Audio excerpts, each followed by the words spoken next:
Found in Embers. Astrid Stone, Book 1. Written by AJ Blanch. Narrated by Samantha Norbury. Chapter 1. Order up. The call bell rang, but I ignored it. My head was fuzzy with another migraine coming on, despite having taken my medication this morning. I silently cursed the rainy spring weather, which always made the episodes more frequent. Order up. The cook hit the bell twice. Okay, I'm coming. I eased my body up from the box I'd been using as a seat in the corner of the kitchen. I glanced at the clock. Just 2 hours until my shift was over. I mentally calculated the cost of taking an extra dose of meds and how long it would be before I could afford to spend grocery money on more. Just push through it, Astrid.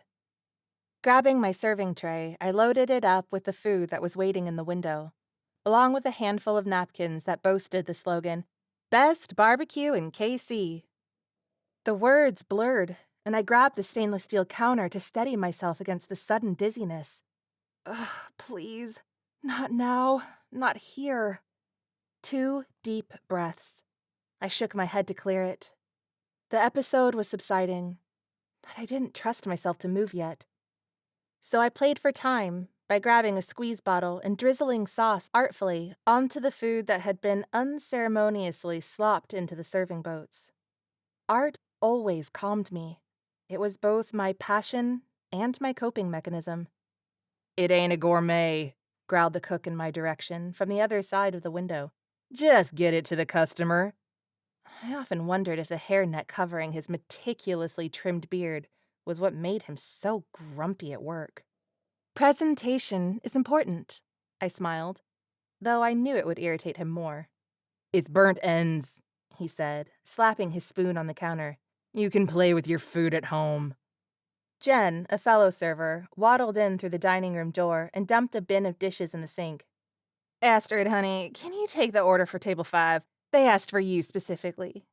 What? No, they didn't. I looked between Jen and the swinging metal door in confusion. Jen put one fist on her large hip.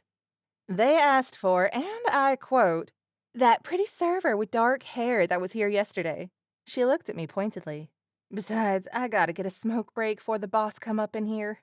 She winked and headed towards the back door.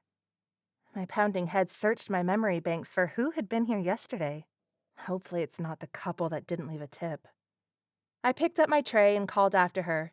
If it was anyone but you, Jen, you know you love me. She waved without looking back. She was right. She made this job far less miserable. 2 men in military uniforms sat on either side of table 5, their heads bent in conversation. One was much older, with salt and pepper hair. The younger soldier was extremely well-built and sun-kissed. With his sandy hair and sharp jawline, he had a cowboy look about him. They definitely hadn't sat in my section the day before. I would have remembered serving a hot soldier. After delivering the burnt ends to the woman at table 12, I pulled the order pad out of my apron and started towards table 5. The cowboy soldier looked up, and his face lit with a smile as I approached. His eyes tracked my movements across the room. I glanced around, uncomfortable with the attention. I wish I had let Jen take care of her own table. Admiring from across the room and having to interact with this man were 2 very different things. I arrived at the table, avoiding eye contact with Cowboy, my eyes landing on his name tag, which read Miller. They knew what they wanted, so the order didn't take long. But my migraine episode seemed to be getting worse again. Blind spots in my vision made it tricky to write the words down, and the cacophony in the room started to sound like it was in a tunnel. I blinked a few times, trying to see the pad more clearly. When dizziness overwhelmed me, I put a hand on the back of the closest bench, trying to be casual about it. The blonde soldier continued to smile at me from what I could tell. Since my mind was trying to fill in the gaps of my vision, I couldn't exactly be sure. Astrid? When Miller said my name, I realized he'd been speaking to me. Are you okay? Terror clenched in my gut. How do these strangers know my name? Then I remembered that I was wearing a name tag and told myself not to panic. I glanced down to reassure myself, I could only see the A that was etched in the plastic because of the spots in my vision. But knowing it was there calmed my frantic heart. Are you okay? Miller asked again. Yeah. It came out breathy. The cold sweat started, a symptom that often came with these episodes. I swiped the back of my hand across my clammy forehead, practically poking my eye with a pen in my hand. I cleared my throat, realizing that I was acting super awkward. Yeah, I just wondered if I could get you anything else? He chuckled a bit. I worried my lingering at their table seemed like I was trying to flirt, but I couldn't walk away until I felt steadier. You, drew on your face a bit with that pen. The cowboy gestured to his face, which I could hardly see from the blind spot. Embarrassment crashed over me in a wave. I let go of the bench to scrub at my face with my other arm. Bad idea. Without the anchor, I felt myself sway. Miller grabbed my pen-wielding arm as he stood, suddenly towering far too close to me. His masculine scent of earthy leather and citrus overwhelmed me. All I could see was his broad chest inches from my face. My heart started racing. There I was at 23, and I'd never been this close to a man before, let alone an attractive one. The feeling in my stomach was strange. I couldn't tell if it was from the episode or from having a man so close to me. He had both hands now wrapped around my biceps.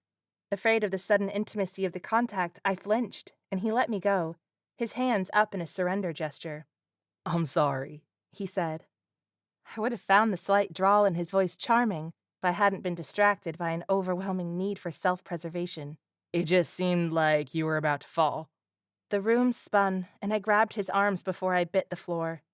Maybe you need to sit. The older soldier gestured to a nearby chair. Sitting or not, I knew from experience what was coming, and I stumbled back, mentally kicking myself for not just taking the extra medicine. Oh my God, I cannot pass out in front of all these people. It was my only clear thought as I bumbled towards the bathroom, using the chairs along the way for support. The single little unisex bathroom in the back corner of the restaurant was occupied. I cursed. A tremor of nausea accompanied the dizziness. Only a few steps to get to the kitchen. I clutched the wall like it was a lifeline. Beyond the kitchen door hung my bag that contained my medicine. The blind spot still obscured my vision, but I noticed grease residue on the swinging door as someone opened it into my face. Then everything went black. I came back to hazy consciousness with Jen's voluminous form hovering over me. I was sprawled on the dining room floor, having not quite made it to the kitchen. Astrid, where your meds at? Jen asked. My bag. I reached up to touch my cheek where it throbbed. Jen worked to get off the floor.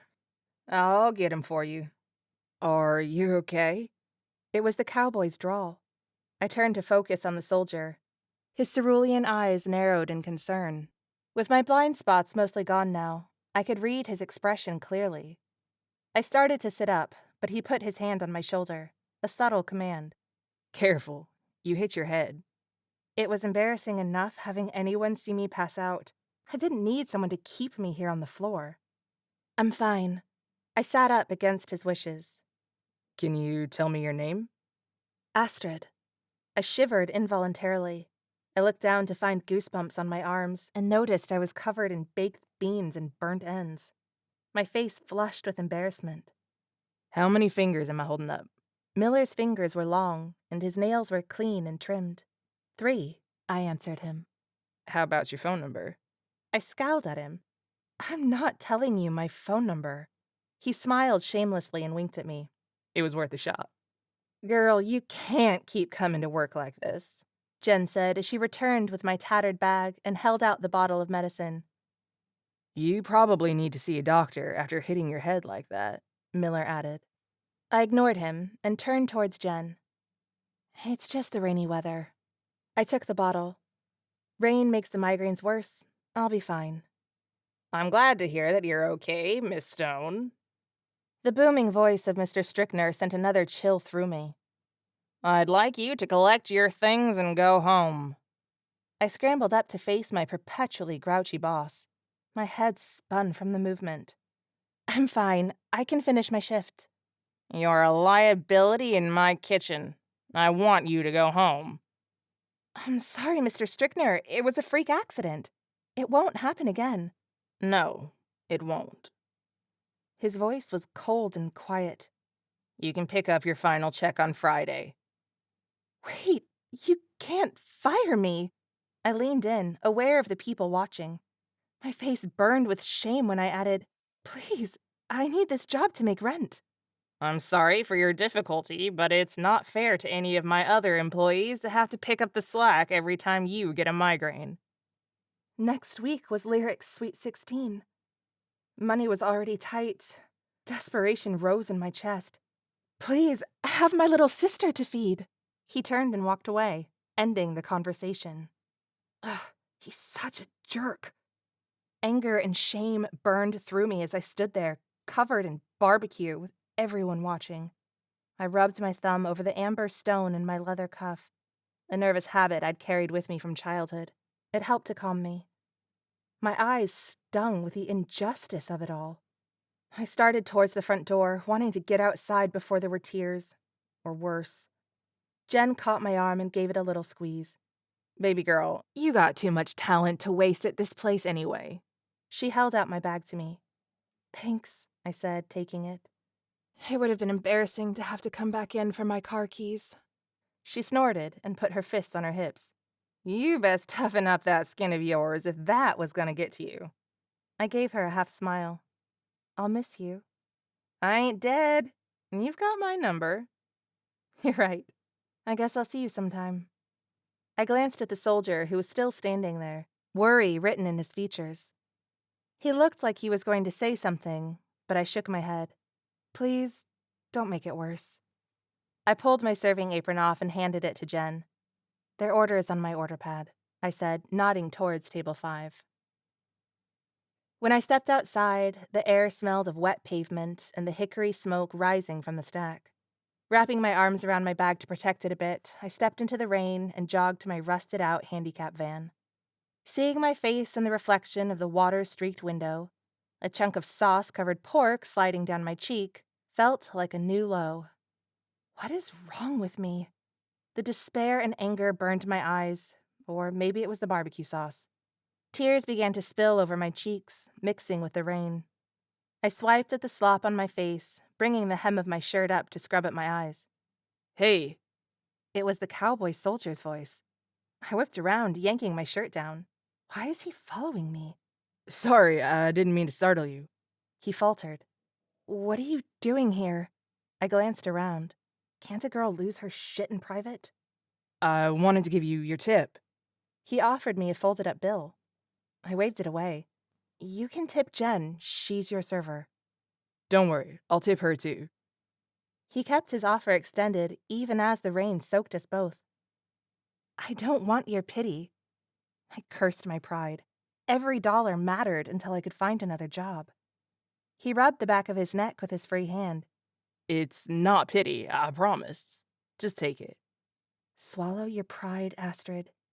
Take it for Lyric." Drawing in a shaky breath, I took it and mumbled a thank you. As I turned to open my door, the soldier spoke again.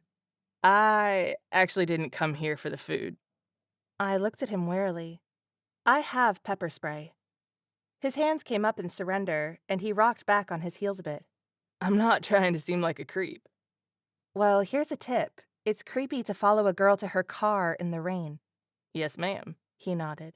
My superior officer did advise against it. I raised an eyebrow at him. "Coming here when you don't even like barbecue? Also creepy." He winced. No, I mean, I love barbecue, but we had it yesterday. I still have the leftovers in my fridge. I held up the pepper spray attached to my keychain. "Are you stalking me?" No, I just noticed you here yesterday and wanted to introduce myself. But my buddy needed help, so we left before I got a chance. It felt kind of surreal that he had come here specifically to meet me. I felt a little guilty. The guy clearly had no idea that I was not emotionally available and wouldn't be for the foreseeable future. He seemed nice. Still, the overcautious part of me kept the pepper spray between us. Please don't spray that.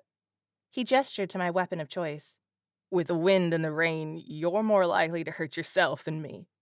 He was right. I lowered the spray. Hey, I'm sorry about your job. He hitched a thumb at the restaurant behind him. The boss seemed real nice, too. I laughed once without humor.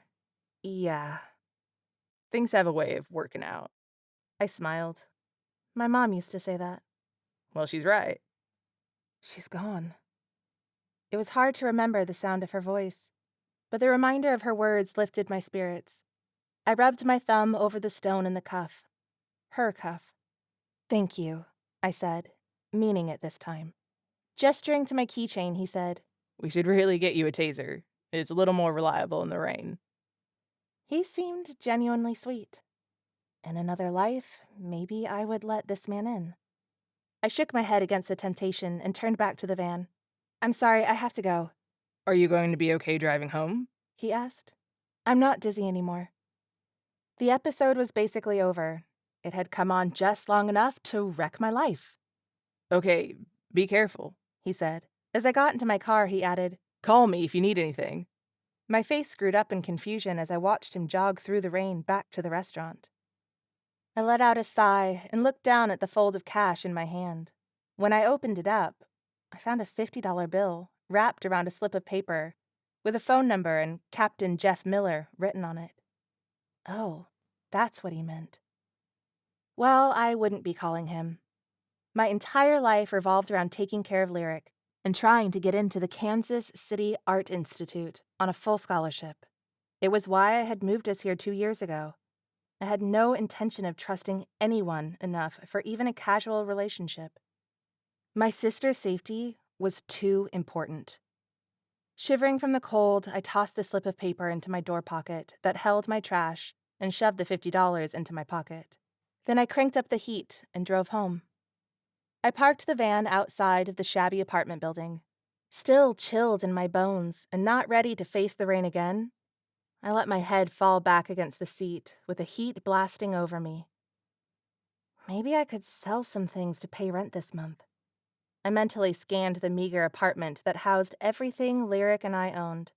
There was little that was even remotely valuable. Our phones weren't that nice, but I also considered them a safety precaution. Being without them wasn't an option.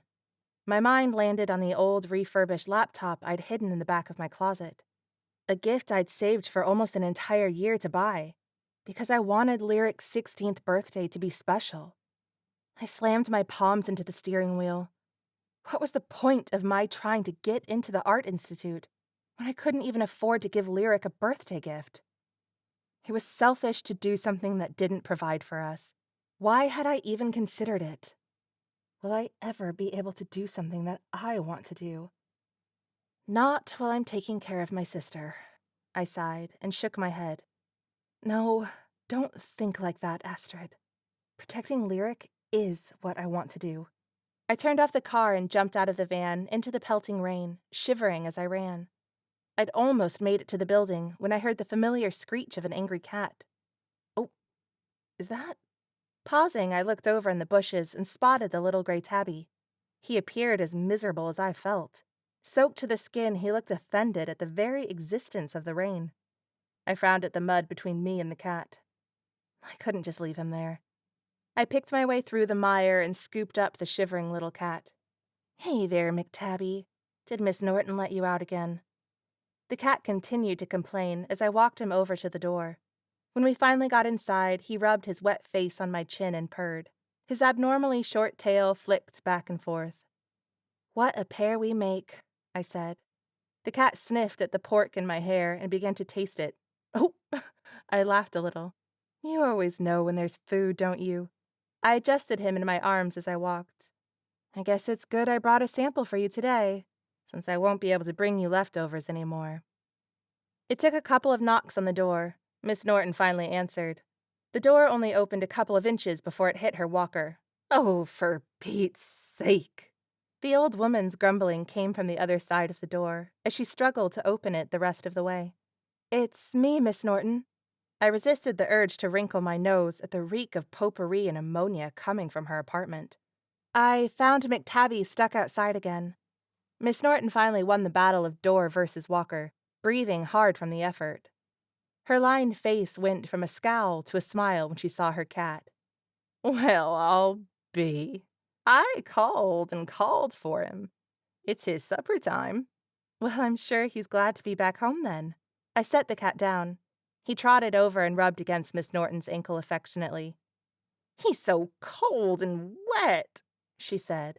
Miss Norton looked up from the cat and seemed to notice me for the first time. Her wrinkles deepened with disapproval. Aren't you taking care of yourself, dear? You look unkempt. Here we go. I worked to keep a pleasant smile on my unkempt face. Yep, it's just pouring rain out there.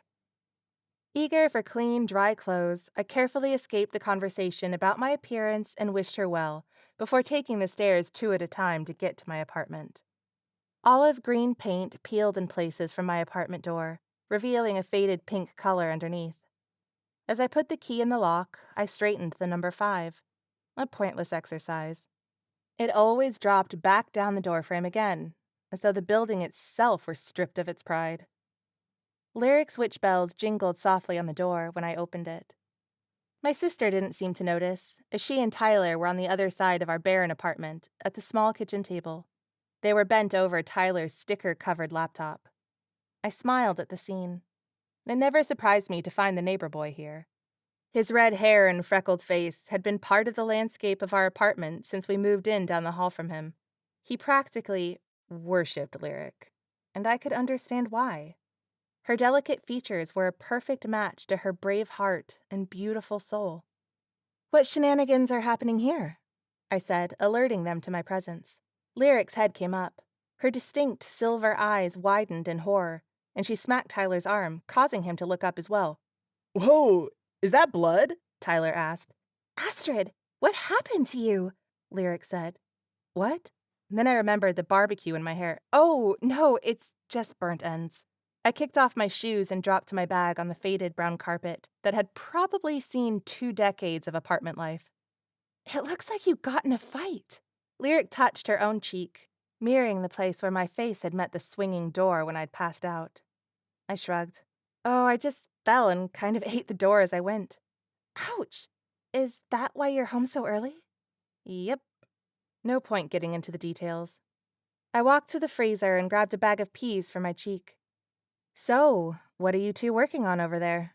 I asked. Editing, Tyler said, his attention back on the laptop. "Astrid, you have to see the video we uploaded to my channel last week." Lyric pushed back from the table excitedly, and Tyler jumped up to help her maneuver her wheelchair around. It's already gotten so many views, he said. Lyric being in her chair meant that she'd had a bad day physically with her chronic fatigue syndrome. She never let it bridle her spirit, which I admired. Seeing her in her chair always got me extra protective. "Lyric, I wish you wouldn't exhaust yourself working on these projects. It's worth it. People are finally going to understand and start taking better care of the earth. Right, Tyler?" She looked up at her best friend. He put a hand on his chest with theatrical gravity. It is my totally unbiased and almost professional opinion that if anyone can change the world, it's Elle. She elbowed his arm playfully. She was oblivious to how smitten that boy was with her. I smiled. "Well, can I look at your project later? I really need a shower."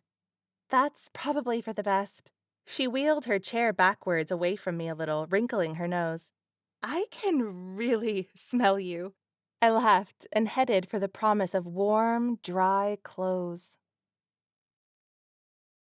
Chapter 2. I was still cold after my shower, so I wrapped my long, dark hair into a ratty towel on my head and shrugged on my oversized hoodie. A soft, warm thrift store find. Lyric had urged me to choose something more flattering. "Confidence combined with the right outfit can take a girl places," she had told me for maybe the 100th time. As usual, I'd told her that I'd rather be warm and comfortable than go anywhere. Just one of the many ways my sister and I were completely different. I sighed in comfort as the warmth of the fleece hugged my body. I headed for the kitchen to start making some rice and a simple sauce for dinner. The tiny apartment kitchen wasn't great for cooking. The dilapidated stove didn't work. Our landlord had provided us a hot plate rather than repair or replace the stove. and I'd gotten a rice cooker at the thrift store a while ago. Using small appliances in the kitchen was a risky move. I assumed because the wiring was as sketchy as the rest of the building.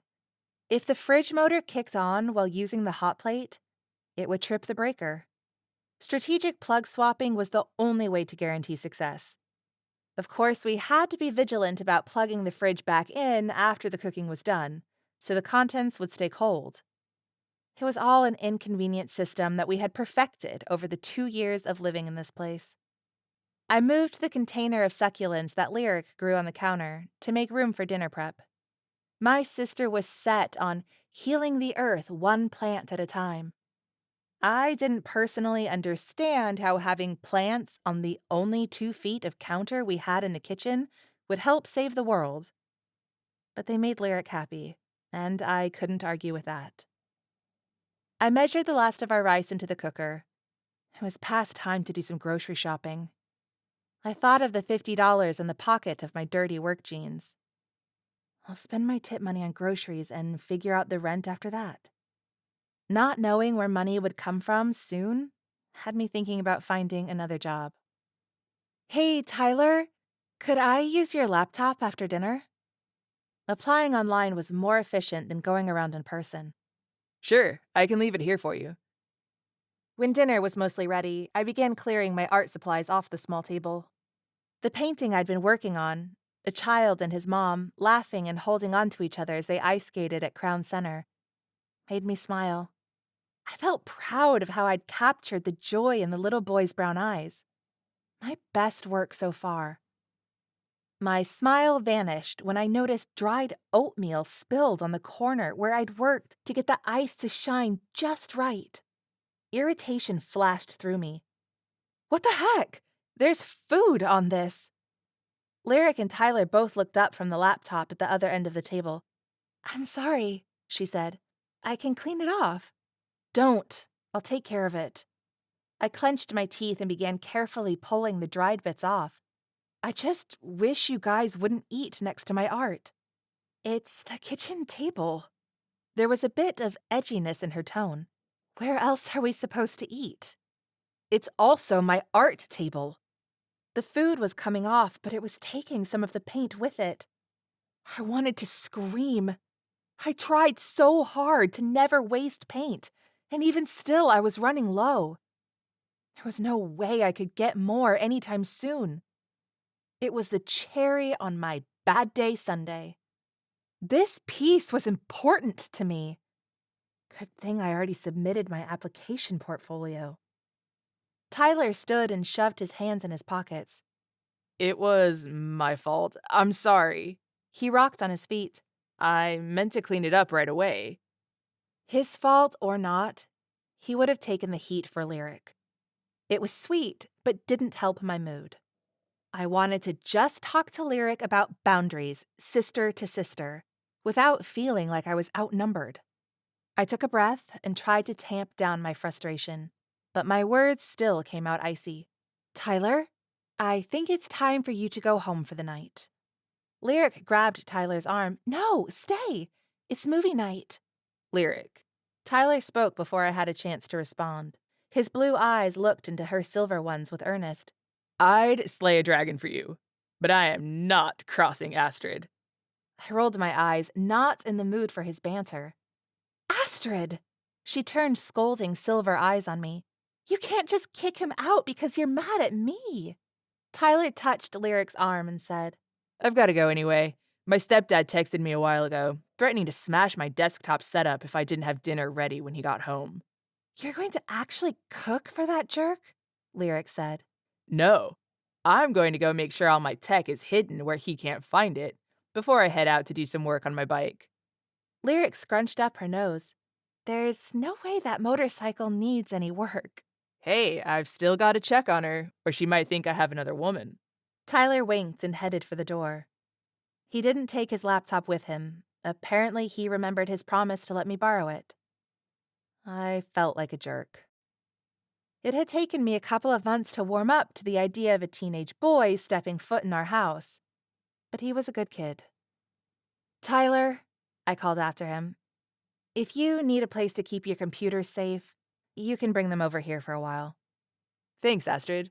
I might just take you up on that offer. he said before ducking out of the apartment. I put my painting in my room and returned to the kitchen. I had a whole slew of things I wanted to say. Without meaning to, I led with, "Lyric, I know it's hard being stuck in this apartment all the time, but actually, you don't know," she cut in, gesturing with her hands.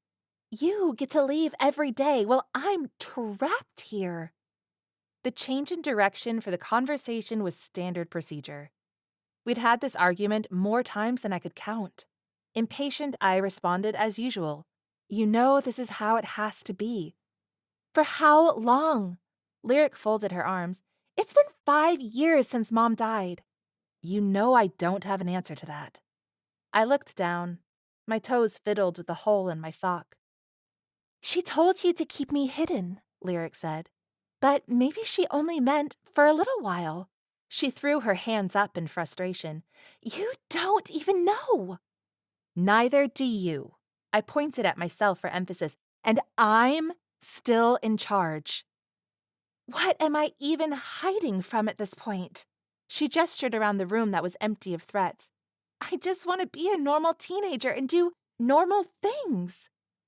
"You are normal, Lyric." My heart ached. I never meant for her to feel this way. "If I was normal," she scoffed, "you would let me go to public school with Tyler." We both knew I wasn't going to do that. "Even if I let you go to public school, you would not be going anywhere on a motorcycle." Lyric scowled. "Just because you're afraid of everything and everyone doesn't make it all dangerous." I folded my arms and smirked. I had data to back me up on this point. Hundreds of fatalities support my being against motorcycles. "Well, what about school?" She thrust her chin forward, defiant. "Why can't I go to high school?" I sighed and let my arms drop. "There are lots of reasons, Lyric. We've been over this." There was no winning this argument. It was always circular and it always sucked. "You're so paranoid about everything," she whispered. "You don't even let me live life." She slumped against the back of her wheelchair, looking defeated. My anger drained away. She was right. I didn't let her do almost anything. I had taken up Mom's torch after she had died and kept us on the move, as she had. Only spending a few months at a time in any given town. Hiding from most human interaction. I didn't know what Mom was afraid of. The accident hadn't left much time for explanations.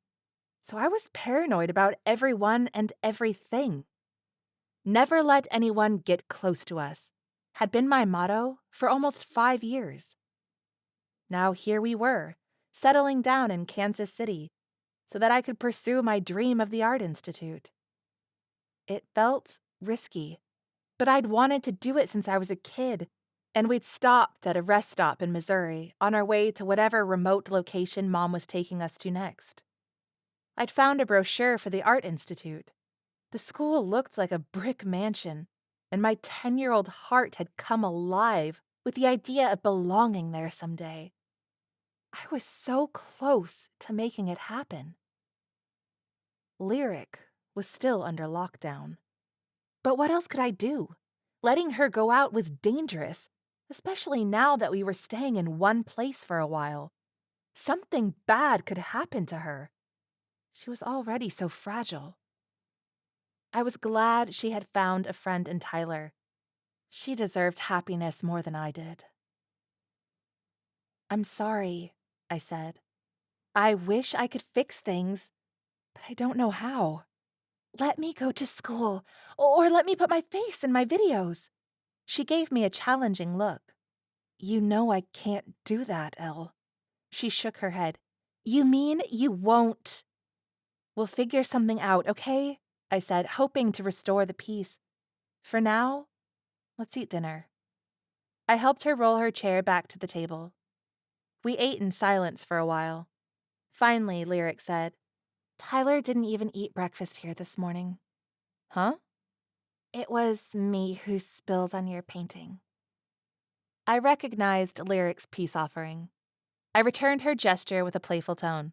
That explains only one dirty bowl in the sink. The tension dissipated, and we smiled at each other. I'll be more careful, she said. I promise. I shrugged. I shouldn't have left it on the table. It was my fault as much as anyone's. That painting was really good, she said. I'm sure it's going to get you the scholarship. I hope so. I hadn't wanted anything this much as long as I could remember. I believe in you. Her tone was full of genuine admiration. She was the most amazing person in the whole world. I love you, I said. Lyric leaned forward playfully. Ditto a million. It had been her I love you to me since she was 5 years old, and somehow felt more special because it was just ours. I feel kind of bad for the kid, I said to Lyric as I stood to clear the dishes after dinner. Who? Tyler? She rolled her chair into the kitchen behind me. Yeah. He's 17, not really a kid, Lyric said. But why do you feel bad for him? He's completely in love with you. And who could blame him? Look at you. I gestured to her. She waved me off. He knows I'm not into him. We're best friends. I know. And I'm glad you have him. She nudged my arm. We have him. I smiled. Hey, why don't you tell him to come back after he visits his bike? Yeah? Movie night must go on. I raised my fist in a gesture of playful triumph. Lyric hugged me around my waist. The only time she was shorter than me was when she used her chair. Her jeans were quite the opposite of mine. Where my hair was dark, hers was fair. Where I was short, she was tall. My thoughts were interrupted by Tyler coming through the door, carrying a box overflowing with computer parts. Lyric and he decided on the best place to put his things. By the time I finished washing dishes, Tyler had all of his equipment gathered in the corner of our mostly empty living room. It had taken several trips for him to bring over years' worth of carefully procured equipment, and now he was back for movie night. You guys ready for movie night? Tyler rubbed his hands together and smiled, adding in a little eyebrow waggle. Months ago, in a drunken rage, Tyler's stepdad cracked the screen of their TV in the top corner. After 2 days, he'd sobered up and spent their rent money on a new one. Tyler had been told to take their old one to the dumpster, but he'd snuck it into our apartment instead. There it sat, a lone trophy on the floor of a living room lined with nothing but a few plants. That night, Tyler had hacked the Wi-Fi from the next apartment and logged the TV into his streaming service. Friday night movie night had been born, and he and Lyric hadn't missed one since. The fact that the corner of the TV had a crack was only a slight distraction for us, and movie night didn't suffer for it.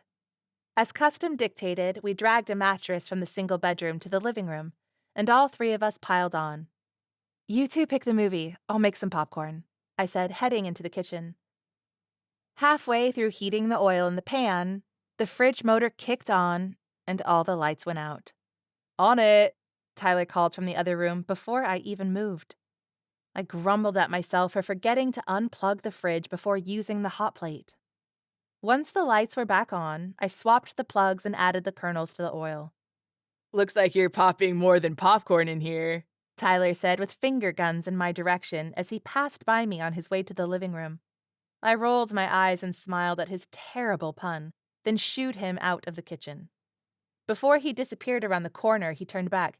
Hey, want to hear a popcorn joke? Then added, Nah, it's too corny. His hand flew to his mouth in mock surprise. Oh, that popped out of nowhere. Oh my word. Make it stop. I threw a popcorn kernel at him. He laughed, ducking behind the doorway. The smell of popcorn began to fill the kitchen, and Lyric's unrestrained laughter floated in as Tyler said something else I didn't hear. My sister laughed so readily. If only I wasn't so boring and serious. I shook my head. Someone has to be the responsible one. Lyric fell asleep during the movie. I didn't want to wake her to move the mattress, so she was there for the night. She looked so young. I smoothed her hair, remembering the day my mom brought Lyric home. Before that, it had been just me and Mom for my first 7 years. We'd moved around so much that I didn't even have time to make friends. I'd been in my room while Mom was out doing a tarot reading for a client. She came home having adopted a silver-eyed baby. My mom had placed Lyric in my arms and said that the universe had brought me a sister. I couldn't have been more thrilled. I wasn't ready to sleep yet, so after Tyler left, I wrapped myself in a big blanket and sat down at the table with his laptop to do some job searching. The screen woke to the page it was on when Lyric had closed it earlier. When I saw what she had been working on, my stomach dropped. My sister's unearthly silver eyes stared back at me from her latest video, sending chills down my spine. People have watched this video. Lyric had been making videos for her Heal the Earth channel for a while, and they'd gone from mediocre and obscure to quite good. But until now, every video had followed our late mom's #1 stone house rule. Absolutely no pictures of us online. No exceptions. My breathing felt shaky and my heart was pounding. Will we have to move again? Seeing Lyric's face on the screen triggered a memory from when I was about 9. I'd often been in charge of taking care of my baby sister, but if Mom had to work for too long or be too far away, an old, wrinkly woman with warm eyes would come over to babysit us. I called her Gran, and I adored her. She read to us, and she sometimes baked cookies, something Mom never did. No one in the world gave better hugs than Gran. When she tucked me in at night, she would say, "Good night, pumpkin bear." One day, Gran dressed us all up and took us to a photography studio where she got a picture of Lyric and me printed and framed to surprise our mom. When Mom had opened the gift, instead of being happy, she looked angry. So many years later, I realized she'd been terrified. That night, she'd packed 2 bags, loaded us into the car, and we drove for what seemed like days before we found a new home. Lyric was too young to understand, but I wasn't. We would never get to see Gran again. I glanced over at my sleeping sister. She's always been so fragile.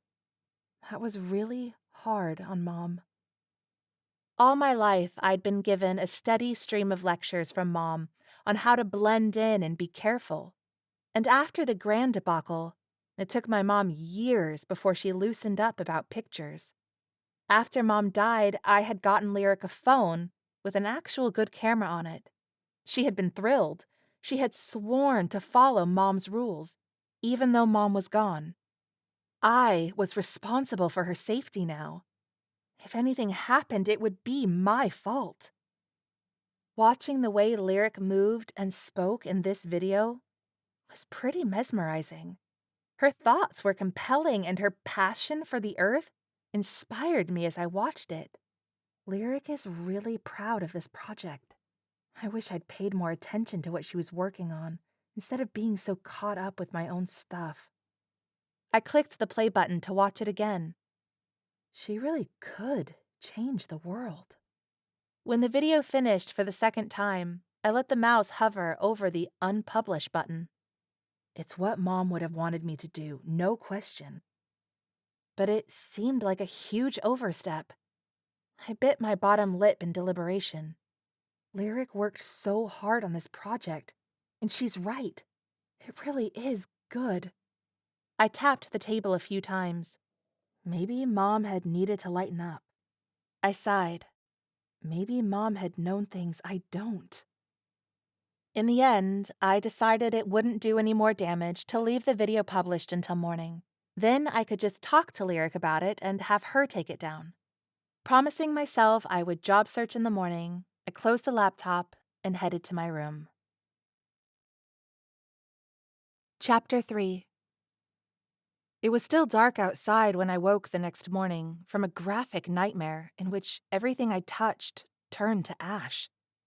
I didn't feel much like trying to go back to sleep. The first signs of a migraine were knocking on my skull, and I massaged my temples. I need coffee. I pulled on my black yoga pants and a crop top with long sleeves. After brewing myself some instant coffee, I decided to get groceries so that breakfast would be available when Lyric woke. Maybe it'll soften the blow of the video conversation. I really wanted to avoid another argument. Counting my tip money from the night before, I calculated which items I could afford and what would last us the longest. Then I scribbled a note for Lyric to tell her where I'd gone. The deadbolt clicked softly into place. I double-checked the handle was locked as well before I headed for the van. The humidity in the air made my skin feel sticky and the chilly air feel even cooler. I regret my decision to leave without a jacket. After paying for the groceries, I felt a little proud of myself. I had gotten pretty good at shopping on a tight budget over the years. But despite this having been an extra frugal trip, I was confident that we would not starve for at least 2 weeks. As I pushed my cart of groceries towards the door I'd come in, a flyer on the "Have You Seen Me" board caught my eye. I usually breezed past it, but the face on this particular ad stopped me in my tracks. I stepped up to get a closer look at the girl. My mouth hung open in horror. She looked eerily like Lyric in the age-progressed photo. My head swam. This can't be Lyric. It's just the strange silver eyes that make this girl look like her.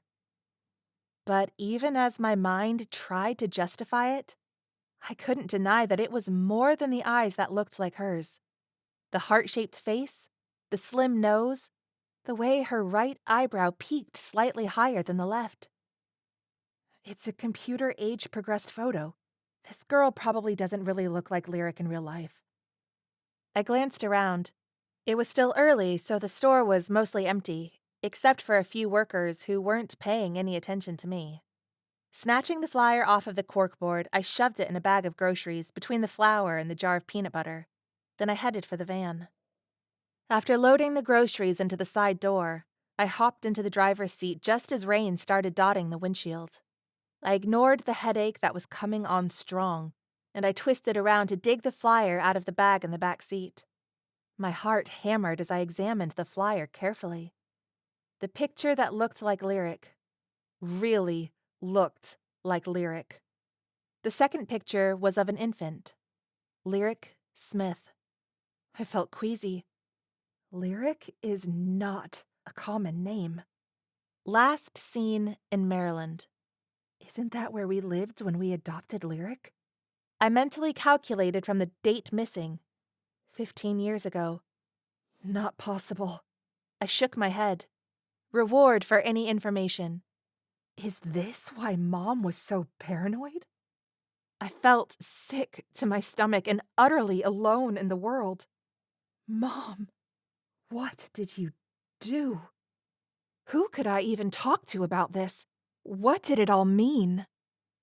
There had to be an explanation that made sense. Mom had been an amazing person. Her entire world had revolved around me and Lyric. What if it was all a lie? I went over the details of Lyric's arrival in my mind, searching for clues or strange behavior. A hazy picture formed in my memory. Mom telling me, "It's a game, Astrid. Don't peek, no matter what you hear." Like any self-respecting 7-year-old, I had peeked. A man, bloody and bruised. A baby crying. Angry words that I didn't quite hear. I hadn't thought about that night in so long. I wasn't sure if it was a memory or a dream. I shook my head, my migraine spiking. I rubbed a thumb over the amber stone in my leather bracelet cuff. What if my mom was a kidnapper? No, she was a good person. She loved us. My head was pounding. I rummaged in my bag and found my medicine. I tossed the flyer onto the passenger seat and rubbed my temples, willing myself to forget about the whole thing. The flyer glared at me. Groaning in frustration, I grabbed the paper, ripped it in half, and crumpled it into a ball. I tossed it behind me and drove home. I had enough to worry about without obsessing over this stupid flyer. Once I got home, I grabbed all the groceries in one big load and jogged through the light rain into the apartment building. As I ascended the stairs, I rehearsed different ways that I could broach the topic of Lyric taking her video down. I didn't want my stress to make this conversation any worse. Just be casual about it. I found my house key on the ring and jingled it into the lock. I didn't get it all the way in before Lyric opened the door wide, grinning at me. No wheelchair in sight. "Good morning." I smiled back. "You're awake?" "It's such a beautiful morning." She grabbed a couple of bags from me. I looked at her, confused.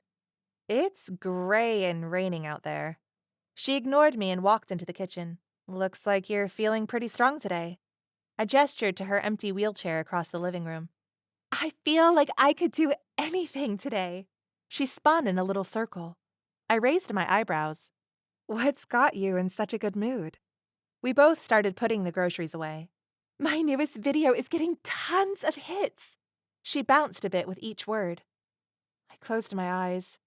My mission to casually have her take that video down would not go well. "Oh?" I put the carton of eggs into the fridge as Lyric kept talking. "Oh my gosh, Astrid, what if it goes viral?" She clasped her hands. "I'm so excited." I bit my lower lip and held my breath. Deciding on the quick, straightforward approach, I turned to face her. "I think you need to redo that video. You have your face in it." "You watched it?" She looked upset. "I thought you wanted me to see it." I smiled, trying to recover. "It was amazing." She folded her arms. "Then you know why I'm not taking it down." I picked up the flower and put it in the cabinet. "But you know Mom's #1 rule. Mom is gone." Lyric's tone was firm. "I'm done following her rules." "They're also my rules." I tried to sound gentle and understanding, but it came out condescending. The flyer this morning had thrown me, and I couldn't seem to recover. "I'm almost 16. Lyric straightened. "Age of emancipation in Missouri, so I can do what I want." "I hate to tell you this." My tone dripped with satisfaction. "But you can't emancipate unless you're supporting yourself financially." "Then that's what I'll do." She shrugged. I looked at her flatly. "You can't be serious." I'm glad I didn't tell her about losing my job. She might think it's another reason for mutiny. "Astrid, you're so controlling, just like Mom was." She turned to walk away. "I'm not going to live like this anymore." Her words hurt. My migraine was dizzying despite the medication. "How am I supposed to protect you when you're constantly fighting against me?" I yelled after her. I was making a mess of everything. If Lyric goes to live on her own, how will I take care of her? How am I supposed to take care of her now with no job? Things had gone so wrong. I escaped to my room to calm down. I laid on my bed, emotionally drained. Still mourning, and already I felt like I wanted the day to be over. Uncomfortably cold, I pulled the blankets over me and buried my face in the pillow. The amber stone in my bracelet anchored me as I stroked its smooth surface. Mom had given me the cuff when I was little. It had been an armband until I'd grown into it. "It once belonged to your grandmother, a woman with great courage and power." She had told me the story so many times. "Any time you wear it, you will have her strength to guide you." My thoughts were interrupted when the door to the bedroom banged against the wall as Lyric barged in. "What is this?" she demanded. I sat up to face her, my words dying in my throat when I saw what she held up. Wrinkled and torn in two, but still very much readable. The "Have You Seen Me" flyer, with a picture that resembled so closely the face of the girl holding it. "Where did you get that?" "From a grocery bag." She shook the flyer for emphasis. "Why am I on this flyer?" I couldn't find a response. Was I kidnapped? Her eyes were filling with tears. "No!" I stood up and tried to take the flyer, but she moved it out of my reach. "Is this why I'm not allowed to go anywhere or do anything?" I looked up at her beautiful face, now full of betrayal. My shoulders drooped. "I don't know." What do you mean you don't know? She took a step back. You're saying I might have been kidnapped? The pain on her face tore at my heart. Wanting to comfort her, but also wanting to defend our mom, I deflected. I just saw that flyer this morning at the store. I don't know what it means. Mom isn't here to ask her about it. Is this why we keep moving? So my real family won't find me? Lyric, I am your real family. I don't know what the flyer means. How can you say you don't know what it means? She glanced at the flyer before shoving it towards my face. There's not much else it can mean. My sister stormed off with the flyer in hand and locked herself in the bathroom. Shaking with stress and nauseous from the pain of the migraine, I paced in the hall, wearing my thumb raw with rubbing my cuff. If ever I had needed guidance, it was now. I was torn between giving her space and demanding she come out so we could deal with this together. Through the door, I could hear Lyric's muffled voice. Hi, I think I have information on a missing person. The case number is... Oh my God. I pounded on the bathroom door. Lyric, hang up the phone. We have to talk about this. We had one of those bathroom locks that could be picked with a hairpin in the outside hole. I ran into my room, scouring my dresser for a hairpin. When I finally located one, I rushed back into the hall, stubbing my toe on the doorframe and crying out a curse. My hands were shaking, so picking the lock took twice as long as it should have. I could hear her talking to the person on the phone the whole time. When I finally burst into the room, she flashed me a defiant look as she hit the end call button. My blood was boiling. What did you do? I did what you're supposed to do when you're kidnapped. She stuck her chin out. I called for help. Lyric! I pressed my hands to either side of my pulsing head. We should have talked about it and made a decision together. She shook her head. It's not your decision to make. I'm the person on this poster. Lyric put her phone in her back pocket with a finality that said she felt powerful. But as she walked past me and through the hall, I noticed she used the wall for support. Clearly, she would need her chair soon, despite how good she'd felt this morning. I'm going to Tyler's. She didn't look back as she left the apartment. My thoughts were frantic. What would all of this mean? Will someone come for her? Should we pack up and leave tonight? Would Lyric even go if I asked her? I decided to go on a run to clear my head. I didn't bother stretching, just desperately stumbled down the steps and out of the building. Light rain tickled my face. I didn't care. I just ran. I tried not to think about how we might need to move again, or how I might have to give up my dream of the Art Institute. I just ran. I tried not to think about how Lyric hated me and how I could lose her forever. I just ran. I didn't know how long I was gone. I'd left my phone somewhere at home in my desperation to escape the apartment. I hoped Lyric would let me in if she was home, because I hadn't even taken my keys with me. My soaked shoes squeaked as I walked. The drizzle had stopped and the sun was out, but my feet felt pruny. When I looked up at the apartment door, I froze. The jamb was splintered and broken, and the door hung by one hinge.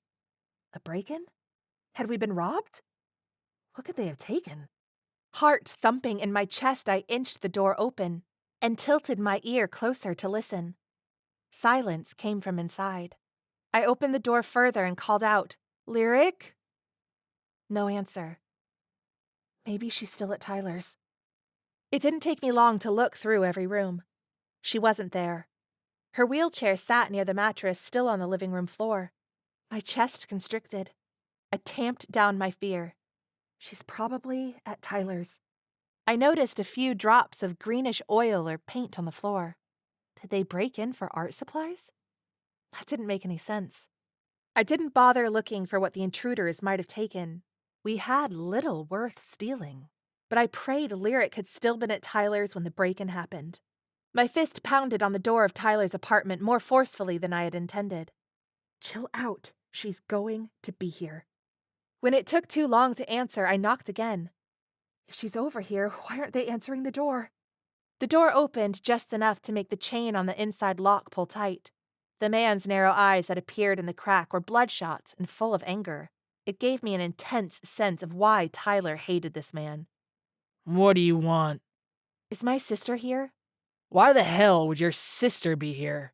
She said she was coming here. Panic rose in my chest. She has to be here. She wouldn't go anywhere else. Can I talk to Tyler? He and his little girlfriend went somewhere together. He slammed the door as hard as seemed possible with only the few inches of swing. They went somewhere together. On his motorcycle, no doubt. My sister was so grounded. The thought irritated me as much as it was comforting. At least Lyric hadn't been home when the break-in happened. I tried calling her phone. No answer. She was probably still mad at me. Still, I paced the floor wondering where she was. I used my phone to find the location of Lyric's phone. That feature the main reason I deemed it necessary to have these things, in case of separation. It felt a little like an overstep, tracking her when she clearly wanted some space. But it would comfort me to know for sure where she was. Lyric's little dot popped up on the map near the Berkeley riverfront, downtown Kansas City. What are they doing there? It's not where I would have expected them to go. I stopped at the apartment to grab my keys before heading for the van. I'm just going to check on them. I don't care if Lyric thinks I'm overprotective. The break-in at our apartment had my nerves on edge, and I didn't like Lyric being gone and mad at me. I would just drive by. Maybe they won't notice me. The ignition simply clicked without turning over. I was going to be stuck waiting here for Lyric to cool off and come home. I tried turning the key several more times, but the van wouldn't start. The break-in might be a good excuse to convince Lyric to move somewhere new. Knowing that someone had just barged into our apartment was completely unsettling. I studied the shabby building that had been home for longer than any other place in my life.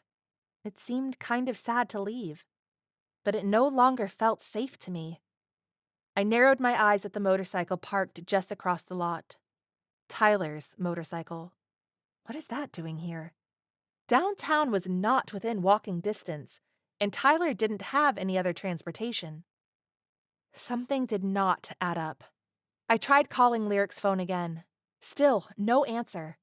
I sent her a text that just said, "Call me," then checked on her location again. Still near the Berkeley riverfront. Dread weighed my body down. After the break-in at the apartment, I had to see with my own eyes that Lyric was safe. I sprinted back up the stairs and pounded on Tyler's apartment door once again. This time, Tyler's mother opened the door, her hair a mess. "Astrid?" She looked at me in surprise. "What are you thinking? My husband is trying to sleep. Do you want us all murdered?" "I'm so sorry," I said, not missing a beat. "We have car trouble, and Tyler had said that I could borrow his bike today. I forgot to get the keys from him last night, so I just need to grab them quick. I'm running late."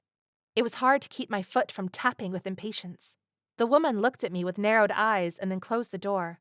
I waited a beat and then made to knock again, but just as I lifted my fist to the door, I heard the chain inside rattle, and Tyler's mom opened the door wider than before. She held out a small keychain with a single key on it. The key to the thing that Tyler loved more than anything in the world. Except maybe Lyric. I thanked her as I grabbed the key and tried not to seem too eager. Then she handed me his helmet. "Be careful. God knows I hate that thing. It's so dangerous." "I know. I'll be careful." After strapping on the helmet, I straddled the bike. My toes barely reached the ground, and only on one side at a time. This is a terrible idea. But despite all my better instincts, I forged ahead. "I'm sorry, Tyler," I said. "I'll bring it back." As soon as I put the key into the ignition, I realized that this was not like driving a car. I tried a few things unsuccessfully before pulling out my phone and doing a quick search. The minutes that ticked by while I gave myself a crash course in starting and driving a bike felt like an eternity. After following the online instructions for the bike, its engine rumbled beneath me. Yes! Victorious in at least getting the thing started, I moved to the next steps, which involved gear shifting, an obnoxious complication that I felt I could have done without. Even with all of my new knowledge, figuring out how to drive the bike proved disastrous at first. I stalled out a few times and tipped it over, skinning my inner calf.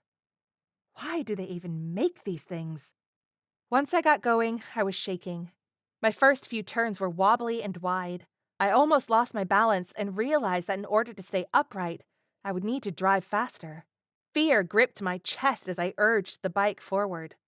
The terror became almost exhilarating as I picked up speed, but the whole stopping part loomed in my future like a dreadful promise.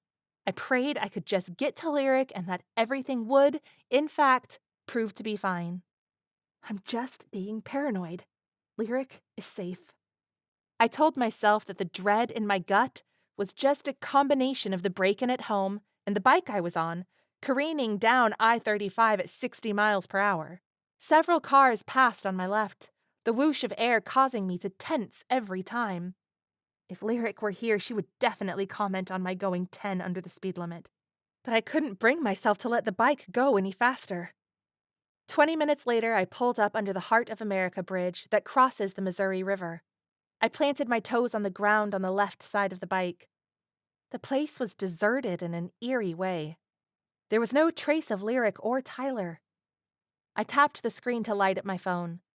When I pulled up the map that had Lyric's location, I looked at it with a mixture of horror and disbelief. Lyric's dot hovered in the middle of the river. My migraine spiked into the mother of all migraines. I tore the helmet off my head, my heart racing. What if Lyric drowned? The pain in my head set my stomach churning. I dropped the bike, falling to my knees to retch. Once my stomach was decidedly empty, I was left shaking. I clutched my cuff bracelet like a lifeline. Get it together, Astrid. I was afraid of what I would find when I looked at the river, but I convinced myself that it was just a GPS glitch. Lyric and Tyler are probably sitting down by the edge of the river. Maybe she dropped her phone in. I picked myself up, along with the motorcycle. In my haze of pain, I couldn't get the kickstand to go down, so I rolled the bike over to one side of the bridge and wedged the thing between some bushes. I threw the helmet into the brush next to it. Rubbing my thumb over the amber stone in my cuff, I went to get a good look at the river. It was as if, by stepping close to the water, I had passed through some unseen barrier. One moment, the river was empty. The next moment, the river was filled with a ship, shrouded in green mist. I gasped. It looked like something you might find in a pirate movie, menacing with its dark, tattered sails, and looming larger than physics deemed possible in the muddy river. I took a trembling step back. The entire scene shimmered like a mirage before it vanished, and all that remained was the empty river. My gaze darted back and forth in confusion. I slid my foot forward, tentatively following with my throbbing head to cross the invisible barrier. The ship was there again. Maybe it's a side effect of this heinous pain in my head. I rubbed my temples and squeezed my eyes shut before opening them again to the same scene. I took a shaky breath and looked around. I was alone except for the pirate ship before me. Dragging my phone from my pocket, I checked the location of Lyric's phone again. The dot still hovered in the middle of the river. To my relief and horror, it seemed to be on board this creepy, vanishing ship. My brain couldn't make sense of it. Maybe it's some kind of haunted house? I knew it wasn't. My gut told me there was danger, and if Lyric was on that ship, I had to find her. Chapter 4. Climbing up the back end of a strange ship was never something I'd thought I would do. Now that I'd checked it off of my non-bucket list, I never need to do it again. Not to mention the pillars between each level of the ship were creepy figurines that belonged in a horror movie. Using them as climbing holds had my already weakened stomach uneasy. I'd opted to climb rather than use the gangplank for 2 reasons. First, I hadn't been able to find one. Second, and more importantly, the men, or rather the humanoid creatures, that milled about on the deck were grotesque. Their knotted features and various shades of green skin had me grossed out, but on top of that, they looked menacing. Let's just say I was keen to find Lyric without making any new friends. When I reached the first-level balcony and windows, I collapsed over the railing, muscles shaking. Trying to heavy breathe silently, I glanced around. No one was on this balcony. I peered into the frosted glass of the nearest window. Two creatures in the room conversed. Their mouths moved around sharp, pointed teeth and purple tongues. They mesmerized me in a petrifying way. Clearly, these were not costumes. Afraid to move, but more afraid to linger, I inched my way towards the nearest pillar and didn't draw breath until I was away from view. Then I wrapped my arms around myself. My body was cold and my head full of pain. Why would Lyric come here? The more I thought about it, the more worried I became. I was pretty sure Lyric didn't come here on purpose. I thought about our apartment door. Broken. Our apartment itself. Nothing of value to rob. What if she'd been kidnapped and brought here? But she has her phone. Kidnappers don't let you keep your phone. I touched the cool stone in my cuff and told myself to focus, find Lyric, and I would find answers. I checked my phone for Lyric's location. It seemed like she was a little further towards the front of the ship, so I headed that direction. I spent some time sneaking around. The wood floor was grimy and worn. I stumbled across some sort of supply room filled with crates. It smelled like wet dog, and there was a group of goblins arguing on the far side of the room. Their language sounded animalistic, and seeing them so close with their knobby green skin and yellow eyes made the blood drain from my face. I ducked out without being seen. I came upon a room that smelled like rotten eggs, containing 2 sets of unkempt bunk beds. My already nauseous gut lurched. I escaped to the open air of the deck. Trying more doors along this corridor produced more sleeping quarters and a few near misses with some of the goblin sailors.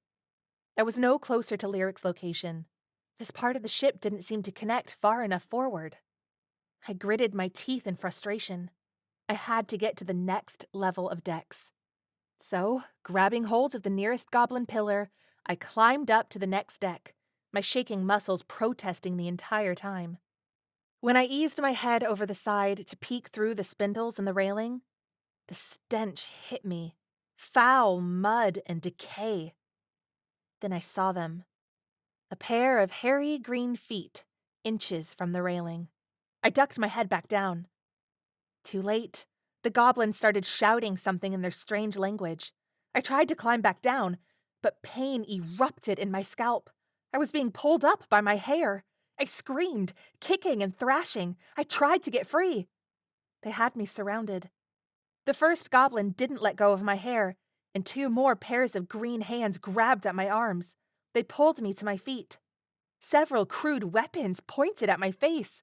The creature in front of me, his leathery skin marked with slashing scars, growled something, his sharp, rotting teeth inches away, droplets of spit flying at my face as he spoke. I recoiled. The cold metal of a weapon touched the skin of my neck. I froze.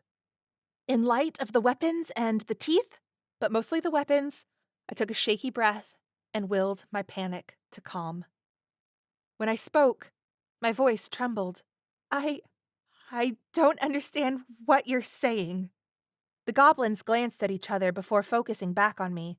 Their expressions didn't change. I'm just here to find my sister. The goblin in front of me growled, but I pressed on. If I can just grab her, we'll get out of your hair. I looked up at the bald heads of the creatures glowering at me. I don't want any trouble. I just want my sister. The goblin to my left spoke this time. I don't understand what you're saying to me, I said.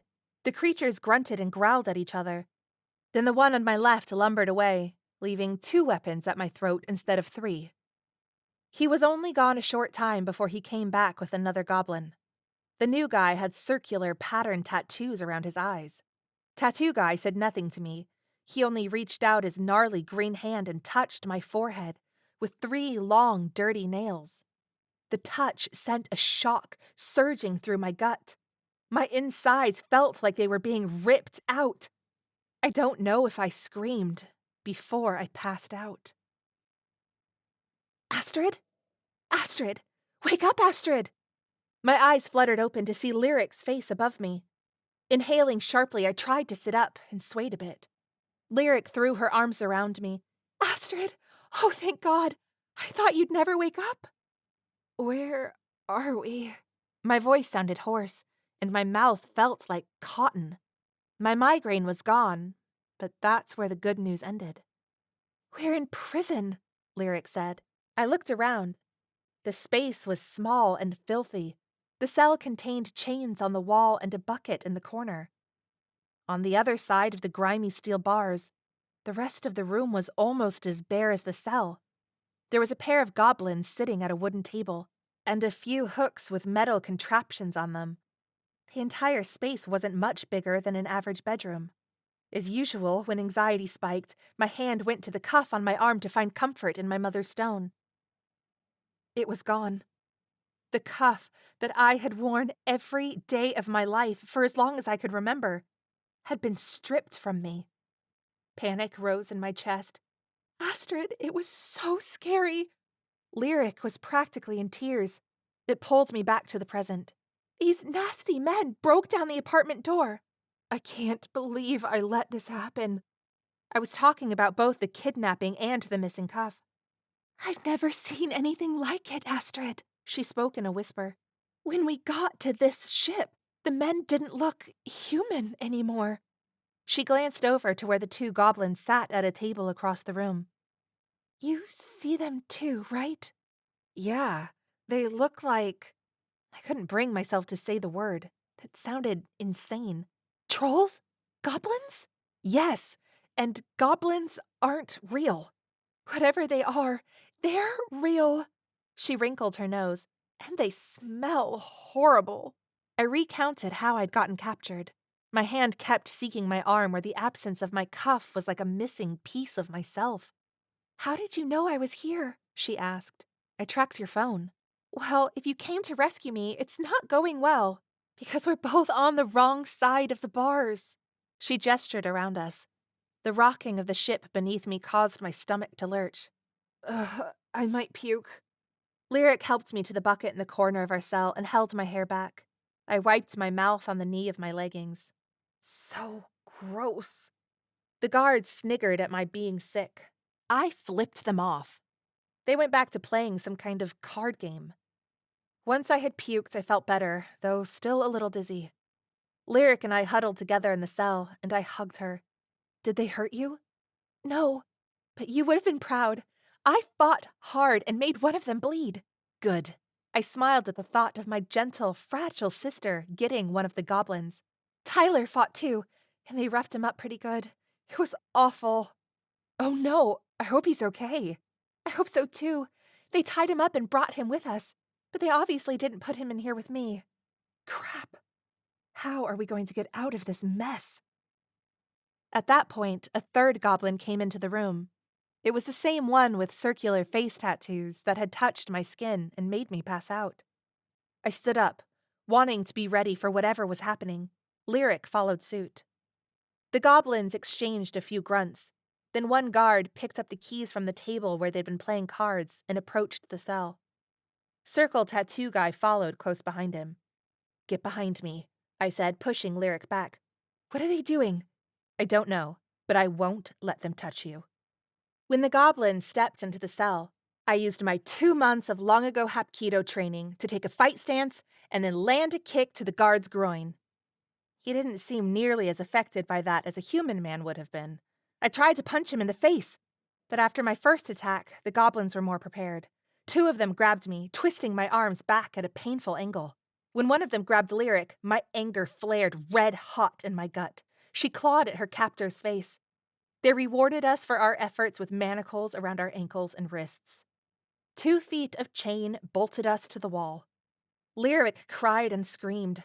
I struggled against the restraints but couldn't get close enough to touch her or fight back against our captors.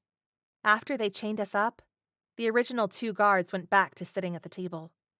Rather than playing cards, they watched, smirking as the circle tattoo goblin straightened his robe and once again approached me. I tried to bite his hand, but he grabbed my chin and squeezed. The moment my skin came into contact with his, the same shocking pain from before shot through me. I fought it in my mind. I didn't want to pass out this time. Maybe staying awake and withstanding the pain would protect Lyric from having to endure it next. I gritted my teeth against the scream of agony that escaped anyway. The pain tore at me, taking part of my soul with it. After what seemed like a long time, the tattooed goblin let go. He smiled at me and gently patted my cheek. The triumph in his eyes another violation. He turned and walked away. To my relief, he didn't even spare a glance at Lyric. After he left, I allowed my shaking body to slump back against the wall. How a single touch could torture me in such a profound way, I wasn't sure. But I felt completely bare. My chin trembled, betraying the facade of bravery I wore. I held the tears back and avoided Lyric's gaze. Though she called my name over and over again, I didn't answer. I couldn't look at her after being stripped of my essence the way I had. I focused on one plank of the wooden floor, tracing the knots in the grain with my stare, trying to process, or maybe trying not to process, what had just happened. "Astrid, talk to me!" Lyric sounded frantic. "I'm fine." I whispered the lie so that Lyric would stop worrying. "It's fine." "You're sweating." "It's hot in here." "Astrid, you're never hot. What did he do to you?" I said it's fine. I looked up to meet her tear-filled eyes. I had to be stronger than I was. Taking a shuddering breath, I repeated, "I'm okay, Lyric. We're okay." "What was that? What did he do to you?" Whatever it was, I felt too ashamed to talk about it. "We'll find a way to get out of here. Just let me think, okay?" She nodded. I let my head rest against the wall behind me as I closed my eyes. Sweat trickled down the back of my neck. Over the next 2 days, they fed us 3 square meals a day. Always some kind of bland version of oatmeal, and kept us on our chains like animals. The heat in the cell was grueling. It made the stench of being in close quarters with the guards even worse. Every day, twice a day, the circle tattoo guy would come in for a visit. He always used slow, deliberate movements, and he always came in and touched my face. Each time, his touch was agonizing and stripped something away from my very core. It also never felt less violating. I put on a brave face for my sister, but I didn't know how much longer I could endure the torture that left me exhausted, drenched in sweat, and feeling like a mere shell. The guards rotated through, but they always came in sets of 2 and seemed to be universally fond of playing cards. Lyric and I had given them each insulting monikers.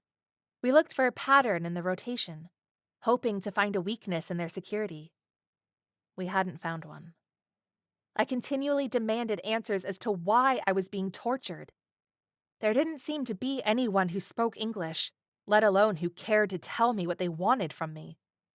Maybe it was just a twisted form of entertainment.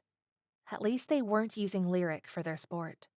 That would have been unbearable. The 3rd day started out the same.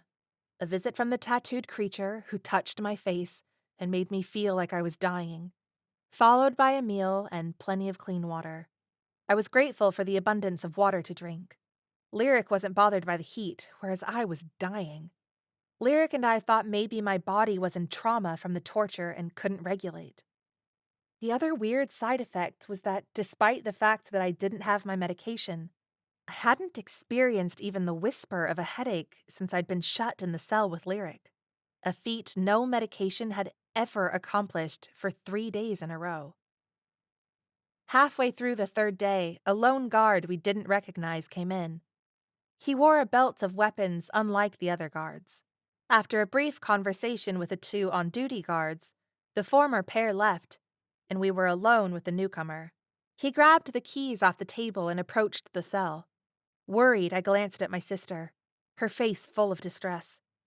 The goblin casually let himself into the cell with us and approached Lyric, speaking in this strange language. "Leave her alone." I tried to fill my voice with defiance and menace, hoping it would be enough. I was still chained to the wall and exhausted. There was nothing else I could do. The goblin hardly spared me a glance before speaking to her in accented English. His voice was strange, like he was hitting two notes at the same time. I will not hurt you. I am a friend. We can help each other. "If you want to help us, then get us out of this place." She held up her shackled hands. I can only help you. He pointed at my sister's face. Only room for one. "Then help my sister," Lyric said, jerking her head slightly to indicate where I sat across the cell. "No."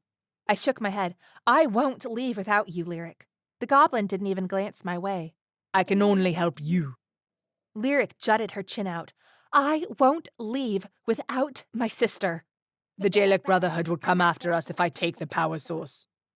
As though that explained everything. Or anything. "What does that mean?" I demanded. The goblin grumbled a bit and then turned to face me. I can only help her. I'm sorry. "How do I know you're going to help?" I leaned towards him. "What makes you different from the rest of your friends that kidnapped us?" The goblin looked all around the room as though worried we were being watched. Then he turned to look between my sister and me. I will show you, but you keep quiet. Lyric and I looked at each other before she said, "We'll keep quiet, as long as you don't come near us," I added. The goblin nodded and took a step back. His form rippled, and suddenly his green skin became a beautiful dark brown. He was human, with a muscular frame and a pleasant face. He still had a bald head, but it was smooth. His eyes were brown and friendly. They crinkled when he smiled. When he spoke, his voice was deep, and he had a thick Jamaican accent. I am a shapeshifter. What the? I must have worn my thoughts on my face because his smile turned into a laugh that rumbled through the air. "Oh my word, that was so cool!" Lyric's eyes were wide and her hands had flown to her mouth. She moved them slightly to add, "Is this your real form?" It is. He gave a slight bow. I am Roshan Bahari. You can call me Ro. I am one of the last of the Toban race in the realm of light. The what? My brain was shorting out. There was no logical explanation for what I had just seen. In fact, there was no logic to a lot of things I'd been seeing the last 3 days. I cannot risk keeping this form. If the Jalak Brotherhood discover that I hide among them, we will all be in danger. "Why are you hiding here?" I asked. I came to help my rebel friends in the realm of light. He took a step towards Lyric when he spoke, nodding his head a bit. When I leave in 2 days, I can take you with me. She narrowed her silver eyes at him. "I told you, I'm not leaving Astrid." Ro looked at me. You are valuable to the Jalak because of your magic. They siphon it to recharge the talismans. If you go missing, they will hunt us down. "Let me stop you right there." I held up my hands. "Did you say magic?" Yes, your magic is unlike any I've ever felt, though admittedly I am not a skilled magic sensor. "Okay, well, I don't have magic." I shook my head, unwilling to accept what he was saying. "Magic isn't real." "Astrid, what if it is? You saw what he just did," Lyric said. She had always had a whimsical heart. It made sense for her to believe in magic after what we'd just seen. "It's not." My tone came out flat. But even as I said it, my mind reeled at the possibilities. I'd seen Ro change forms. I'd seen the goblins. I'd seen the ship and the green mist, and I remembered how strange it had made me feel. I'd also felt stripped bare every time the tattoo goblin touched my face. What if magic is the explanation for all of it? When I allowed myself to think the thought, It shifted everything in my world just a little. What if magic explained the power that I could feel being ripped from me when the goblin touched me? Maybe I had never known it was there, but it felt familiar all the same. But Lyric is the one we have spent our lives protecting. I'm nothing special. Magic has been extinct for thousands of years on Earth, Ro was explaining to Lyric. but it thrives in the realm of light. What's the realm of light? Lyric asked. It is the place where we are traveling to. Through portals, travel can happen between the realm of light, the realm of stars, and the realm of shadows. Though, the realm of shadows has gone dark since the magic stopped flowing through the realm of stars. The realm of stars? I asked. It is the realm where you come from. I shook my head to refocus, not wanting to be distracted from the original topic. Where will you take Lyric when you escape with her? I'm not going anywhere without you, Astrid. Lyric spoke, but I ignored her. I will take her to the rebel base where my friends are. Why are you offering to help? My tone skeptical of his intentions. I am here to steal trinkets to fund the rebellion. He waved his hand. I'm not interested in being part of kidnappings. How do I know we can trust you? I have given you my true identity. I cannot give more than that. You will need to have faith. I'm pretty low on faith right now. You'll have to do better than that. After a moment, he nodded and said, I will unchain you, so you can move inside the cell freely. I will bring you a change of clothes, and I will even have the soiled clothes you wear washed. I nodded once. That's a good start. Not because it would suddenly help me trust his intentions, but because I desperately wanted to get out of the urine-soaked clothes we wore, and to be unchained. Right now, we couldn't even reach the bucket. Astrid, I will not go without you, Lyric said again. Ro turned to her. I cannot take her without risking us all. Lyric, I will be fine. If you get out, that's half the battle. She looked into Ro's face, her ethereal eyes flashing with a menace I rarely saw in her.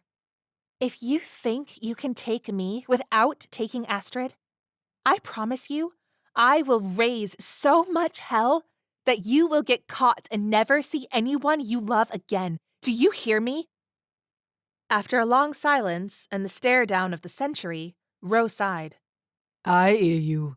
I cannot promise that it's possible, but I will try to think of something. He unlocked our manacles before leaving the cell and locking the door behind him. Finally able to move, my sister and I held tight to each other.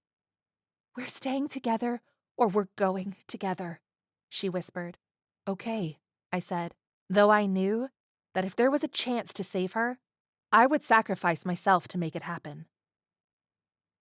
As promised, Ro came back with a simple pair of brown cotton pants and shirt for each of us, as well as a bucket of water and a bar of hard soap. We cleaned up and changed while he stood facing the door of the room to give us privacy. He had his goblin form on, and while totally creepy, nothing could detract from the bliss of being semi-clean. A privilege I didn't think I would ever take for granted again. After we'd washed and changed, we washed our dirty clothes, and I laid them in the corner to dry. Then I laid down and slept more peacefully than I had in days. I awoke with the arrival of our dinner. The goblin who delivered it didn't give us a second look. Ro was sitting at the table in his goblin form. I could tell it was him because of the weapons belt he wore. The pattern of the day told me that my tormentor would soon visit. I asked Ro about the goblin with the circle tattoos around his eyes. Brother Mial, He said. He's one of the few Jalak who can siphon magic from other sources, as long as the source is pliable. He gave me a raised eyebrow look, and I got the feeling he was unimpressed with the fact that I allowed the siphoning to happen. Is there a way to resist him? Well, if there wasn't, He gave me a meaningful look. they would take magic from a lot more people. Can you show me? I stepped forward, hope glimmering in my chest. God change comes soon. He shook his head. There is not time for lessons. What do the goblins do with the magic they're taking from her? Lyric asked. The Jalak store the magic they take from others in talismans. Some they keep on their persons to power the spells and craft that they can't otherwise do. Some they sell. Goblin thieves, I scoffed. It's all so unbelievable. The Jalak Brotherhood are pirates of magic. They scavenge and pillage it from both of the realms. I thought you said there were 3 realms, Lyric said. No one who travels to the realm of shadows ever returns. Great. How do we send their asses there? I planted my hands on my hips. I would love nothing more than to banish them all to hell. Ro didn't respond. He just looked at me with something like sympathy in his eyes. How do they pillage magic from Earth if magic is extinct there? Lyric didn't sound skeptical, just curious. They don't often go to Earth, since Earth magic is run dry. There's not usually much to find. He gestured towards us. They were lucky finding you. Yes, so lucky. If people have magic in the realm of light, then who buys these talismans? Lyric's questions, usually endearing, felt like a small betrayal. I didn't want to sit and chat about magic. In my mind, it was an irritating new reality that had ruined our lives. The different races can only do certain things with their magic. Sometimes it is worth buying an artifact or talisman that is filled with magic that differs from your own. Ro just kept answering Lyric's questions. When it's not magic they're selling, it's slaves. Slaves? Lyric looked horrified. Ro shrugged. They take non-magical people from the realm of stars and sell them as slaves in the realm of light. The Fae are notably fond of this type of merchandise. Is that why they took me and Tyler? Lyric suddenly looked as horrified as I felt. The silent sense of camaraderie I felt propelled my irritable mood into protective anger. I won't let them sell you, Lyric, I promised. Ro shook his head. You have the silver eyes. You are too valuable to ever be sold as a slave. But they'll sell Tyler as a slave? Lyric looked at me. Astrid, we have to get him out of here. He's in this mess because he was trying to help me. We have to get out of this cell before we can help Tyler.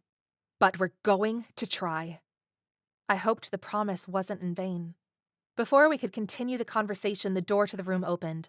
Ro turned towards the table, pretending to be absorbed in something there. Brother Mial stepped into view. Anger and dread flared in my chest when I saw the goblin in his dark robe with his hands of terror. Right on schedule for my nightly torture session. I swallowed hard. Ro had mentioned that it would be best if I cooperated, so that I didn't draw any suspicion from the Jalak about our budding escape plans, especially in light of the fact that we were no longer in our chains. I didn't want to cooperate, but I didn't want to ruin our chance for escape. Brother Mial took one look at my sister and I, unchained and in new clothes, then turned to Ro, speaking in harsh, snarling words.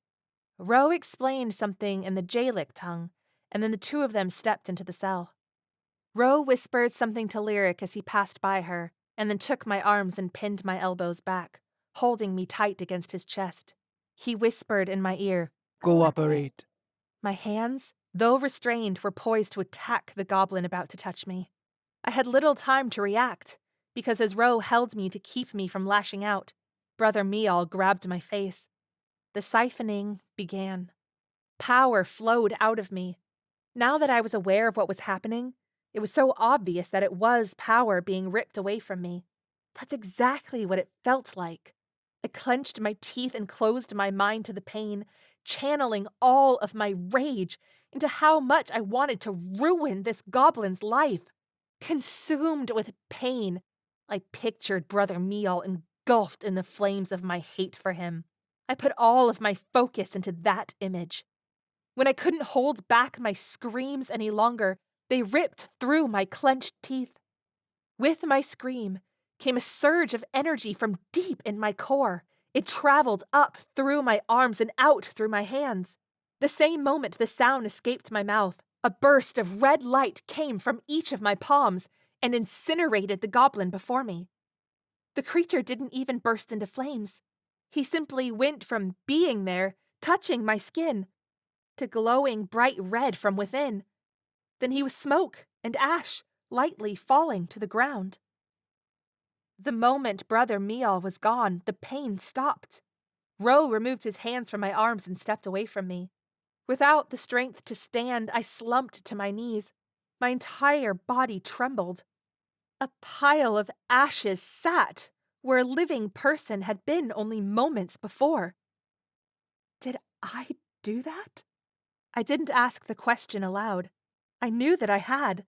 The power I'd wielded felt so foreign and yet so familiar. What kind of monster was I? An out-of-control moment and I'd ended a life without even trying. Chapter 5. The rough wood of the cell floor beneath my hands and knees grounded me in reality. What was that? Lyric sounded scared. She's afraid of me. I don't blame her.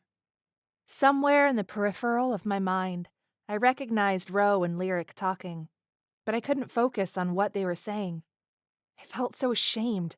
I didn't want to look up at them. Is this why Mom was so secretive? Am I the reason Lyric needed protection? I had wanted to ruin his life and make him stop hurting me, but I hadn't meant to kill anyone.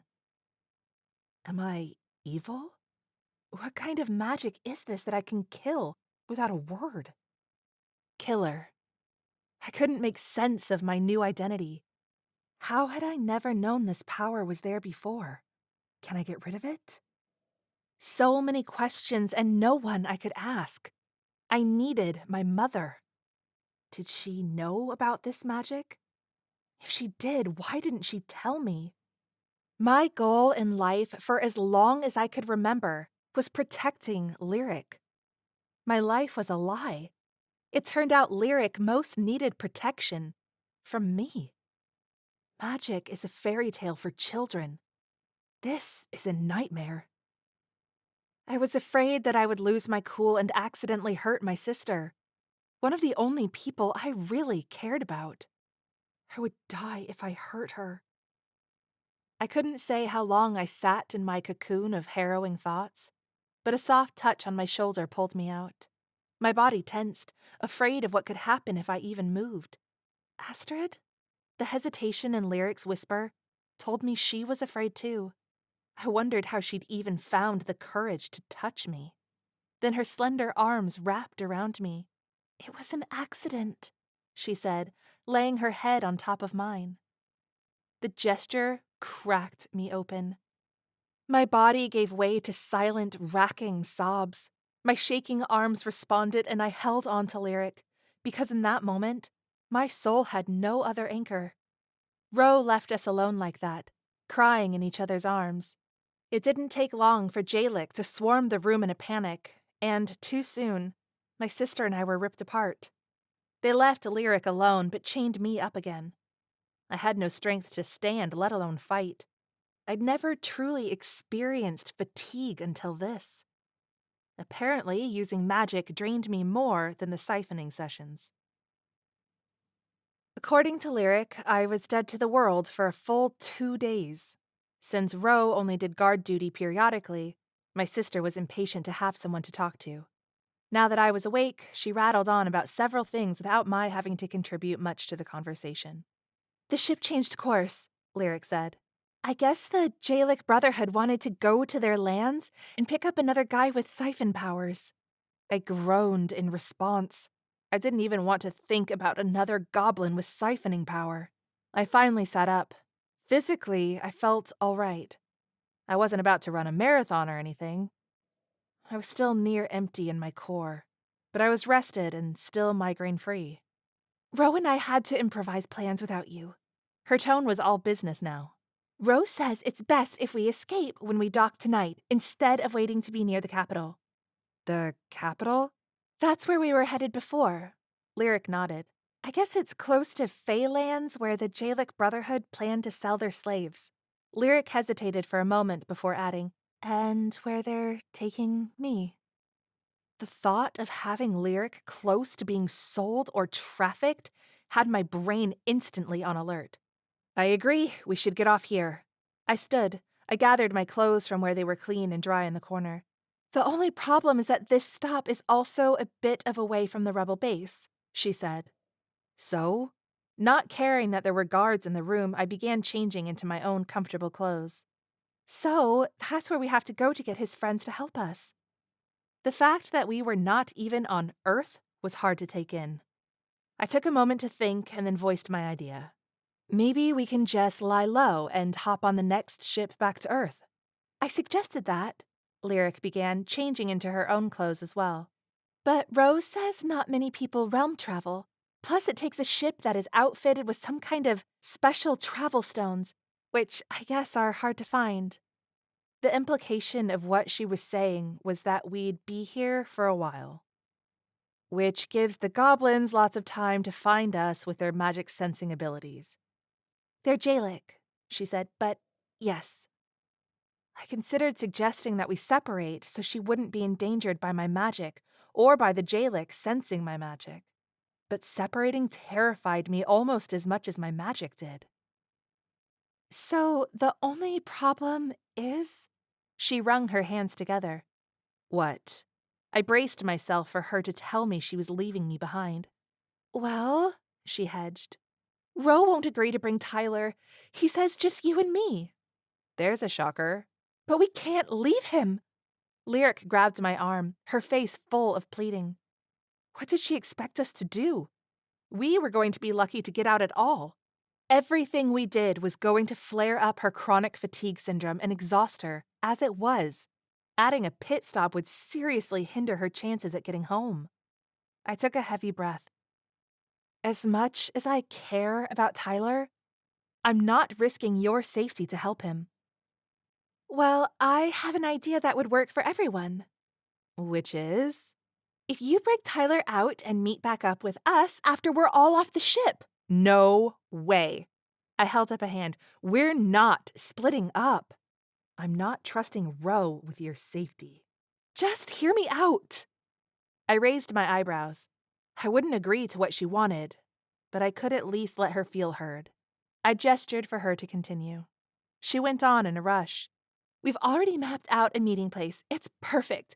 No one will find us. And Ro says that splitting up might be even less dangerous for me because it gives the Jalak something else to focus on. Lyric threw that last part in because she knew it was the linchpin of her argument. She knew I would put her safety first every time. If you agree to get Tyler out and meet up with us, I'll never ask you for anything else in my life. Astrid, I swear. There was no way that would hold true, but it didn't matter. My priority was her safety. I just didn't know if I could trust Ro, and it scared me to let Lyric out of my sight. Astrid, I'm begging you. Tears welled in her eyes. She could see me calculating the risks, and she didn't like it. You promised we would help him. Her chin quivered. I hated it. There was enormous risk either way.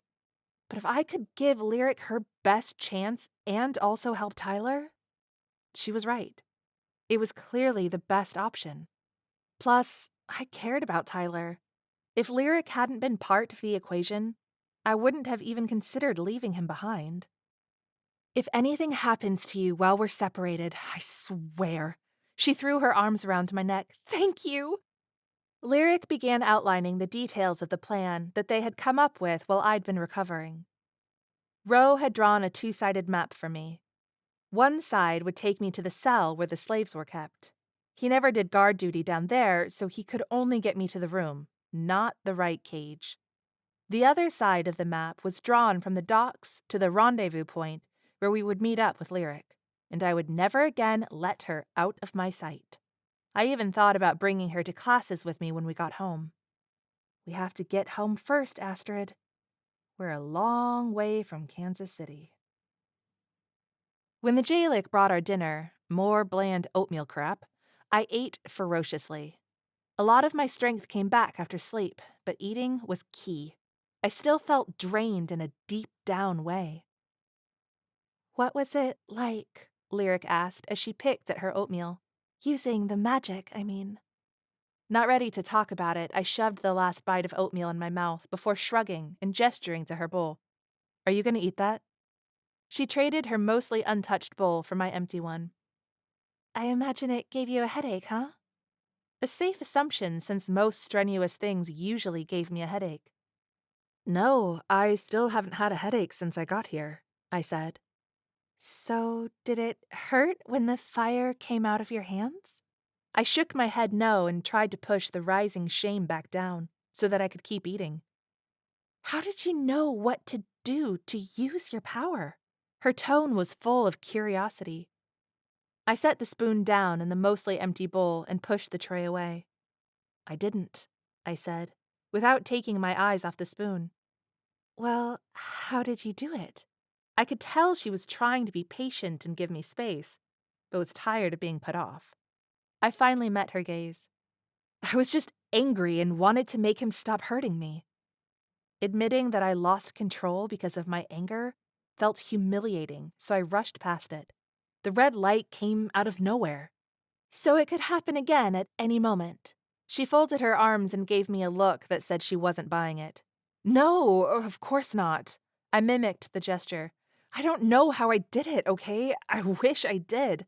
I was thinking about how I hated him and wanted to hurt him back, and suddenly, he was gone. There. I'd said the awful truth. I'd wanted to hurt him. I am evil. Lyric stepped over and put her hands on my shoulders, forcing me to look into her face. You acted in self-defense. No one can fault you for that. I'm pretty sure there's an entire ship full of goblins who fault me for it.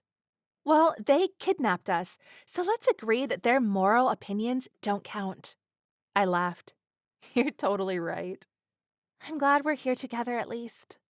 Lyric swayed a bit and used the wall to steady herself as she sat down. Are you okay? I reached out a hand to her. I'm fine. She waved me off. It's just a chair day. Well, I guess you should have had the kidnappers bring your wheelchair along. I rolled my eyes in her direction. Yeah, what was I thinking? She smiled and we laughed. Long after the Jalak took away the dinner dishes, the shapeshifter came into the room, relieving the other guards. Once they were gone, his form shimmered, and Human Row appeared. He dug into his deep pockets and handed something to Lyric through the bars. Thank you. She held up her phone for me to see. It's dead, but at least I'll have it when we get home. He handed me my phone, along with my beloved wrist cuff. Oh my gosh! I snatched it and hugged it to my chest, suddenly flooded with emotion. I thought I lost it forever. Relief at having it back washed through me. I rubbed the familiar amber stone and secured it to my arm in its rightful spot. Rose smiled warmly, then handed my sister and me each a gnarly-looking Jalak dagger. I really hoped I wouldn't need to use it. Having to stab someone seemed even worse than accidental magic fire murder. I didn't want to be a killer, but I wasn't going to be stupid and refuse to protect myself. I reminded myself that these goblins kidnapped us, and I would have to be ready to do what needed to be done. I secured the leather sheath around my thigh. Ro held up his two-sided map. The crew is getting ready to bed down. It's almost time. Let's go over the routes. I shivered and looked around for the source of the new chill in the air. The door wasn't open. Maybe the port was an Arctic part of this realm. I turned back to Ro, who was explaining the map he'd drawn to where Tyler was being held. I started getting an aura of dizziness and had to focus all my concentration on the map in front of me. The strain of my eyes created a throbbing in my head. Ugh, this is the worst possible time to finally have a migraine. Lyric looked at me questioningly. Are you okay? I'm getting a stress headache. I squeezed my eyes tight, then opened them, hoping that the aura would be gone. It wasn't. You can do this. My sister gave my hand a reassuring squeeze. I nodded and smiled to reassure her. After Ro had walked me through his maps and we'd recapped the plan again, I insisted on directions to the rebel base, in case we missed each other at the rendezvous point. I didn't want to take any chances. Ro had begrudgingly explained how to get there, directions that were supposed to be highly secret. I worked to commit them to memory since they weren't mapped out. Finally, it was time to go.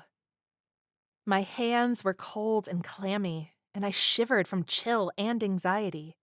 My mind started going over all the things that might go wrong. Letting this man in goblin form take my sister somewhere without me. Stop it, Astrid. For once in your life, you need to trust and let someone help you. I gave Lyric an extra tight hug and a quick kiss on the cheek. Her beautiful face looked pale. She was clearly weak, and it killed me to be letting her out of my sight. I turned to Ro. She really should be in her wheelchair. You might need to carry her sometimes. Just, please, be careful. Don't worry about me, Astrid, Lyric said. I'll manage. We parted ways. I glanced back several times to see Ro helping Lyric along until I couldn't see them anymore. At last, I pulled open the map. The pain in my head blurred my vision, and I massaged my temples as I stooped in the shadows, working hard to memorize the directions on the first side of the map. It ended up being fairly easy to get to the slave quarters of the ship following Ro's instructions, especially because most of the Jalak were already asleep.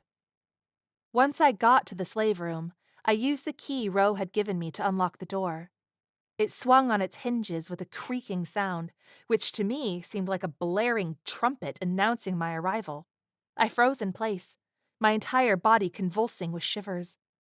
The stench of sewage and puke wafting from the now open doorway made my stomach turn. Was the air fit to breathe? Raising one arm to cover my face with the sleeve of my crop top, I glanced around.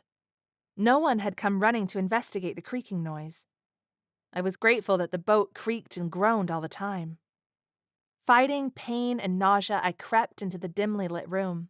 2 Jalak guards lay asleep at a table with empty glasses. Their drinks, a gift from Ro. Relief filled me. You've proven reliable this far, buddy. You just better keep my sister safe. The prisoners sat in cages that resembled dog crates, lining the walls and stacked 3 high. The figures inside were mostly sleeping as well, but a few weren't. Their wide eyes watched me. I put my finger to my mouth to show that they should be silent. I didn't want to rely too heavily on Ro's sleeping drugs. I accidentally breathed in while my sleeve was away from my nose and almost puked up my dinner. I thought of the knife strapped to my thigh. Should I kill the Jalak in order to keep them from waking? No, this wasn't a spy movie. While I had killed before, it had been an accident. I swallowed down my disgust at the memory and tiptoed over to the cages, looking into each one. As silently as I could manage, I took the keys off of the hook near the guard table and made my way down the aisles of crates. Every prisoner had a metal collar around their neck. My heart broke for these people. Some who were old, some who I guessed were as young as 15. I inspected every face looking for Tyler. At the end of the row lay a little girl, curled up in the corner of her crate. The light from the porthole illuminating the stains of dried tears on her dirty cheeks. The way her bottom lip was sucked into her mouth as she slept reminded me of Lyric as a child. An angry stillness came over me as my blood did an "aw, hell no" in my veins. She looked to be about 6 or 7. A sneer of hate twisted my face at the thought of the goblins who had taken this child from her family and chained her up like a dog. My decision was made. I wouldn't leave a single prisoner here in this place. It would only help to distract from Lyric's escape if I got caught here helping these people. Searching down the second row of crates, I found Tyler. His tall legs were cramped up against his chest, and he slept with his cheek pressed to the metal of the cage. I used the keys to unlock the door as quietly as I could. 2 prisoners who were awake lurched forward, whispering something I couldn't make out. I again raised my finger to my lips, desperate for them to be quiet. I reached into Tyler's open cage and gently touched his knee. He flinched away from me, his green eyes full of terrors. His matted red hair hit the top of the crate, and filth covered his freckled face. Red-hot anger burned in my core. How can anyone treat people like this? When he recognized me, his face relaxed in relief. Astrid? Shh! I helped him out of the cage. He winced as he stretched one leg and then the other. He hissed in pain as he stood to his full height for the first time in probably days. Did you find Lyric? Yeah, I found her, I said, then put a hand on his arm. Hey, while I'm rescuing you and you're happy to see me, I wanted to tell you, I stole your bike. I'm sorry, but the door of my apartment was broken and Lyric was missing and— Astrid? He limped a bit and put an arm around my shoulders. I'm pretty sure that poor timing is supposed to be my thing, not yours. He shook his leg a bit. And I can't believe I'm saying this, but we have more important things to worry about right now than my bike. Right. I nodded up at him. You're right. We need to get everyone out of these cages. I gestured to his leg. Can you walk? Yeah, no problem. My foot's just asleep. I turned to go. But hey, he caught my arm. Is she okay? Lyric or your bike? He shrugged. Both. I rolled my eyes. I'm kidding, he whispered. You know humor is my coping mechanism. Of course I'm talking about Lyric. She's good. We're going to meet up with her. Come on. Can you get this collar off me? It's locked with some kind of key I've never seen before, but they keep all the keys over on the— Before he could finish, I had his collar off, courtesy of the ring of Jalak keys. Then I gave him the key to the cage doors, and we went assembly line style down the cages, freeing prisoners. Several of them made a little too much noise for my liking, and a few of them straight up made a lot of noise, the ingrates. The sleeping guards in the room didn't wake, but the door to the room was rattling with someone trying to come in. Apparently, we'd garnered some attention from other guards. Tyler and I freed most of the prisoners and turned to face the new guards who had just burst through the door. Upon seeing our handiwork, they began screaming in their animalistic tongue, weapons at the ready, trying to herd the prisoners back to their cages. We were cornered. We were all going to die. I thought of how I'd used my magic to kill Brother Mial. I thought about the little girl in the cage, and all the other people here fighting to survive, to be free. These goblins are monsters.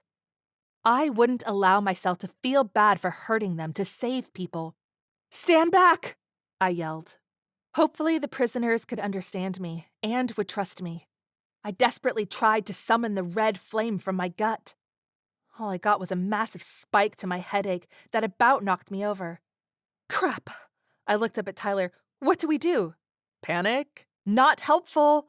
I looked around desperately for some way to escape. You know what they say, panicking burns a shit ton of calories. Who says that? I grabbed my knife. I said it just now. The guards were busy for the moment, rounding up the prisoners closest to them. We were trapped in the back of the room, the only way out blocked. Cover me. I handed Tyler my knife and turned to face the wall behind us. I closed my eyes and tried to calm my mind through the blinding pain. I took 3 breaths deep into my belly and searched for the power that I'd felt when the Jalak priest siphoned from me that last time. Surrendering to that moment, I remembered the pain. I felt the rage. I searched for my power. Finally, I latched onto it, a distant whisper of the power I'd felt before. But that made sense. I was probably still drained from last time. Astrid? Tyler said. Shh! I mentally caressed the power and tried to coax it into rallying. What are you doing back there, Astrid? I'm trying to concentrate. I pressed my eyes closed harder. You might want to do it faster. Not helpful. More guards just showed up. The fear in my chest caused me to lose my mental grip on the power. I huffed in frustration. We're gonna die. Tyler's tone was getting higher. Tyler, just watch my back. I need a minute. Okay, but I'm counting. 1. Tyler! I snapped. Right, sorry. In my head. I took several calming breaths. This time, when I found the tiny flicker of power deep in my core, I didn't bother trying to coax or caress. I just flung it up through me. A small orb of red light bloomed between my palms. I turned and hurled it at the guards that were closing in on us. It did not hit the target. Instead, it took out a chunk of wall in a fiery explosion. Most of the guards ran scared, clearly unaware of the fact that I'd just used all the magic I knew and probably couldn't duplicate the stunt to save my life. The remaining two looked like they were about to follow their friends. Dude! Tyler's face was filled with excitement. A magical fireball? How did you do that? Can you teach me? Not the time. I grabbed his arm and pulled him towards the last few cages that we still needed to open. All the prisoners were frantic. Some were jumping out of the ship via my newly installed flaming picture window. I reached the cage that held the little girl. We freed her and I scooped her up. She recoiled away from me and I tried to calm her. I'm not going to hurt you. I'm here to help. Gemma! A small blonde woman with a heart-shaped face pushed her way through the crowd and grabbed the little girl from my arms. Mommy! The girl clung to her. Come on. I urged the mother and daughter towards the opening. Can you swim? Barely, but Gemma can't, and there's no way I can swim for two, the mom said. Is there another way? I looked back at the door where guards were amassing once again. Nope. I looked at Tyler. We're going to have to help her once we jump into the water.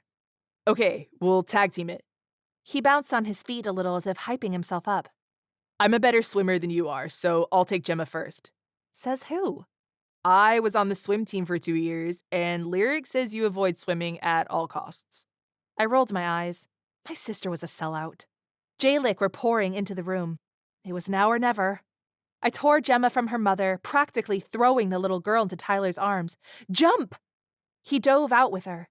Gemma's mother followed. I stepped up to the fiery opening. 3 moons hung in the sky, illuminating the night. There was an embankment not far away. We would have to swim and then climb.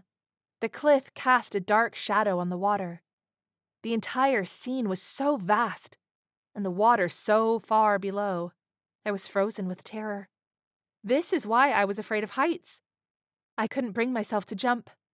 Green hands grabbed at me, and I flung myself away to escape them. My stomach met my throat as I fell. My lurching gut made screaming impossible. I hit the dark water feet first, and the chill on my skin caused instant goosebumps. The moment I went underwater, I started pumping my limbs to carry me to the surface. When I broke into the air, I gasped and whirled around, looking for Tyler. It was hard to spot him in the crowd, but I finally saw him, a tiny child clinging to his neck. We didn't die.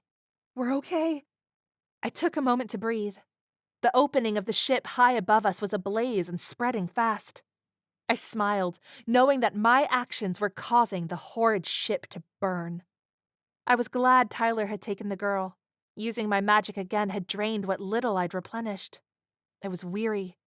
Once my body was used to the cool water, I realized it wasn't freezing. Pumping my arms and legs kept me at a comfortable temperature.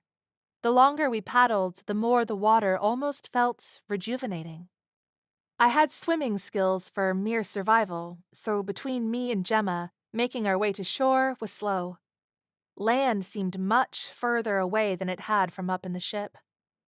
Yard by yard, we made our way to shore.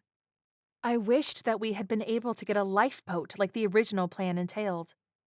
Thinking of how Lyric and Ro had made this journey by rowboat only a short time before, I was a little jealous. Tyler was a trooper, keeping himself and Gemma afloat, but he needed a break, and I couldn't do what he was doing. Gemma's mother found a piece of wood from the ship. Though charred and only big enough to fit under the girl's small arms, it allowed her to float. Tyler and her mother on each side helped to guide her along as she whimpered and barely kicked her legs. The brief peace I was feeling was shattered when the Jalak Brotherhood started lowering boats into the water. Crap. We have to move faster, I said. Our little group swam harder. Would it be enough? Chapter 6. Jalak and their boats were collecting their scattered prisoners right and left. My heart ached for the people being recaptured. The shadow from the reef made it hard to see, and if the goblins were looking for me specifically, the darkness was my saving grace. We reached the jagged reef as 2 boats were closing in on our location. We dragged our bodies from the water and scrambled up the face of the steep incline. The rocks scraped my hands. I ignored the pain. Touching the earth, even in this strange place, somehow recharged me after being at sea for so many awful days. Jalak swarmed all around. Several were climbing up behind us. "Faster!" I shouted. When we finally got to level ground where the footing became softer, we stumbled forward. There was no time to take in the strange realm. Tyler and I ran with the girl and her mother between us. The ground was sandy, but not nice sand, like the beach I'd once visited in Florida. This terrain was rough and full of weeds and dotted with bushes. We no longer had the protection of the shadow from the bluff. The 3 moons gave a lot more light than the one on Earth. The light helped me keep track of Tyler. The prisoners the Jalak hadn't caught scrambled onto the shore here and there. The threat of recapture kept us all moving. The Jalak shouted behind us, their feet thundering in the sand. We ran harder. My eyes scanned for a place to hide. To the left, a village lay nestled down the hill. I knew the rendezvous point was down there somewhere. We couldn't go that way. Lyric and Ro were waiting to meet up with us. But with the Jalak closing in, I wasn't going to lead them anywhere near Lyric. To the right stood a lighthouse far in the distance. Straight ahead lay a forest. I pointed, a wordless command. Tyler nodded. We ran for the trees. I hoped the forest would be dense enough to lose our pursuers once inside. The little girl and her mother followed. I didn't look back to see how close the Jalak were. With many of the prisoners recaptured, there were only a few groups left to pursue. Blessedly, we'd mostly gone in different directions, so the Jalak would have to split up to chase us. We ran at a frantic pace. Gemma's mother tripped, her small frame hitting the ground hard. She began screaming. Tyler and I tried to pull her up and discovered she'd landed on a small thorny bush. I pulled out a branch of long purple and white thorns from her neck, face, and chest as she screamed. Horrified, I looked at Tyler. His expression mirrored my own thoughts. This is bad. This is so bad. The puncture wounds went deep. She staggered up and we made our way forward, but she couldn't move very fast. Tyler and I helped her along, though it was agony to go at such a pace. We're all going to get captured again. Yards away from the cover of the trees, she dropped to her knees. "Gemma, baby," she was gasping. "No matter what happens, I love you. Do you hear me?" She held her daughter in a tearful embrace. By the light of the moons, I could see dark, spidery lines spreading out from her wounds. Some kind of infection or poison? She pushed away from her daughter and vomited. Tyler and I tried to pull her up, but she collapsed completely, unable to even sit. The Jalak were getting close. "We have to go." I urged her to get up. Her breathing became ragged. The wounds on her neck seemed to decay before our eyes. Sweat dripped down her temples and she lay on the ground, writhing in agony. "We have to go." Tyler pulled at my arm. I understood what he meant. We had to leave her behind. No! It was so horrible. I looked at Gemma, who was clearly terrified. I wouldn't let her lose her mother like I'd lost mine. The woman grabbed my arm and looked into my face. Foamy drool beginning to drip from her mouth. Through gritted teeth, she said, "Gemma." "She's here," I said. "Take her home." She gasped for air. I nodded. "I will." A lump constricted my throat. The woman grabbed my wet shirt and pulled me closer. "Swear it." "I promise you." I nodded. "I swear it." The woman's grip loosened, and I sat back. My chest heaved with shallow breaths. Gemma fell onto her mother's abdomen, begging her to get up. But her mother was already dead. My trembling fingers covered my gaping mouth. The Jalak's vicious shouting spurred me into action. I dragged Gemma from her mother's corpse and ran with her sobbing and screaming in my ear. My head throbbed.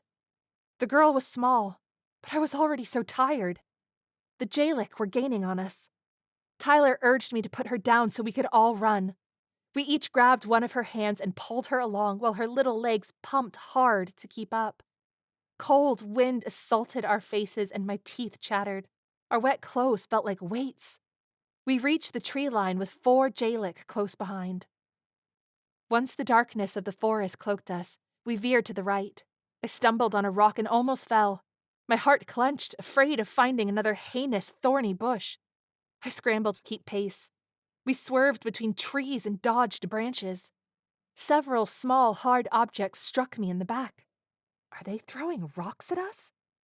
Without warning, Tyler hit the ground face first. The girl between us lurched suddenly towards me without the counter pull from Tyler. Tyler! Looking back, I saw Tyler's prone body on the ground, still as death. No, no, no, no! Hide! I shoved the little girl down behind a fallen tree and turned to protect my friend. I tried to summon the magic from my gut, but it wasn't there. I looked around, frantic. Grabbing a large rock, I hurled it toward the nearest Jalak. It hit the mark, but it didn't even slow him. Blindly, I hurled more rocks and sticks as I made my way to where Tyler's body lay. Tyler didn't stir or respond when I grabbed his arm. A small dart protruded from his neck. Oh my God, no! With trembling fingers, I plucked the dart out of Tyler's neck. Picking up a good-sized branch, I wielded it like a baseball bat. Then I took a fighting stance over Tyler's still form to protect my 2 helpless companions. The Jalak drew near. My body shook. I breathed a quiet prayer to whatever higher power in this universe might help me. The nearest Jalak snarled and lunged, his yellow eyes glowing in the dark forest. The stench of his breath reached my face, just as a terrifying whoosh sounded in my peripheral. A black blur flew in and snatched the goblin that had been just inches away from me. The remaining 3 goblins stopped and looked to the trees, where their companions screamed. The Jalak's cries cut off. His 3 companions shuffled side to side and looked frantically around. Another whoosh of air, the same black blur. A second Jalak gone.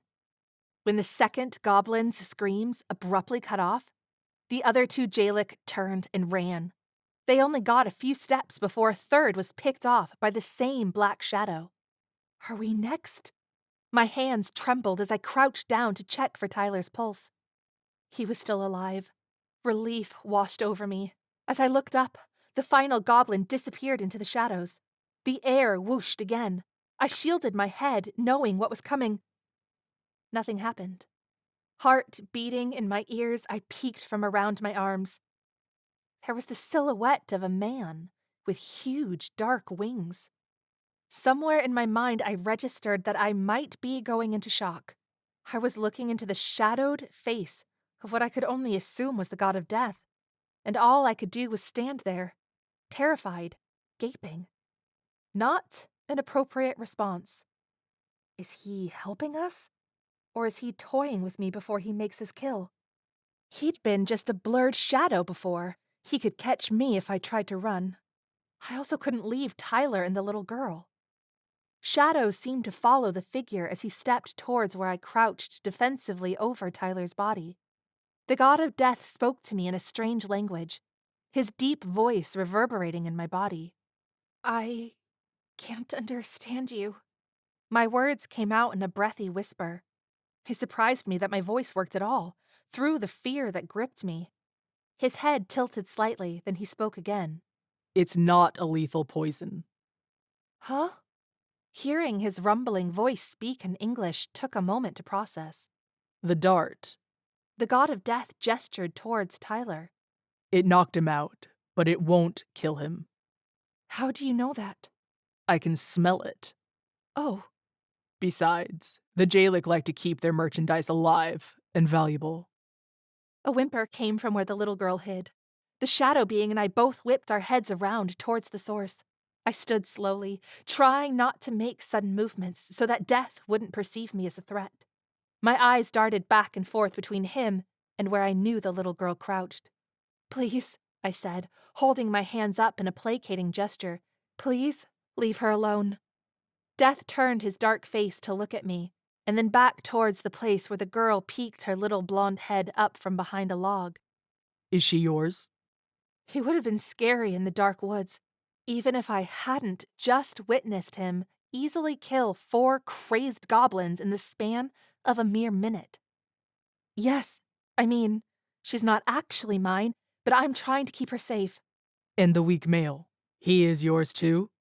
He's my friend. I kept my eyes on the dark-winged man. Please, don't hurt them. Death made a rumbling sound in his throat and stepped closer to me, which brought his face halfway out of the shadows. My breath caught.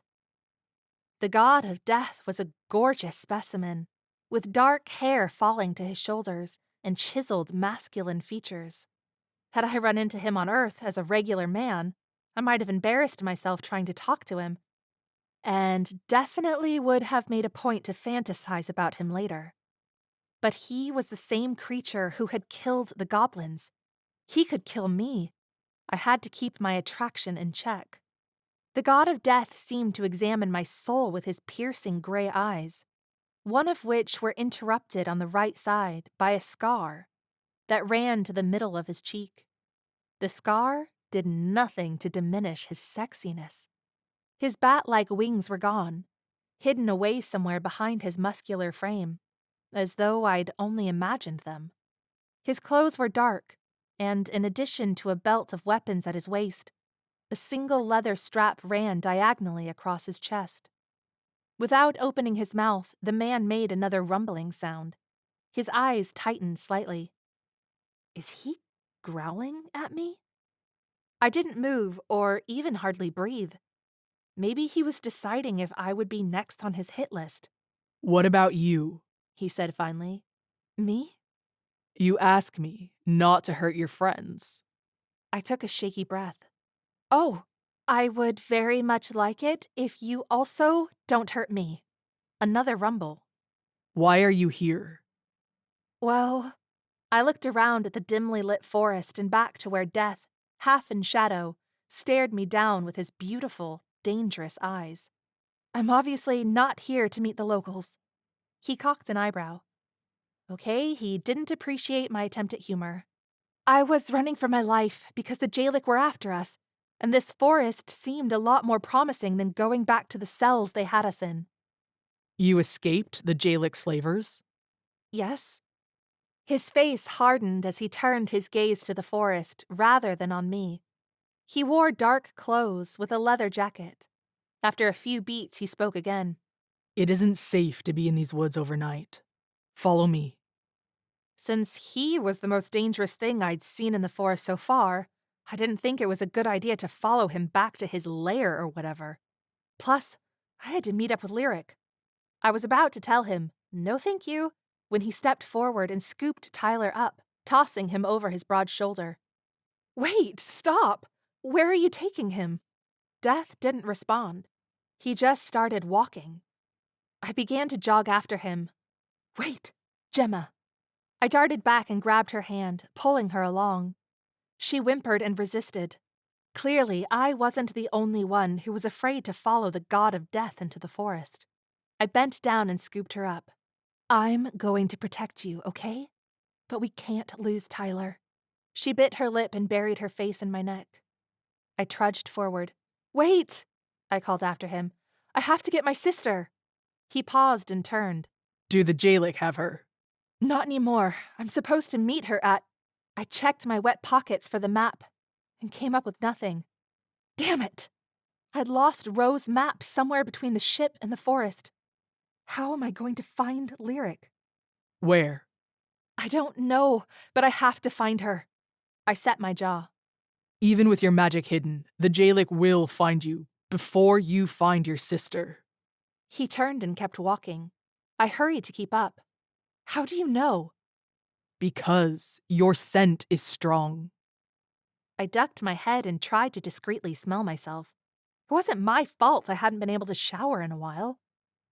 Your friend will not wake from the poison for hours at least. His tone was indifferent. With a storm coming in, you'll either follow me or go back to the slavers. I'm not going to let a little rain stop me from getting to my sister, I said under my breath. A storm is not a little rain in this land. That sounds ominous. Hold up. He could hear me? If Tyler was out for very long, I couldn't wait here with him on the forest floor. I decided to stop worrying about it and let death carry him to a safe place. Then I would go find Lyric. We'd come back together for Tyler. I held tight to Gemma and followed Death as he made his way silently through the trees. So, what should I call you? I asked. Better to ask than to call him Death to his face. My name is Kai. Way less intense than the name I'd been using. So, you're not the god of death? No. Well, thanks for helping us, Kai. My headache spiked, and I swayed a bit while Gemma clung to my neck. Belatedly, I added, I'm Astrid. Kai just made that rumbling sound and kept walking. Ugh, how did I get here? Following a weird guy deeper into the forest in the middle of the night? We probably walked for a mile or two, but I couldn't be sure. I hoped he wasn't taking us back to his lair to torture and kill us slowly. My brain ran wild with all the scary movies I'd seen about vampires, demons, and mythical creatures. Since he had Tyler, I followed and just prayed we'd all be okay. I might not have been using my best judgment, but who can tell when you're in a situation like that? Now and then the moonlight shone through the canopy enough that I could see that this place mostly resembled what you would see on Earth. Except the colors here seemed more vivid, almost more alive. Some plants I recognized, but some had leaves that were large and foreign, kind of tropical looking. The trees had a slight purple hue to their white and brown bark. Combined with my migraine, it all made me feel like I was stuck in a very real, very bad dream. The wind whipped through the trees more and more fiercely. I shivered. Maybe the storm was the reason my head hurt so much. I realized the storm that was kicking up was probably the kind that sent you to the basement back home. I half expected to hear tornado sirens. My heart sank. There was no way I would find Lyric until the storm passed. I only hoped she and Ro had gotten to a safe shelter. Finally, as rain began pelting our faces, Kai approached a generic-looking crop of foliage. He moved some vines to reveal an archway. We stepped through onto a path through the underbrush that wound around and finally opened up to a clearing. Lightning flashed in the sky and illuminated a small stone cottage, nestled in halfway up the hillside. It was eerie. We hurried through the rain towards the house. Another long flash of lightning revealed a barn with a water wheel. It felt like stepping into an old western.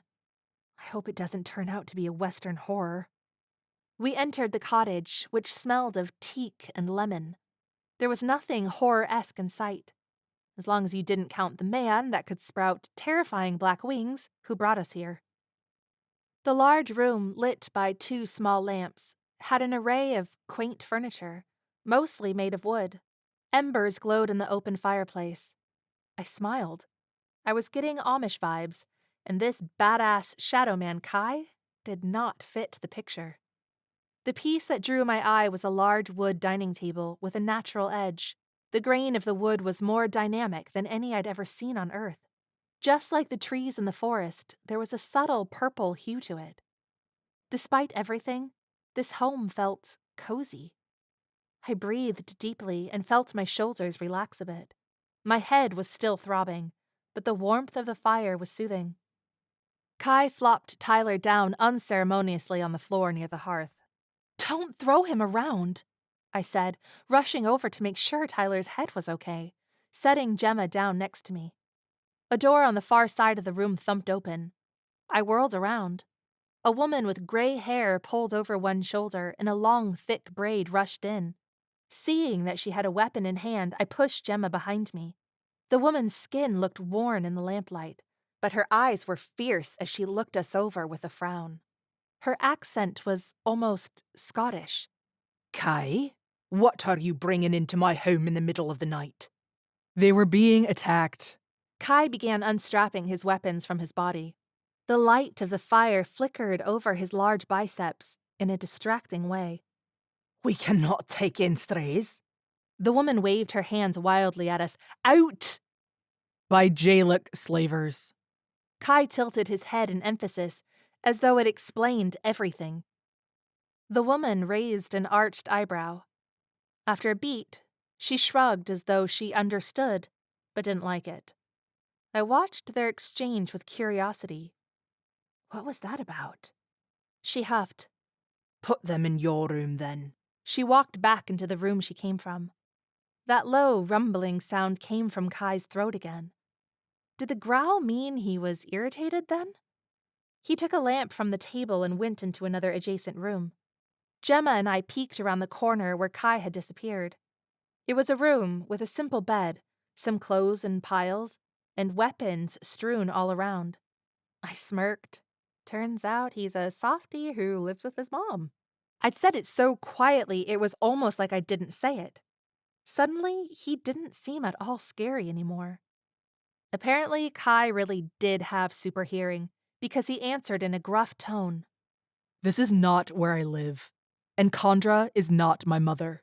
She's a friend. He shook his head. We're not even the same race.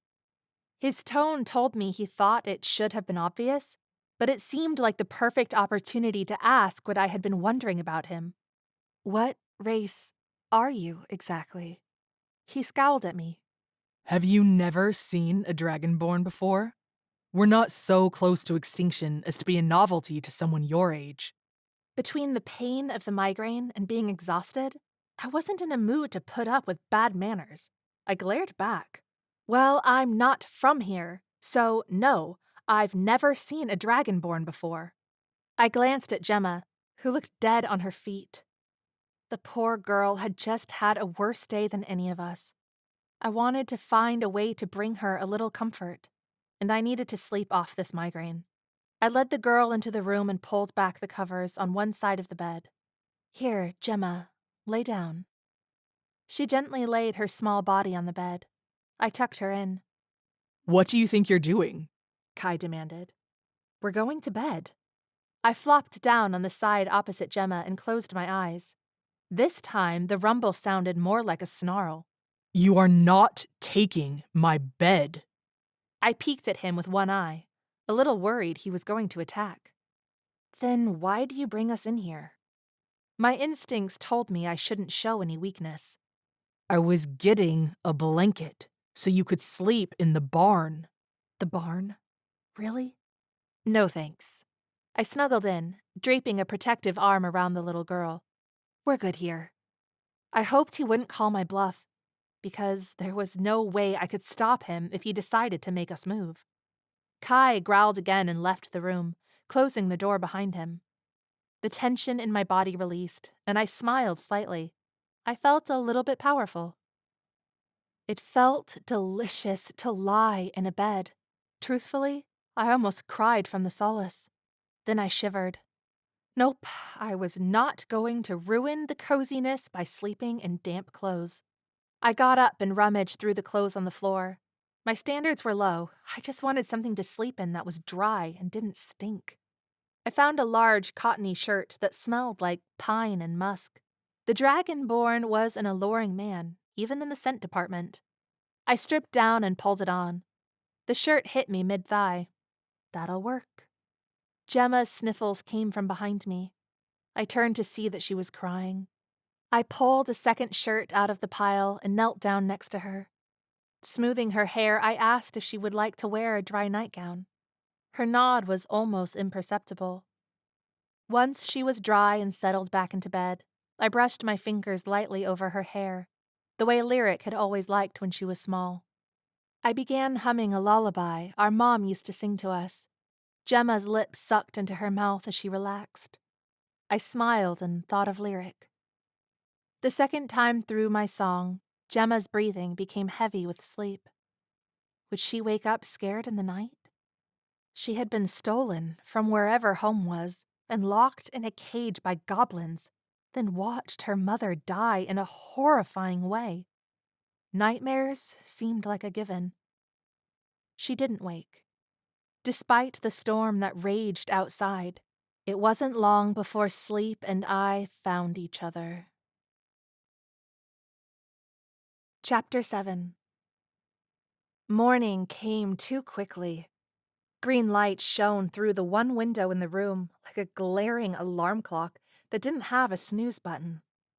I held my hand up to shield my eyes. I woke up sore, tired, and irritated. The dregs of the migraine still lingered from before, along with a very dry mouth. I had to find Lyric. How had she fared the storm? Was she worried and scared that I hadn't come last night? My brain was too stressed to go back to sleep. I got up to look out the window. The crazy thunderstorm had turned to green fog that was so thick I couldn't see anything. With fog that thick, I would have to wait for it to clear before I could hit the road. Looking over, I saw Gemma was still out cold, her small face covered in filth. The fact that others were enjoying sleep and I was awake seemed like an injustice. If I'm stuck here, I might as well have kept sleeping. There's probably no coffee in this godforsaken world, and I'm so tired of having a headache all the time. I want to break something. I padded my way out of the room and searched for a place to pee. Tyler and Kai both snored softly on the floor. Ugh, they're so irritating. In a hurry and not sure where to find a bathroom, I stepped outside to go the old-fashioned route. The fog was so dense. If I went far from the house, would I be able to find my way back? Better not risk it. I took care of business next to the stairs, cursing said fog for offending my morning with its presence, when I should be going to find my sister. Or at the very least, sleeping and not plagued by any of it. As soon as I finished, I stepped back inside. I wanted a glass of water and to sleep until it was time to leave this place. You know, we have a latrine for a reason. The rumble of Kai's voice startled me. Are you serious right now? I was instantly mortified that he'd been aware of what I was doing, so naturally, I scowled at him. Well, I didn't know where to find it. So at your house, the next option is to use the flower bed out front? His body was stretched out on the floor, his hands behind his head like he was relaxing. You are so irritating. I could feel my cheeks were flushed. You're wearing my shirt. He jerked his chin in the direction of the black t-shirt I wore. Get me out of this conversation. I marched to the kitchen area of the large room. There was an old-fashioned sink and pump. I pumped some cool water into my hand and drank, to fix the dry-ass mouth I'd woken up with. Admittedly, after I had gotten a drink and my mouth felt normal, I was a lot less grumpy. I did, however, still want to go back to sleep. So, to avoid more humiliating conversation, I tromped back to bed without a glance in his direction. My efforts to find sleep again were wasted when Kai showed up and began rifling through his things, making ungodly amounts of noise. In my head, I told him exactly what I thought about him coming in and being annoying. There is no reason that he needs to be in here. He's just being rude. What a hateful man. Being sexy doesn't just give people the right to be inconsiderate. The poor kid that had been sleeping peacefully next to me got a rude awakening. Her face crumpled like she was going to cry again. I put a pause on thinking unpleasant thoughts at Kai and put a hand on Gemma's head. It's okay. We're safe. Go back to sleep. Gemma's features softened, but she kept wary eyes on the dragonborn. I whirled around to Kai. Do you have any manners whatsoever? He ignored me and kept pillaging the room, weapons clanking and rattling as he moved them. My irritation kicked up a notch. You can't possibly need to be organizing your crap right now, I hissed. No response. I narrowed my eyes at him. He picked up the goblin knife I had been wearing on my thigh the night before, examining its black hilt and checking the curved blade for sharpness. That is mine, I said. Can you stay out of my stuff? He looked pointedly at the shirt I was wearing. His shirt. I could have left you in the forest with the Jalak. Good point. I glanced at the little girl. She had the covers pulled up to her chin, and her eyes were darting back and forth between us. It's okay, I whispered, giving her a small kiss on the forehead. You're okay. Kai didn't deserve my snapping at him. I was in a bad mood, but that wasn't his fault. I tried to tamp down my irritation with him as I turned back to face him. Okay, I sighed. You're right. I'm sorry. I will give your shirt back. I just needed something dry to... You're stinking up the entire room. He cut in. I don't want your apologies. I just want you out of here. I rocked back, a scowl of outrage on my face. I take it back. He deserves all the snapping. What a prick. That's when Tyler woke up and started calling out in a panic from the main room. What's going on? Where am I? Who's there? I jumped out of bed to help my friend. Shh, Tyler, it's okay.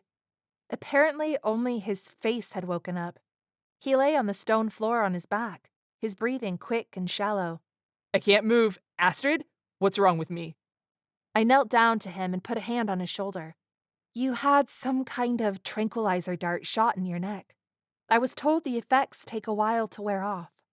Oh. He took a calming breath. Well... His eyes moved back and forth, evaluating. I guess that explains why I feel so tranquil.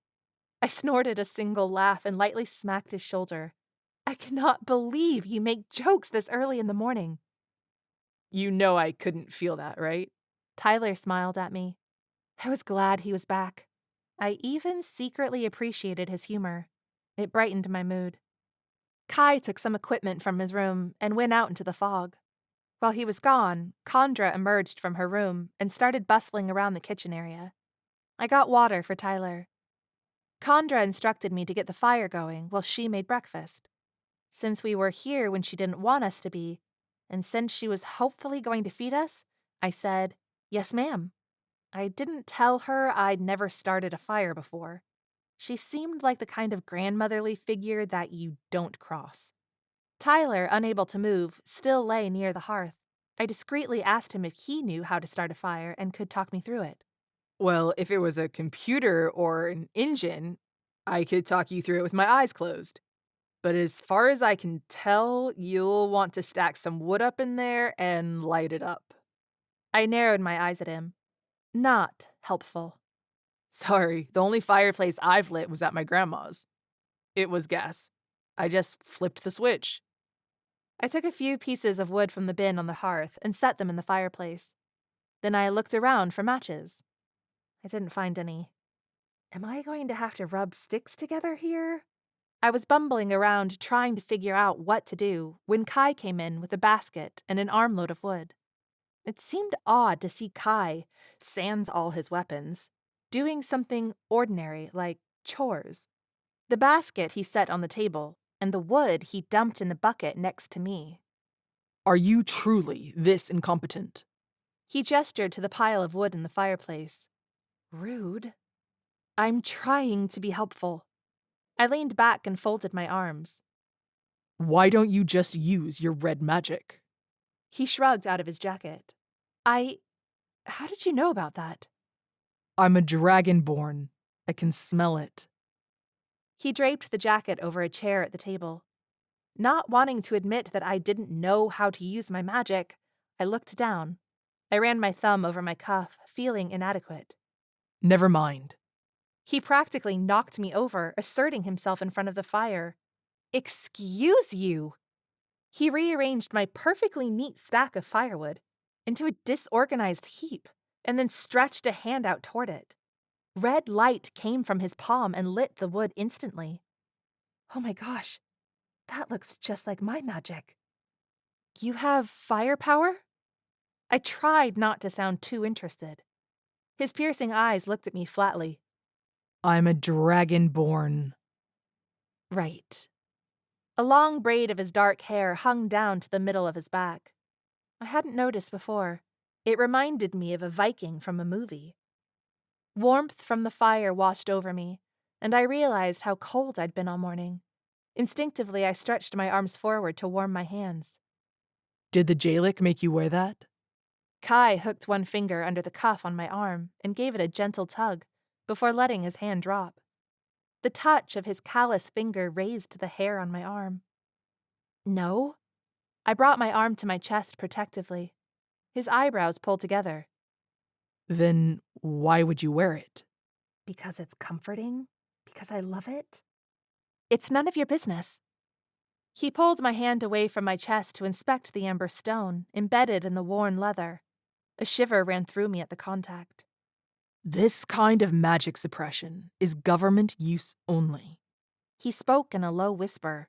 Hard to find, even on the black market. What? My stomach dropped.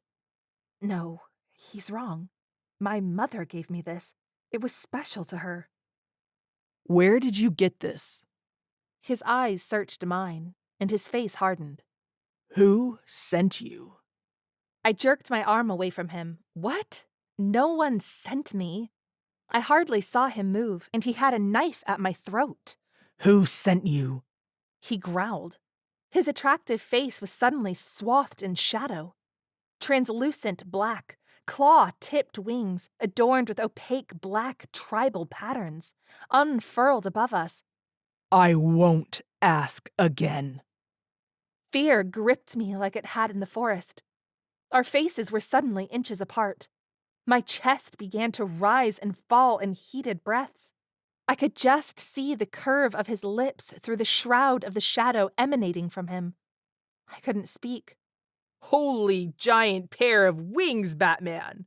Tyler said from where he lay on the floor. Kai snarled in his direction. I shuddered. This is it. He waited for us to get comfortable, and now he's going to kill us. What is happening? Tyler said. Am I hallucinating? No, Kai said. But if you impede this interrogation again, you will wish you were only hallucinating. Leave him alone, I whispered. Kai's momentary distraction helped me find my voice. No one sent me. My voice trembled.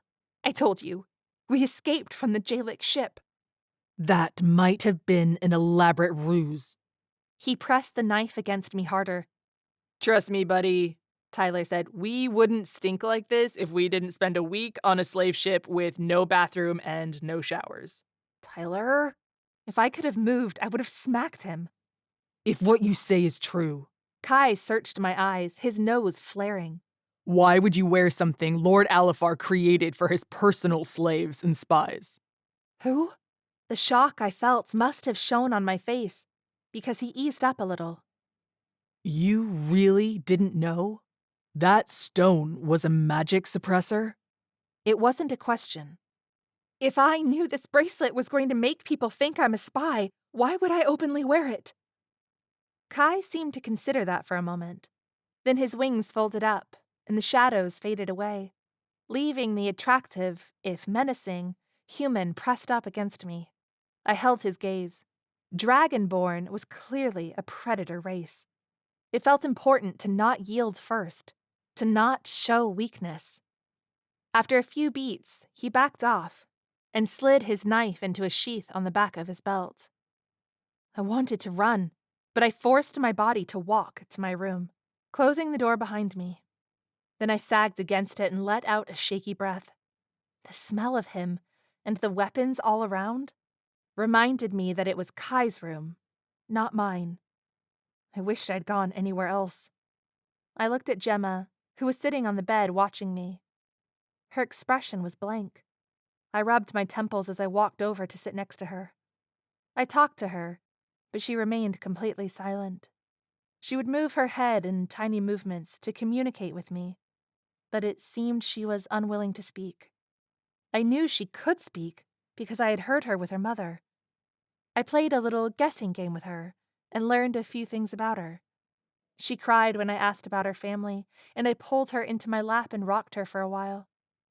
I had heard of kids refusing to talk when they were traumatized, and I couldn't blame her. When her crying died down, I asked her if she was hungry, and she nodded. I didn't want to be in a room with Kai, but I put on a brave front for Gemma. She slipped her tiny hand into mine as we walked, and the gesture nearly broke my heart. I thought about my sister, in a strange land, not knowing where I was. My heart constricted. I hoped she wasn't afraid. I sat Gemma down at the long bench on the side of the table nearest the fire. Condra watched us for a moment before turning back to the counter. She poured a small glass of something that resembled orange juice and came over to sit down in front of Gemma. "I didn't realize last night that you had a child with you," the woman said pointedly to Kai. "I can't believe you let a little girl sleep in such filth. She needs a bath." "She's not the only one." Doesn't seem to have done her any harm, Kai said, glancing at Gemma. Condra tisked and shook her head, turning her attention back to Gemma, her Scottish accent taking on an almost grandmotherly tone. "What's your name?" Gemma looked at Condra and then turned to me, eyes wide. "Her name is Gemma." I put my arm around the girl. "She won't speak." Condra didn't seem too concerned with that. She proceeded to ask me questions about Gemma, none of which I could answer. The child tensed with each one. I finally pulled Condra aside to where Gemma hopefully couldn't hear us. "All I know is that she was locked in a cage on the Jalak ship. When I got Tyler out, I didn't want to leave her behind, so we brought her along." I glanced over at Gemma and lowered my voice even more. "Her mother died in a horrifying way last night, just before Kai found us." Condra put her hand over her mouth, and sadness touched her sharp eyes. "The poor child." I nodded. "She's 6 years old, likes kittens, and the color purple is her favorite. She has a brother and a father somewhere, but when I ask about her family, she just cries." The older woman nodded as I spoke, inserting mms and mhms here and there. "That's all I know about her," I finished. "I promised her mother I would get her home." One swift nod from Condra. "Set to the table." She walked over to Gemma, abruptly ending our conversation. I shook my head slightly. The behavior in this realm leaves much to be desired. Condra coaxed Gemma into a bath before breakfast, in exchange for a biscuit to tide her over, since breakfast wasn't quite ready. Gemma looked to me with questioning eyes. I nodded my encouragement and told her I would come too. The three of us went into the washroom. It was located off the main room near the kitchen area. The space was minimal. It was mostly filled with a deep stone basin in the center, large enough to fit 2 people comfortably. Condra pumped cold water into the basin for a bath. Then she took a small stone, she called it a heat rock, from a pail in the corner and placed it in the water. I watched carefully, so I could duplicate the process for myself later. The smooth black rock was the size of a $50 and looked unimpressive. When the stone hit the water, it glowed red. Not a minute later, steam began rising from the water. I dipped a hand in. The warmth was heavenly. Fascinating. Once Gemma was in the bath, she seemed to relax. Since she was in good hands, with her nod of approval, I went to set the table. As I worked, Condra bustled back and forth from her room to the washroom, with clean clothes and supplies. Eventually, Gemma emerged fresh and clean, wearing a simple red shirt that fell to her knees. A bit of ribbon tied at the waist made it look like a dress. Her hair was brushed and tied back with another length of blue ribbon. She wasn't smiling, but she looked more at ease. She clutched a small stuffed lamb that looked like it had seen better days. I smiled gratefully at Condra, and she waved me off. "A little healing magic goes a long way." I raised my eyebrows, curious. Hopefully I'd get the chance to ask her about that later. I bent down to look into Gemma's face. "Did you find a toy?" The girl nodded slightly. "Just an old relic from when my son was small," Condra said. "He dragged that thing everywhere." She instructed everyone to sit and then served us a meal, akin to biscuits and gravy that had been baking in a covered pot over the fire. Sitting at the table next to Kai felt tense. I was half worried he might go into attack mode again, and half worried about how awful I smelled. I needed a shower stat. I glanced in his direction, aware of how nice he smelled. He was busy eating and ignoring me. Good. I thought I might go crazy stuck in this house with him until the fog cleared. Plus, I was anxious to get to Lyric. I looked down at the cuff on my arm. Doubt flooded me. Is this really a magic suppression stone? Did my mother have magic? No, I knew her my whole life. My mother was warm and kind, and decidedly normal. She wouldn't give me something designed for slaves. She had worn this cuff herself before she'd passed it on to me. She must not have known. Where would she get something like this on Earth? Kai is wrong. This stone is plain old amber, like my mom said. I just decided that I was worrying for no reason. In fact, Kai was such a prick. I don't know why I'd even thought twice about what he'd said. Someone mentioned the fog storm, and my ears perked up. Condra was explaining to Gemma, similar to a sandstorm in the desert. This was a magic storm. The green color was from trace earth magic mixed with natural gases leaking from a nearby mountain and blowing in from the ocean. How long will the fog last? I asked. No one knows, Condra said. Last time it was 4 or 5 days. Panic tightened my insides. I can't sit around here that long. I have to find Lyric. Is there any way to navigate through it? I asked. Light magic is the only thing strong enough to cut through that. The woman waved her hand. Where do we get some of that? You're either born with it or you're not, she said, and then gestured to the lamp on the table. The rest of us pay for a light, and those oil lamps won't get you to the barn in fog this thick. I felt like screaming.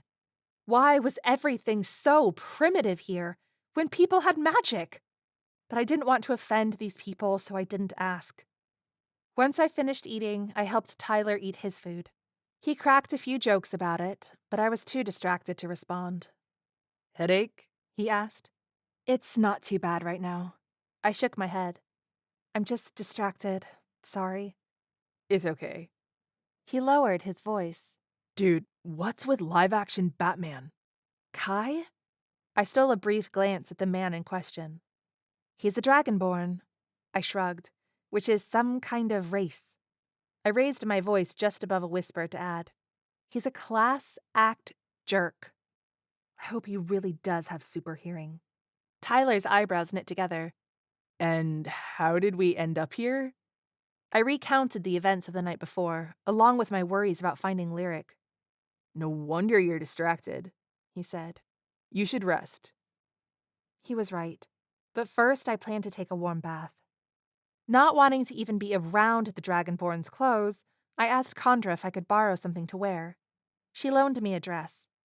I didn't affront her generosity by asking for something more practical, even though I wanted to. I'll just wash my clothes and be in my leggings again as soon as possible. I prepped the bathwater like Condra had. The red glow of the heat stone intrigued me. My gaze fell to the stone on my arm, in its setting of brown leather. I rubbed my thumb over it. My thoughts were at war in my head. This is ridiculous. I'd always been proud of the fact that I wasn't superstitious or gullible. But I also didn't believe in magic a week ago. And Mom had been hiding things from me and Lyric. Finally, I unlaced the cuff and set it on the counter of the sink. An experiment. There was no change. That made sense. I'd taken the cuff off briefly to shower a million times. After a very long soak in the tub and a triple hair wash, I felt amazing. Not even a trace of headache. I was blissfully warm. The heat stone had kept the bathwater a perfect temperature the entire time. I slipped into the clean dress and braided my wet hair. The cuff on the counter seemed to eye me as I avoided touching it. Now that the idea had been planted in my mind, it was hard not to link feeling this good to not wearing it. I closed my eyes and took a deep, slow breath. Timidly, I explored within myself for my magic. The real test. It proved easy to find. The moment I brushed against it with my mind, it surged inside of me with such a force that my eyes flew open with a gasp. I didn't dare mess with my power any further. After what had happened with Brother Mial, I thought I was likely to destroy the entire room, if not the whole house. Snatching Kai's shirt off the floor, I used it to grab the cuff. then headed back to his room. Not sure what else to do with the cuff, I carefully hid it in the corner behind a crate full of weapons and gear. I didn't want to risk wearing it, but I didn't know how I could ever part with something that my mother prized so highly. It had been my one treasure for as long as I could remember. Afterwards, I gathered my and Gemma's dirty clothes and headed back to the bathroom to wash them. Tyler was trying to chat with Kai, who sat, dressed in dark pants and a black t-shirt, sharpening a battle axe. Gemma, straight-faced and quiet, held tight to her lamb while Condra explained to the girl how to bake something. No one was aware of the crisis that was happening inside of me. I couldn't believe Kai was right about my cuff. How had I never noticed the difference I felt when I didn't wear it? I almost never took it off. Mom told me to always wear it. I'd always found such comfort and security in having it on. I took my stress out on the clothes as I scrubbed the crap out of them. Who were you, Mom? Who am I? Chapter 8. Condra seemed to decide that Tyler and I weren't spies or enemies after finding out we had saved Gemma. The fact that we were completely ignorant about magic and hailed from the realm of stars, her name for our Earth realm, also seemed to factor in. She wasn't exactly warm, but she'd become a more accommodating hostess. At least so long as anything we needed didn't take her away from her self-appointed role as Gemma's caretaker. The little girl followed her everywhere, and though she wouldn't speak, Condra seemed to understand her fine. Tyler was given a bedroll to make him more comfortable. He couldn't move or feel anything below the neck. Still, it was a nice gesture. Condra, being a healer, though according to her not a very skilled one, took it upon herself to examine his affliction with her magic. But only after her little charge was napping and didn't need her attention for the time being.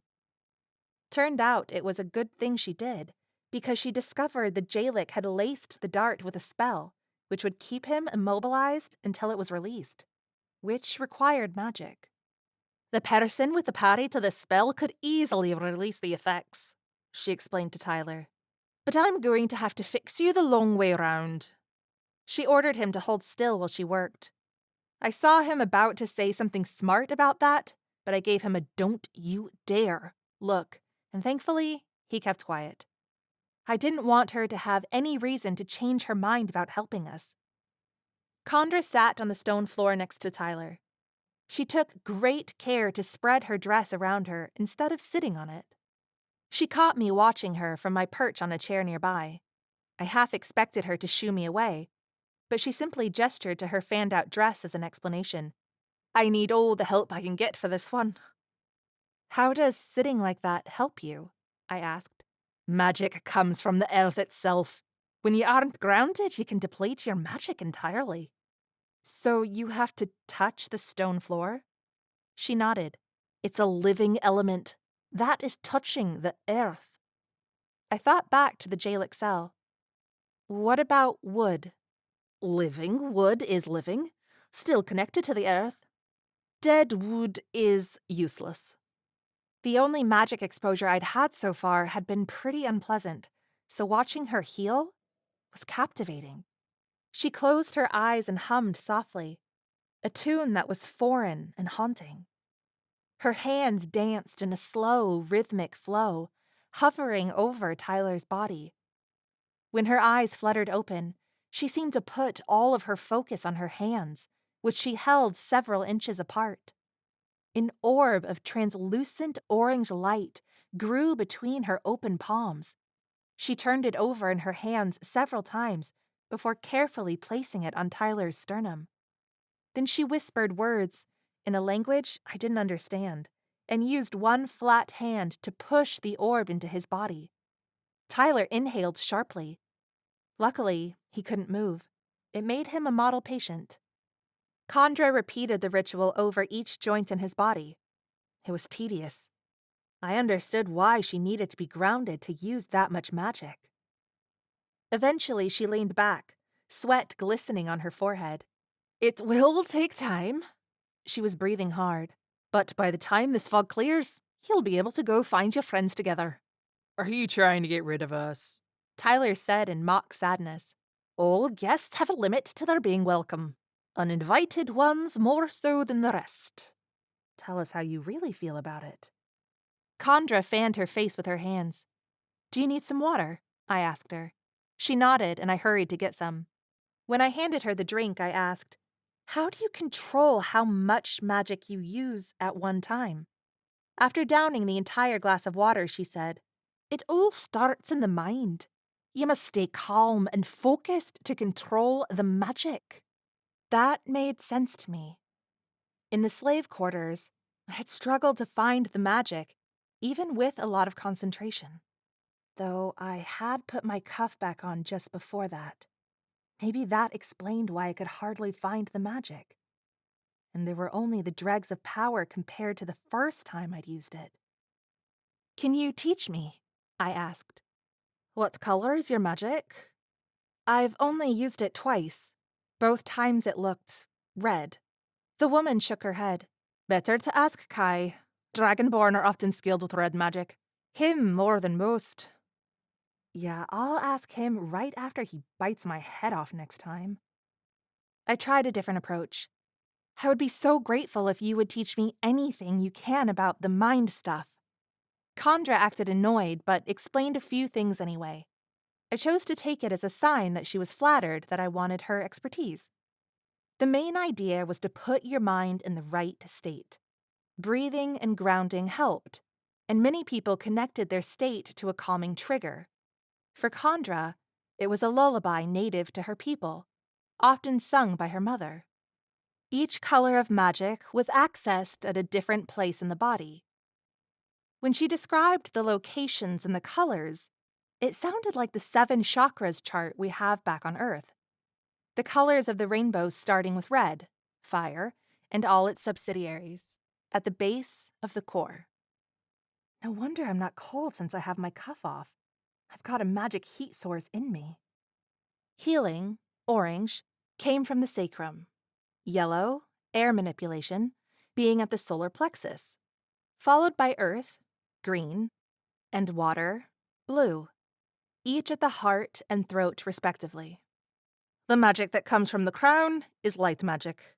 She nodded like that was the end of that. According to the chakra chart I'd been mentally following, she had either skipped one or people on Earth had made up an extra. Touching the space between my eyebrows, I asked, is there magic here?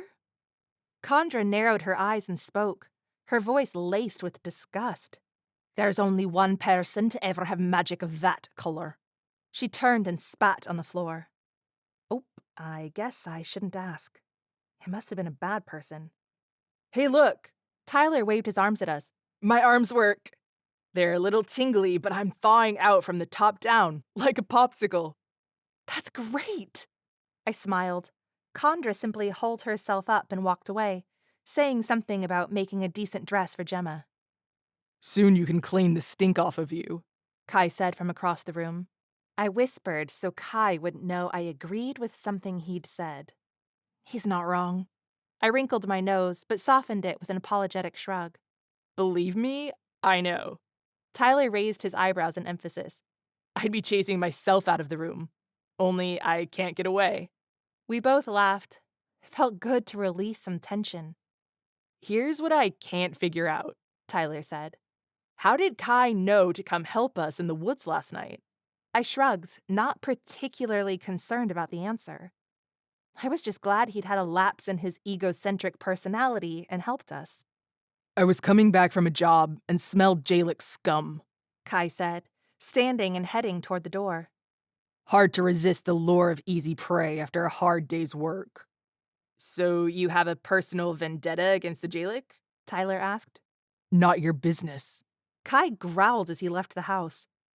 This time the door closed with a good deal of force. Don't break my doors, Kai Helmstad, Condra said from her chair by the fire, where she was rummaging through a basket of material. Aren't you worried he'll get lost out in the fog? Tyler asked. I didn't think I could find it in my heart to be sad if he didn't come back. His senses are keen. He doesn't need to see to find his way, she said. That's unfortunate. So, Kai and the Jalak, is it a race rivalry or...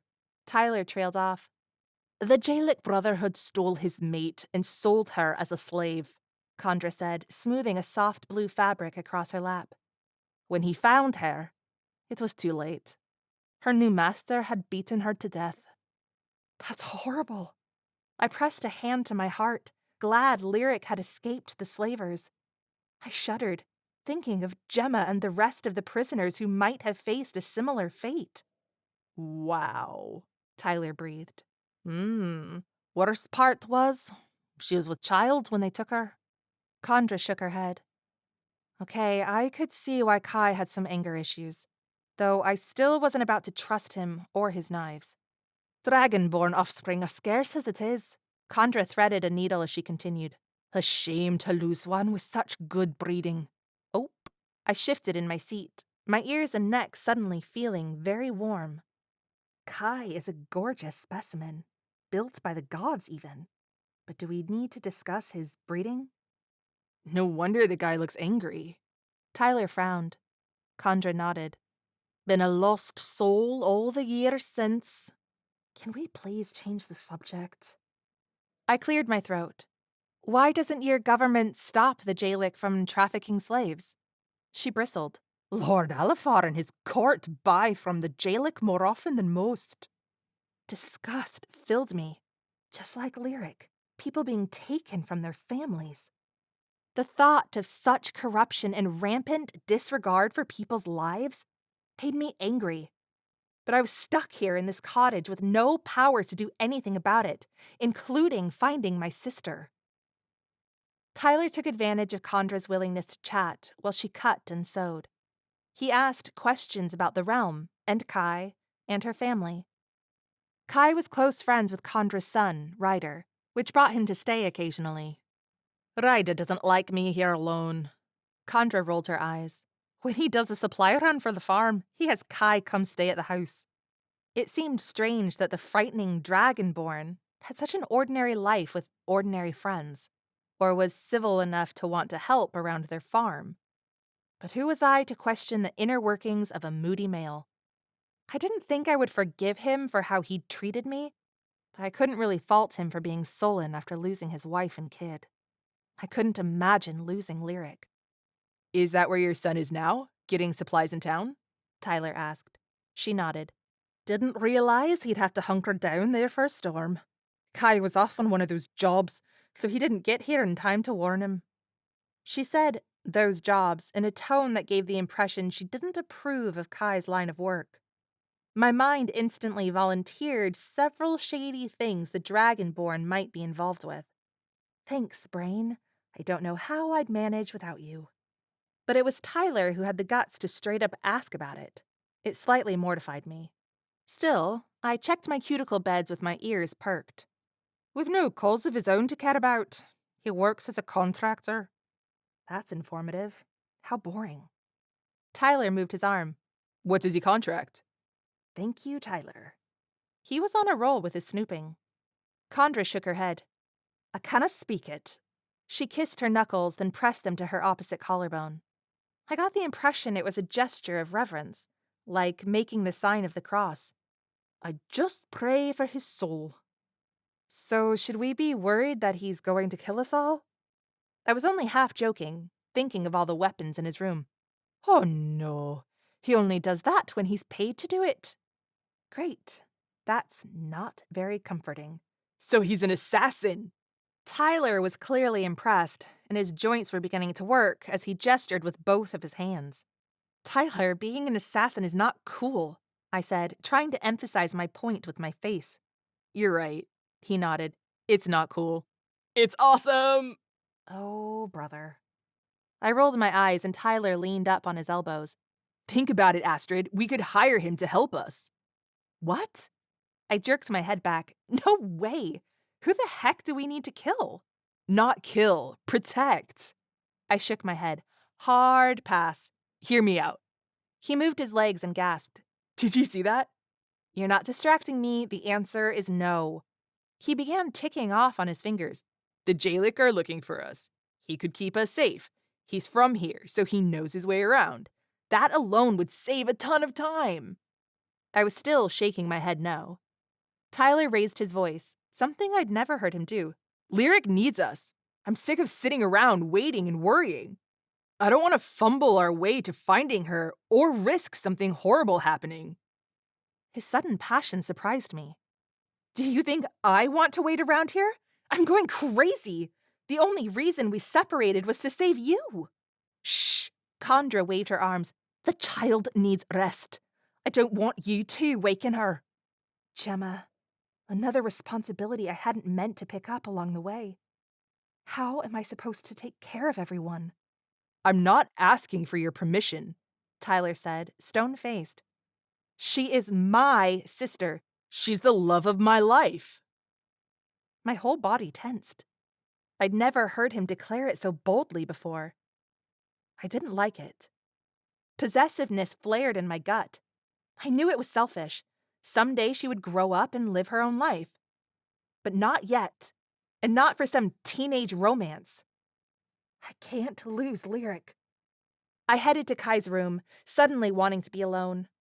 I flopped down on my back on the bed and closed my eyes. I distracted myself by making a mental checklist of what needed to be done the moment that damned fog cleared. The list was short. 1. Gather everything I brought with me. The clothes on my back, the cuff hidden in the corner, and Tyler's motorcycle key that had somehow survived in the pocket of my leggings. 2. Leave. Lyric and Ro wouldn't have stayed at the rendezvous point for long. They would have had to find shelter in the storm. No one else can travel in this fog either. They won't be too far ahead of us. I stayed alone in that room for hours, until I felt more rational. I flopped my arm over my eyes and thought about Kondra's healing magic. It was so serene. If only my magic wasn't so destructive. I mean, it would be good in a fight for my life, if I knew how to use it. But how handy is it going to be on the daily? Until this whole disaster, the number of to-the-death fights I'd been in had been exactly 0. I practiced calming my mind, breathing deeply. Then I kicked off my tennis shoes and planted my feet on the cool stone floor, letting myself get grounded. Picturing the location of the root chakra on the chart in my mind's eye, I sent my awareness to the deepest part of my core. There it was, my magic. Though my eyes were closed, I could see it there. It glowed bright red and flickered. It seemed to mock me, eager to have me call it into the world. What a strange thing to feel the power that's mine, a part of me, yet separate. Thinking of Lyric's CFS, I wished I had power like the healer instead. I mentally traveled up my body to where she had talked about her healing magic living. I imagined an orange glow living there that I could partner with and use to heal my sister so that she would never again need her chair. As I mentally searched my abdomen, I saw a flicker of orange light. My eyes flew open and I sat up. Heartbeat quickening, I glanced around. No one would see what I was about to try.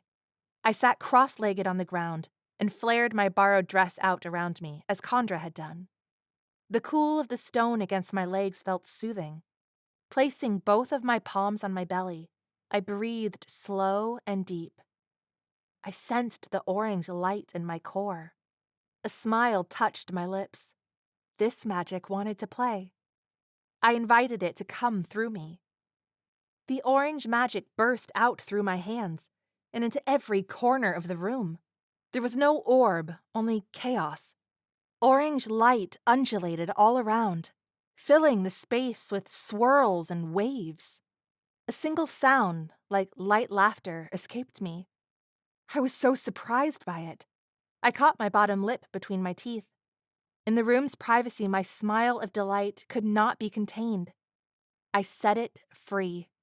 It felt so good to lower my guard. Raising my palms to the heavens and stretching my arms high, I closed my eyes and basked in joy. A feeling I hadn't experienced in a very, very long time. The door banged open and startled me out of my reverie. My head whipped around. Kai's large frame filled the doorway. The look on his face told me he wasn't any more excited to see me than I was to see him. I scrambled up from my place on the floor. Ever heard of knocking? Self-conscious, I waved at the orange light in the room that was lingering like a stray dog with nowhere to go. It's my room. But I'm staying here, so you should have the decency to knock. I thought you said your magic was red. He nodded pointedly at the orange light filling the room. Why do you care? I shrugged. His low growl accompanied his words. Because I don't like being lied to. I folded my arms protectively over my stomach, but raised my chin in an attempt to show strength. I didn't lie. This isn't red magic. He leaned in with a challenging glare. Obviously? Well, I didn't know I had orange magic. And I'd like to get back to being excited about it, you buzzkill. Kai made a small rumbling sound. So you don't need my help with red magic, then? He brushed past me into the room. Wait! I turned to face him again. You were going to help me? Kandra can help you with that. He gestured toward the healing magic that had mostly faded away. But she said my red magic, the magic that terrifies me. His shoulders stiffened. You have 2 colors? I hesitated. Is that bad? It He thought about it for longer than I liked. It's very rare. Okay, but not bad. I guess that depends on if you're trustworthy. Well, what about you? You have those dragon wings you can whip out at any moment. That's magic. And you also have red magic. So why is it weird for me to have 2 things? Light magic is just one form of magic. Different races have different abilities, but the elemental powers never manifest more than one at a time. You mean rarely? Kai narrowed his eyes at me. Show me. You just saw the healing magic. I gestured around the room where the orange light had been before. Yes. He inclined his head towards me. Now I want to see the fire. I took a small step back, shaking my head. No way. So you're lying. No, I swallowed. I'm protecting you. That came out wrong. I rushed on. And everyone else in this house. He cocked his scarred eyebrow at me and folded his powerful arms. It's not. I can't control it. My voice lowered to a whisper. Last time I let that magic out, I killed 3 Jalak. Kai smiled wickedly. He was terrifying. And gorgeous. My gaze was drawn to his mouth. I looked away quickly. Keep your head, Astrid. I was surprised he didn't say something rude. I hated confessing my weakness to him of all people. He began filling a travel pack with supplies. Get ready to go. Is the fog cleared? I looked through the window. It still looked green to me. Then did a double take. Wait, where are you going? Tyler hired my services. Irritation flashed through me. That little... I rushed out of the room to find him. While I'd been hiding in the other room, Tyler had gotten full function of his body back. Good, because I'm about to pummel him. I found him in the washroom, brushing his freshly washed hair out with his fingers. He was in clothes that he must have borrowed from Ryder's closet, because nothing he was wearing would have stretched over the dragonborn's muscular frame. I propped my hands on my hips. You hired that prick to come with us? I told you I was going to. His tone was nonchalant as he smoothed a stray red lock of hair off his forehead. I gritted my teeth. I told you I didn't want him around. Astrid. He turned to look at me, his expression determined. The guy can sense his way through the fog, so we can leave now instead of waiting for the storm to clear. Okay, that alone might be worth the price of having to put up with the dragonborn. Tyler saw my hesitation and grinned. I told you it was a good idea. I folded my arms, shifting my weight to the side. Well, how are we going to pay him? Tyler glanced around before leaning in to whisper. I told him I have a lot of money in savings on Earth. I rolled my eyes. And he is just going to help us on your promise of money in a different realm? What an idiot. Not exactly. He gave me a sheepish look. Well?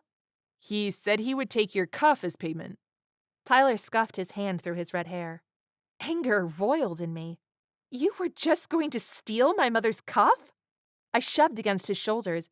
It isn't yours to give away. I was going to talk to you about it. I started towards him. You lying, thieving! He winced, standing his ground. It's to find Lyric, he blurted. I stopped. His face was pale behind his freckles. I was still seething. I can find her without Kai. Or you. Astrid, listen to yourself. He placed a gentle hand on each of my shoulders and looked down into my face. Your mom would not want you to go out there on a dangerous journey alone just to keep her cuff. Tyler had a point, yet I pulled away from him. You don't know what my mother would want. But you do. I could tell his tone was meant to be reassuring, but it struck a different chord. My shoulders fell. I don't know if I do. All my anger deflated, replaced by sadness. She left me with more questions than answers, and the burden of taking care of everything and keeping Lyric safe. Tyler's lanky arms wrapped around me in a hug. Let's just go find Lyric. We can figure the rest out later. After a beat, I hugged him back. Sorry I pushed you. He patted my head. Astrid, you're too miniature to do any real damage. I pulled back and elbowed him hard in the gut. Tyler sucked in a breath. I changed my mind. Enemies will fall, never having seen your elbows coming. Chapter 9. It wasn't long before we were all ready to go. After tying my cuff on Tyler's wrist for safekeeping, since it wouldn't affect him, I relayed the directions to the rendezvous point. Well, as far as I remembered them from the map I'd lost.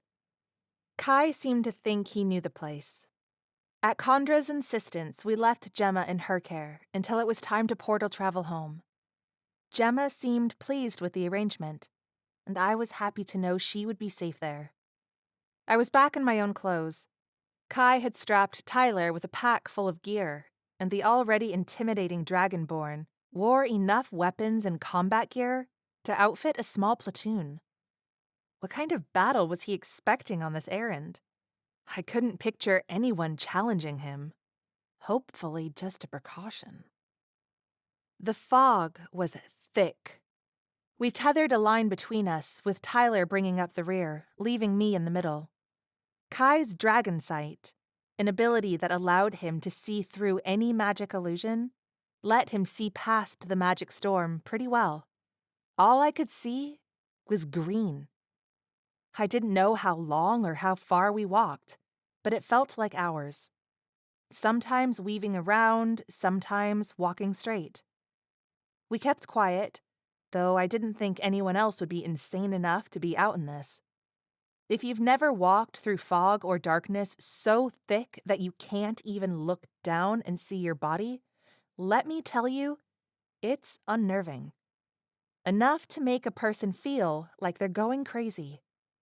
It almost felt like I was alone, except that I could feel the tug of the rope that linked me to the others. Eventually, Kai led us into a building. A mixture of spices hung in the air, and the aroma made my tongue tingle. This is it, Kai said. It took a moment for my eyes to adjust to seeing things again. Kai lifted one hand. Red light swirled up and gathered the green mist that had come in the door with us, incinerating it in a crimson flash. The room was lit with lamps and filled with rows of bins that contained sacks and jars. A spice shop. Kai rang the bell on the counter. The weathered face of a man peeked out from behind the door that led to what I guessed was a back room. Can I help you? We are looking for a female that may have sheltered here for the storm, Kai said. The man's eyes darted between the members of our group. I don't know what you're doing out in this storm, but if you're not here to buy spice, I can't help you. He retreated and closed the door.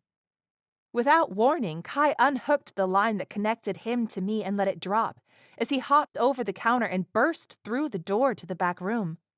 What's happening? Did he sense something?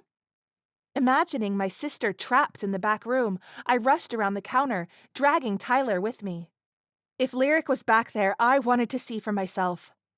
I almost knocked into Kai when I entered the room. Tyler did knock into me. Several people stood in the small room, nervously watching our trio. The plump older man who had peeked through the door stood protectively in front of two women, one with an infant in her arms and one with gray in her hair. No sign of Lyric. My shoulders fell. The spice merchant spoke. We are under the protection of High Lord Alifar. If you think you can come in and threaten my family... We're not going to hurt you. I spoke with my hands up in what I hoped was a universally understood, we come in peace gesture. We're trying to find my sister. I inched forward, looking into their faces. She's tall. She has blonde hair and bright silver eyes. You'd remember if you saw them. The strangers stole glances at each other, but said nothing. They know something, Tyler said into my ear. Please. I tried again. It's really important. She was hiding with a man. I hesitated on the last word. Since Ro was a shapeshifter, I didn't know what disguise he would have chosen. She came here after the ship docked, the older woman nodded. But they left before the storm came in. My body relaxed a bit. She had made it to the rendezvous point. Did they head to the rebel base with the storm coming? For the millionth time, I wished that our phones worked, so I could just call her. Did you see who she left with? Tyler asked. Good question. It was just her and one of the Jalak Brotherhood, the woman said. I froze. Crap, Tyler said. Don't jump to conclusions, Astrid. I took a breath and tried to think logically. It might have been Ro, I said to Tyler, then turned back to the family. Did she go willingly? The younger woman tapped the shoulder of the older woman and whispered something. The elder nodded. Are you Astrid? The younger woman asked. Yes! The older woman stepped over to a small desk and pulled something out of the drawer. She held out a folded piece of paper. Kai moved to retrieve it, but the woman pulled it back. Not you. This is for the girl. I walked, still tethered to Tyler, who bumped along behind me. Thank you, I said, hungrily unfolding the paper with Lyric's handwriting. Astrid, I saw you jump off the ship. So cool. I didn't think you would ever do something like that. Rose says we can't wait anymore.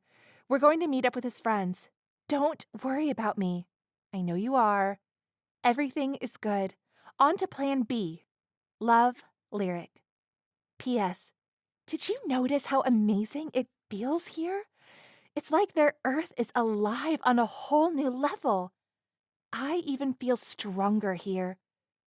What if we could bring some magic back to our Earth when we go? I'm going to find out. Hurry and catch up with us. I can't wait to see you. Tyler was reading over my shoulder. What's plan B? Smiling, I hugged the letter to my chest. I know where they're headed. I turned to the guys. They've gone to the rebel base. Growling, Kai took my arm and dragged us out to the spice room again. Someone closed the door and quickly latched it behind us. What is your deal? Let go! I jerked my arm, but he held firm. Kai got right in my face. How am I supposed to keep you alive when you walk around saying things that could get you killed? My heartbeat quickened, his grip on my arm heating my skin. He was so intense. I wanted to growl back at him. His grip on my arm loosened just slightly. If these Alifar loyalists think you are in league with rebels, they could bring the government down on us. But they wouldn't because you're terrifying and we're with you, Tyler said confidently. Kai glanced at Tyler. I do not contract work that directly opposes Lord Alifar. The dragonborn narrowed his piercing gray eyes. If he becomes your enemy, you're on your own. Okay. I wrenched my arm and Kai finally released his grip. But we're just going to the rebel base to get Lyric and leaving. We're not teaming up with them. Ro is the one who has friends there. You'll take us that far, right? Tyler asked. Because the contract is for you to help us find Lyric. Kai looked at me. Did you say your sister has silver eyes? Yeah? I glanced at Tyler. What does he care? She's special, Tyler added. one of a kind. No kidding. Kai tilted his jaw in emphasis. My stomach tightened. My head felt too warm. He'd better not be getting any ideas about Lyric. She's not even 16 years old. Kai moved on, oblivious to my sudden rankling. You said you know where they are. I swallowed the bitterness that had reared inside of me. Yes, Ro told me how to get there. I paused to refocus my thoughts. Just let me think for a second. Closing my eyes, I searched my memory. Here. Kai said, looking through the rows of spices until he found what he wanted. He came back with a grayish leaf. Chew on this. What will it do to me? Sage clears the mind, He said. Chondra would make a tea, but chewing on it will work. Warily, I put the dried leaf in my mouth and chewed. A familiar flavor bloomed on my tongue, a spice my mom used when she'd made chicken soup. As I chewed, I closed my eyes again and tried to remember what Ro had said. The memory did seem a little clearer. I relayed the directions as I remembered them. 20 kilometers directly south of Death's Gate, there's a well. East from the well, 2 kilometers, lies a fork in the path. Take the left branch and continue to the stream. Follow that upstream to the waterfall. Behind the waterfall is a cave. Kai grumbled his irritation. I guessed this job was turning out to be more time-consuming than he'd thought. How do we find Death's Gate? Tyler asked. Is it far? I asked. Death's Gate is 2 days' walk from here. How far does this storm reach? I dreaded walking in the green mist again. I didn't think I could stay sane if we had to endure it for 2 days. I do not know, but the air often changes on the far side of this valley. Kai hooked the tether back to his belt, leading us outside without another word. We walked for a while before the fog began to dissipate. Though everything had a green haze for a while longer, I could finally see through it. The landscape reminded me of Arizona. We'd lived there for a while when Lyric was small. Mostly red dirt with brush and cacti. We trudged up an incline and my legs felt the burn. Once we got high enough, it was incredible to look back over the valley. The basin was filled with thick green mist. Beyond the mist were forested mountains on the other side of the valley, a stark contrast to the desert on this side. To one side was the ocean. To the other side were plains that stretched into hills and more forest. The line between green and brown wasn't gradual. It was colorful and vibrant until it wasn't. Almost as though someone had poured herbicide on this entire mountain. Kai kept us moving. I thought I might pass out by the time we reached the top of the mountain, and he finally allowed us to rest. Parched and shaking from the workout that my body thought was cruel and unusual punishment, I collapsed onto my butt in the dirt. The sun in this realm was glaring. Kai grabbed a cactus with his bare hands and burned the spines off with a wave of crimson light. Unsheathing a knife, he skinned the thing and then chopped the green meat into chunks. He handed me a few chunks and tossed one in his mouth.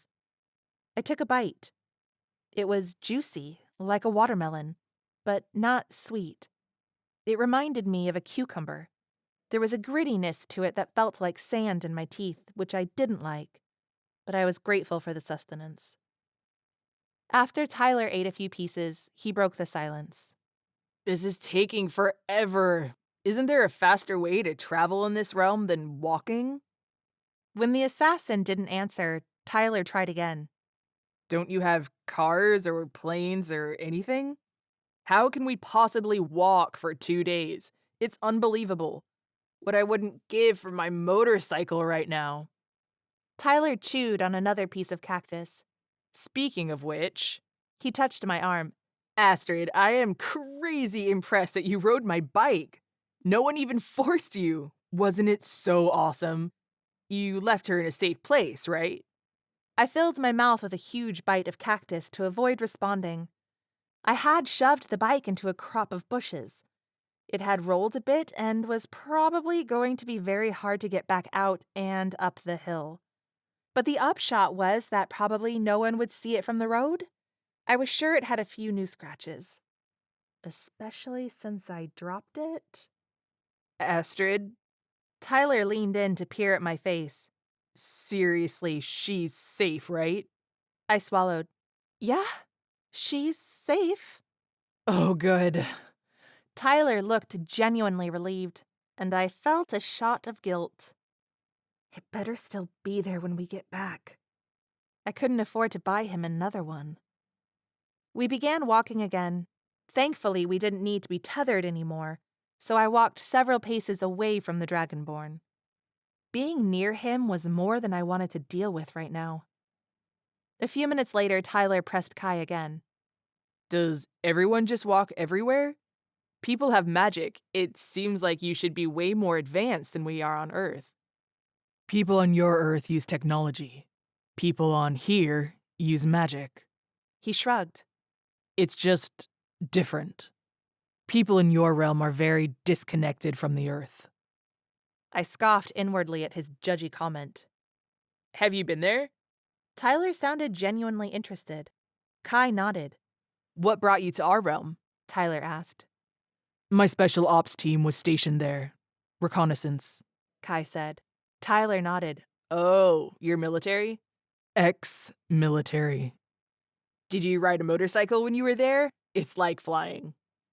Tyler, he has wings, I pointed out. Besides, I think he's the type that isn't impressed by anything. Out of the corner of my eye, I saw Kai glance over, but I ignored him.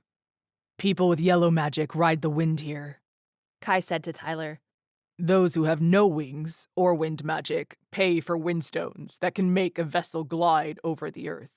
Great! Tyler clapped once. Let's do that. Kai gestured around at our barren surroundings.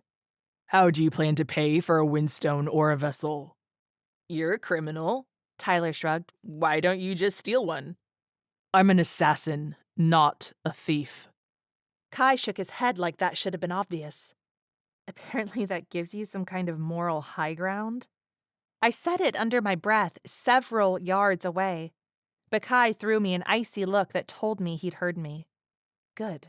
No matter his tragic history, he needed to check his egotistical attitude. We've all been through stuff. Dude, your wings are huge. You could fly and carry us, eh, buddy? Tyler slung his arm around Kai's shoulder. The dragonborn had him on the ground so fast, I didn't see exactly what happened. Do not touch me, Kai growled. Got it? Tyler swallowed hard. The assassin stood. And I do not carry anyone. Tyler got up and dusted himself off. No problem. It was hours later when we stopped for the night, next to a stream. A few trees and a grassy hill secluded the place Kai chose for camping. He made a small fire and then stalked away, saying he would be back. Having the assassin gone, I breathed out tension I hadn't realized I'd been carrying all day. Maybe once we find Death's Gate, we can do the rest without him? I kicked off my shoes. No way. He's not getting paid until we find Lyric, Tyler said, touching the cuff. It was worth a shot. Kai wasn't gone long. When he came back, he marched over and ordered me to follow him.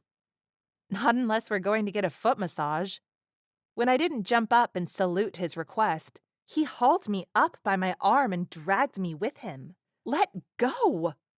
I pulled against him, but it was like fighting with a 1-ton truck. Should I come too?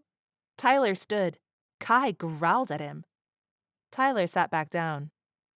The assassin led me around until we came to a clearing where a large black dome shimmered in the center. What is that? I recoiled.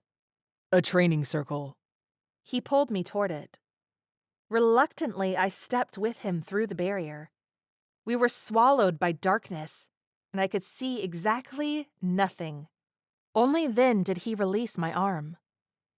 I clutched my hands and spun around, trying to find something, anything to orient me. Ugh, you're such a bully, I said through my bared teeth. I hate you. Through the pitch black, I heard him chuckle. Fire magic blazed in my core, begging to be released. I whirled around, trying to find the dragonborn, but it was an endless sea of nothing. Worse than walking in the green fog. My bare feet crunched on what I hoped were leaves and rocks, though my brain was trying desperately to convince me that there was something more sinister than that underfoot. No, I will not show weakness. The deep rumbling of Kai's voice came from behind me. Bring out your fire. I won't give you the satisfaction. Light up the space. My breathing became more and more shallow as fear gripped me, anxiety rising in my veins. I was on the edge of a panic attack. I turned in a circle again. A small red flame just a couple of yards away revealed the man who had cast the light. The light grew and snaked around me several times, cocooning me in a spiral of red light. Warmth enveloped me, and I allowed the relief to sink in and calm my panicked heart. If you cannot control your mind, you will never control your magic. He stepped closer, then he dropped his hand, and all the light was snuffed out. In my mind, I could see the magic in me that was fully charged and raring to be released.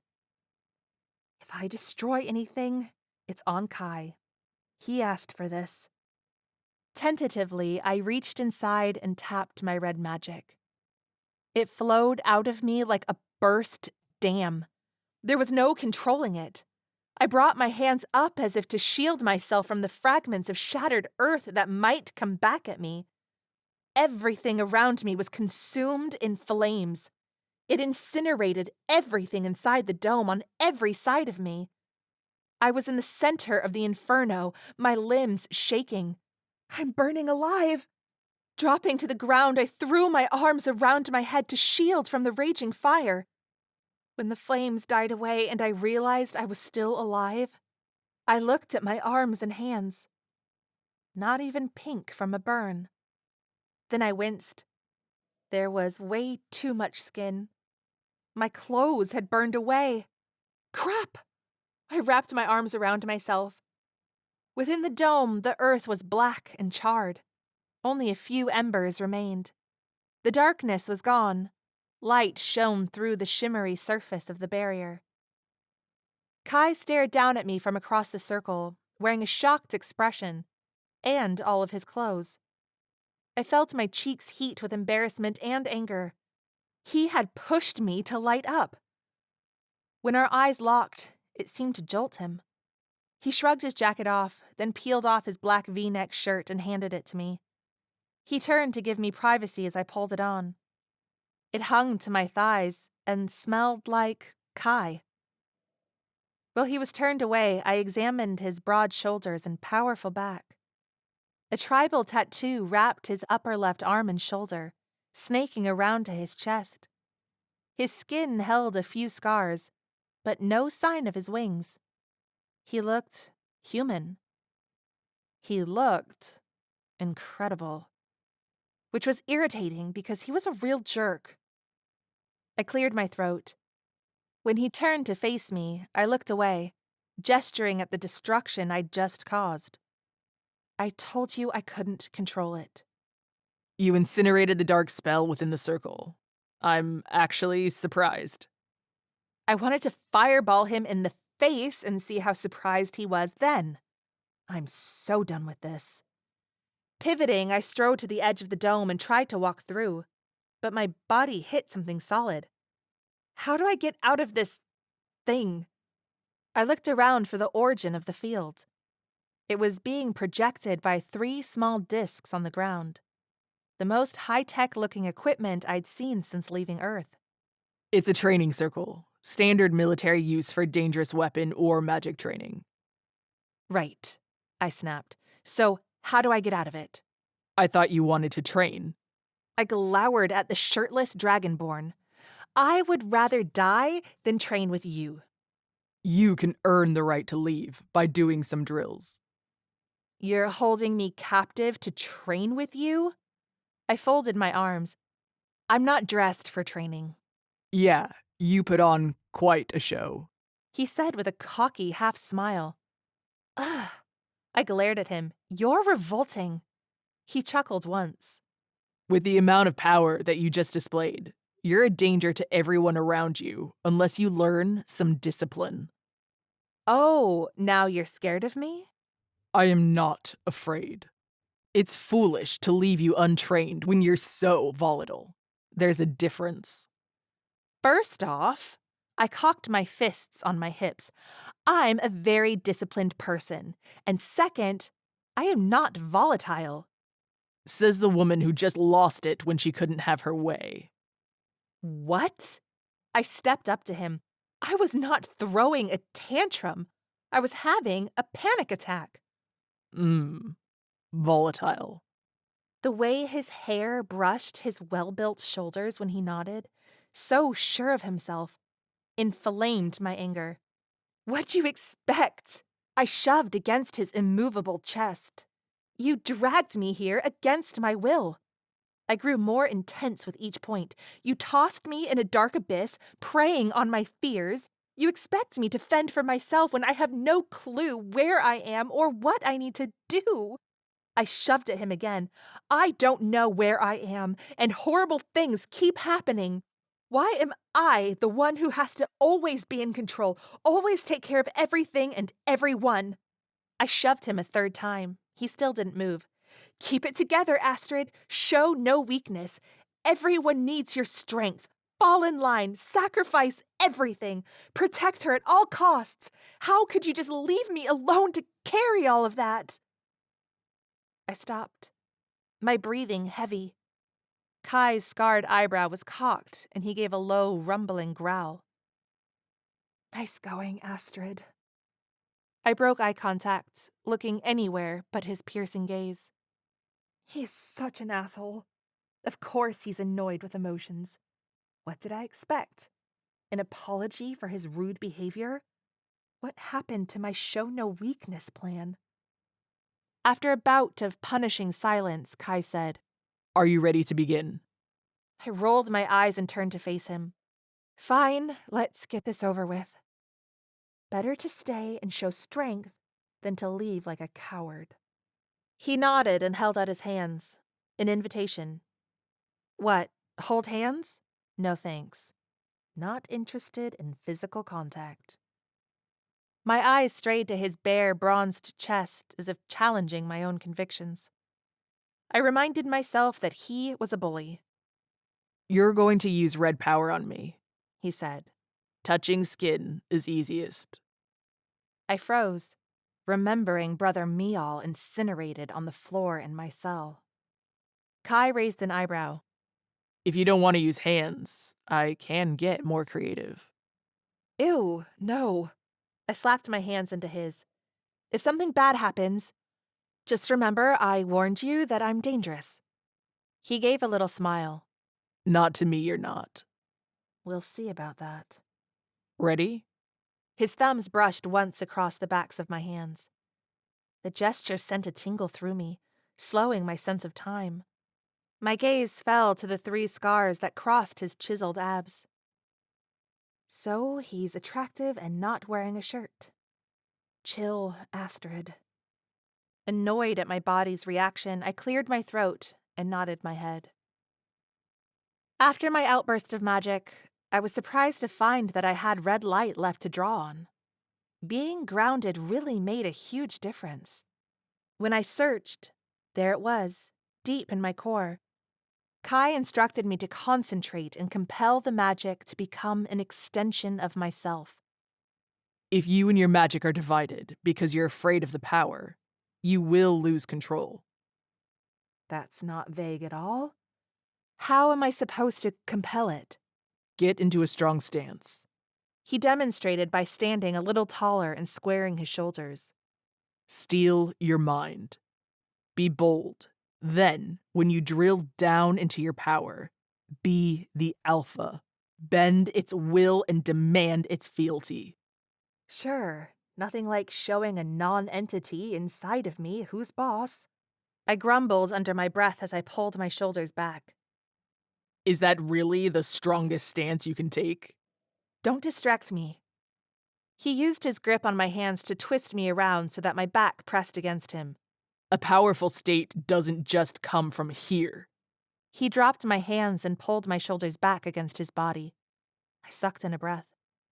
Pressing an open hand firmly against my ribcage, he spoke into my ear. Strength begins here. My body reacted. I arched into him a little before I realized what I was doing. He sucked in a breath and his fingers tightened.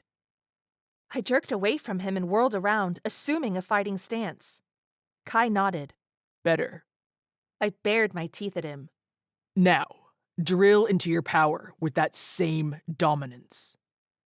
I was loath to obey anything he said. But if I could master this power, it would keep Lyric safer in the long run. And in the short run, I'll be able to get out of this circle and away from Kai.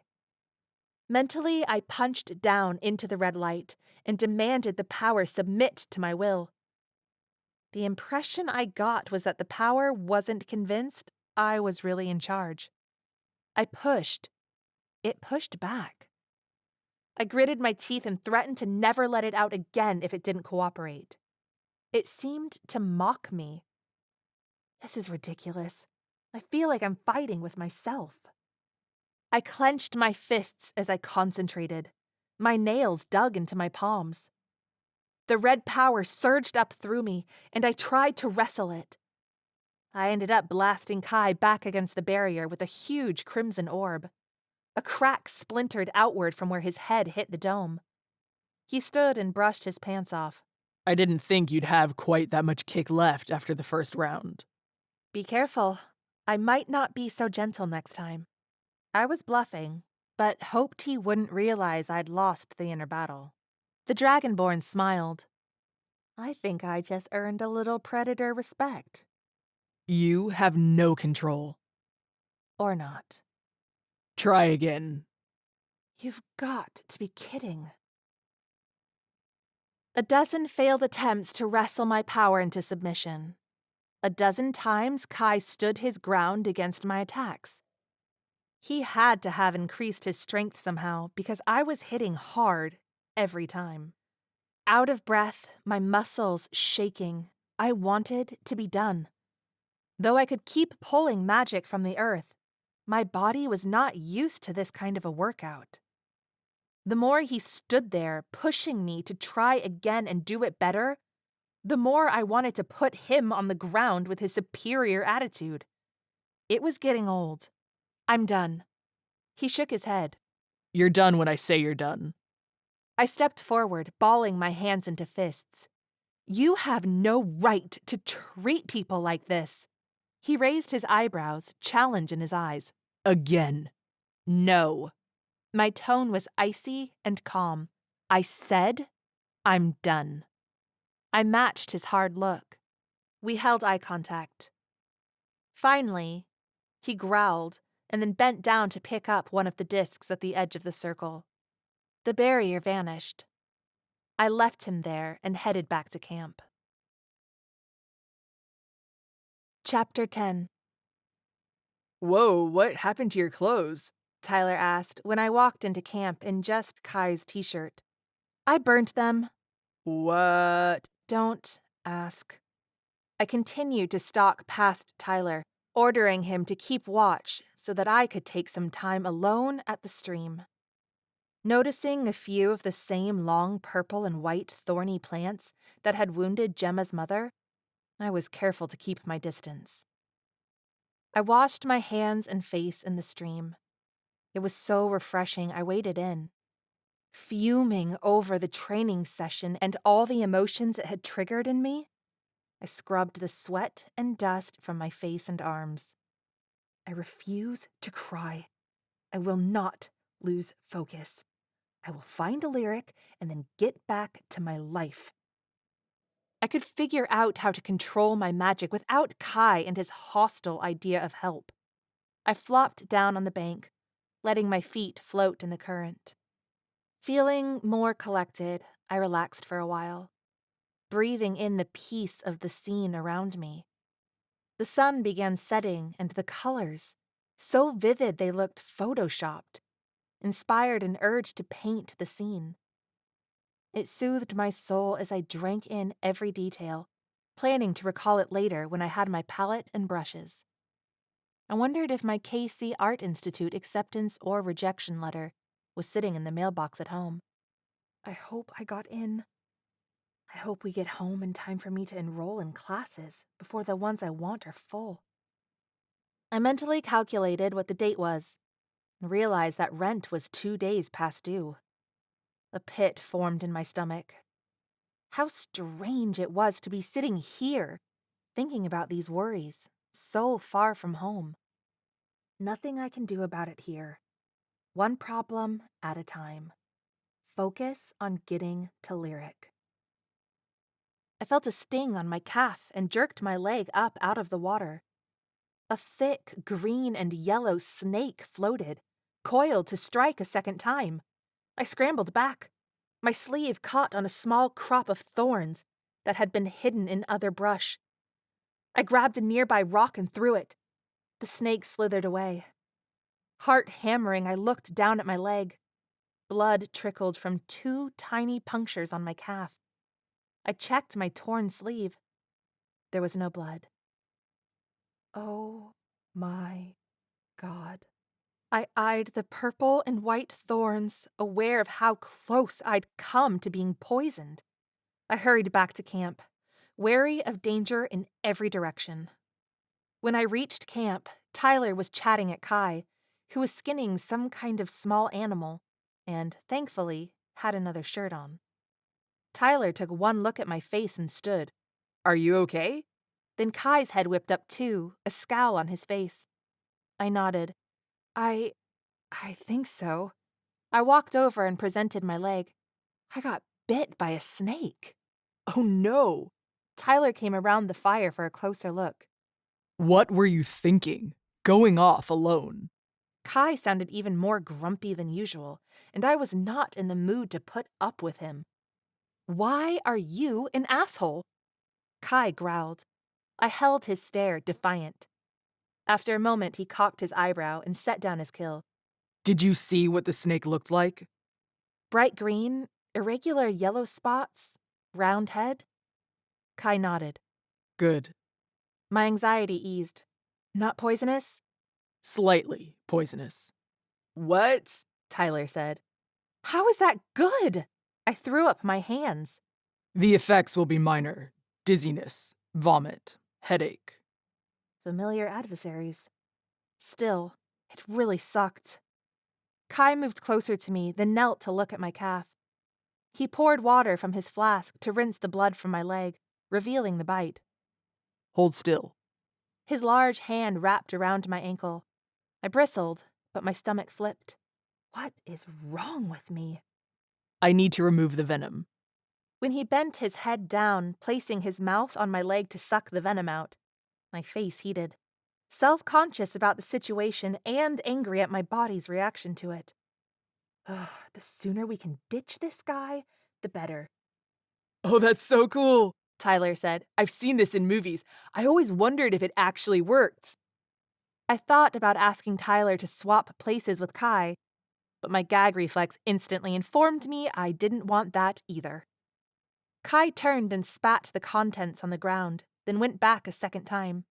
I focused intently on the flames of the campfire. Once Kai finished, he wiped his mouth and swished with water from his flask. He took supplies out of the pack Tyler had hauled all day. After applying some kind of salve from a tin box on the bite, He wrapped the wound with a long strip of cloth.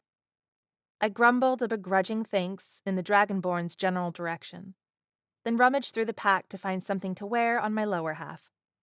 I found a pair of pants and shoved my legs into them. They were too big, but I was just glad to be fully clothed. After a very gamey dinner, Kai was clearly not a chef, but we didn't starve. We all lay down and tried to sleep. I couldn't tell if I was feverish or if it was just cold, but between that and the hard ground, I didn't sleep well. Horrible dreams plagued me, and I shivered in the chill. I jolted awake. It was still dark. Someone had given me a thin blanket, far too small to cover all of me. I fell back into a nightmare. I woke again, crying out. Voices were close. They made little sense. Drenched in sweat. Got the poison out. Sick. Not the symptoms. Something wet and bitter poured into my mouth. I coughed and sputtered, flailing my arms in panic. My throat burned. Astrid, it's okay. Tyler held my head in his lap. It's medicine. It should help you feel better. The medicine seemed to clear my head a bit. I could understand more of what Tyler and Kai were saying. Relieved to have a bearing, I clung to the arm beside my head. Tyler, it was horrible. I started to cry. I dreamed they were burning my arm off, and Lyric was stuck in a painting. Tyler gasped. Oh my gosh, I had the exact same dream. My mind jolted from its hysteria. You did? Are you insane? Of course I didn't. Tyler smiled and shrugged. Sorry. I know. It's not funny. I laughed. It felt strange. Then I couldn't help but laugh some more. Okay, something's really wrong with her, Tyler said to Kai. That made me laugh more, which turned into sobs, which turned into me rolling to the side and puking all over the blanket that had been laid over me. What is that on the back of her arm? Kai's tone sounded sharp. It looks like... My face hovered inches from my own vomit while they discussed the state of my flaming arm. Kai growled. He did that a lot. Tyler spoke. I've seen little black veins like that before. Gemma's mom. She's been scratched by an ice thorn. Kai's words sounded bleak. This is bad. What do we do? The elixir I gave her slows the effects of most poisons. But the little she swallowed, she didn't keep down. Give her more. It won't be enough. Hands hauled me over, and they poured more bitter liquid into my mouth. My jaw was forced shut. Swallow it, Kai ordered. I swallowed, and it burned the whole way down. I closed my eyes, willing myself to not puke again. She needs water from a Fey stream, Kai said. Where do we find that? Almost 300 kilometers in the wrong direction. That's like days of walking, Tyler hissed. Gemma's mom was gone in like minutes. I'm about to die. Who will protect Lyric? I choked on the word. It's okay, Astrid, Tyler said. Lyric's fine. It looks like the thorn barely broke her skin, Kai said. With how far the poison has spread, and her ingesting a small amount of elixir, Astrid might survive until daybreak. How fast could you fly there and bring the water back to her? Even at my highest speed, which I couldn't sustain that entire distance, she would be gone long before I returned. There has to be something we can do. I didn't hear Kai's response. I didn't hear anything else. I fell into another fitful sleep of nightmares. I woke on the floor of a dark forest. There was no campfire, but the chill of the night was no longer plaguing my body. The glow of the moons coming through the trees reflected off the bare chest of the dragonborn sitting next to me. His eyes watched for something in the distance. I jolted to a sitting position. Where are we? Good. You're feeling better. Be quiet. He continued to study the tree line. Why are you always rude? I hissed. And why don't you have a shirt on? You didn't seem to mind it on the flight over. What? Don't worry. I rejected your advances. And you went back to your old, bitter, angry self. That can't be true. I felt my face heat. And he's the one with the personality problem. Just put your shirt on. His shoulders heaved a weary breath as he turned his face towards me. I only brought one spare, and you vomited on it. There wasn't time to wash it before we left. I looked down at my shirt. Kai's shirt. At least one of us is wearing it.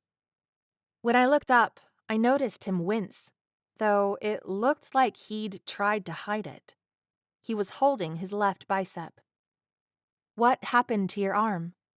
His eyes scanned the edge of the forest again. A 9-hour flight without rest?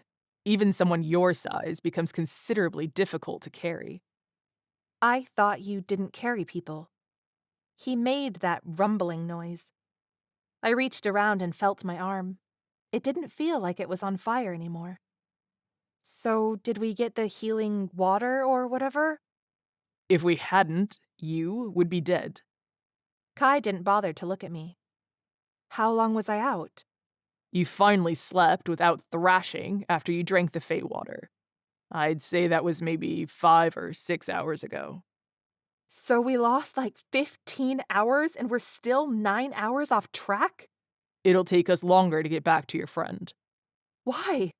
Safer to slow down, and you'll probably need to stop a few times.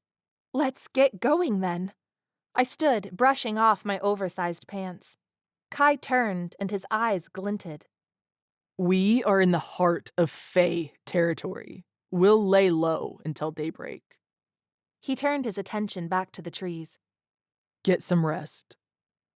I sat back down, realizing that Kai had just put a solid amount of effort into saving my life and was clearly exhausted. I offered to keep watch while he rested, though it pained me a little to do it. When he refused, I took offense. Does he think I'm incapable? I told him in no uncertain terms that I wouldn't take no for an answer. I also begrudgingly promised to wake him at the first sign of trouble. The dragonborn finally relented and laid down. I watched him out of the corner of my eye as he adjusted to get comfortable. He closed his eyes, and I studied his sharp, handsome features. I'm alive because this man saved me. And he probably thought I was ungrateful. I looked away from him when I spoke. You're not as evil as people think you are. I'm worse. I rolled my eyes. Well, thanks for saving my life. I'm being well paid. Ah, there it is. At least he's honest. I wrapped my arms tight around my knees. I guess that's what I get for trying to be nice to an assassin. I didn't know how long Kai had been asleep, but I had to pee. He had implied that this forest was dangerous, but I wouldn't go far. I tiptoed far enough away to feel like I could take care of it. The walk back seemed to take longer than I remembered. Had I gotten turned around? I backtracked, retracing my steps again, and soon nothing looked familiar. I was far too close to the edge of the trees. The clearing nearby was bright with moonlight. There was a beautiful brook with a gentle waterfall. Flowers peppered the land, and music reached my ears, inviting me to step into the moonlight and bask in the serenity. I made my way to the clearing, a place so lovely and safe.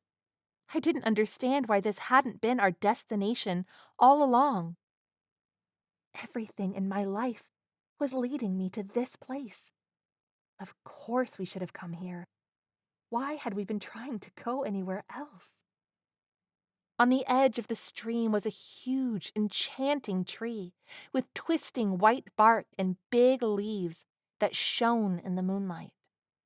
Staring at the tree, which seemed to breathe life into every part of the universe, I plopped myself down in the plush grass and heaved a tremendous sigh of relief. All of my burdens had just evaporated. I drank it in with a lazy smile. My arm was suddenly and brutally yanked up by my dark, loathsome companion. Ow! My voice came out lazy and petulant. Why do you have to be so miserable? I pulled against his hold. I'm tired. I want to rest here in this beautiful place and look at this beautiful tree. Astrid. Kai held me and whispered in my ear in a way that was not romantic, despite us being in the most romantic place of all time. This place is not beautiful. His tone was warning, and his grip on my arm was bruising. Just because you're too negative and violent and disgusting and Snap out of it. he growled. I gave him a cruel smile. You're not even human. Of course, you don't appreciate this place. You're just a dragonborn, an animal. Kai's expression cracked for just a moment before his scowl returned. I felt triumphant having wounded him. He turned me to face him square on. Astrid, listen to me. He shook my shoulders. It's a trick. You're hurting me. Let me go. I pushed against his chest. He held me tighter and pulled me closer.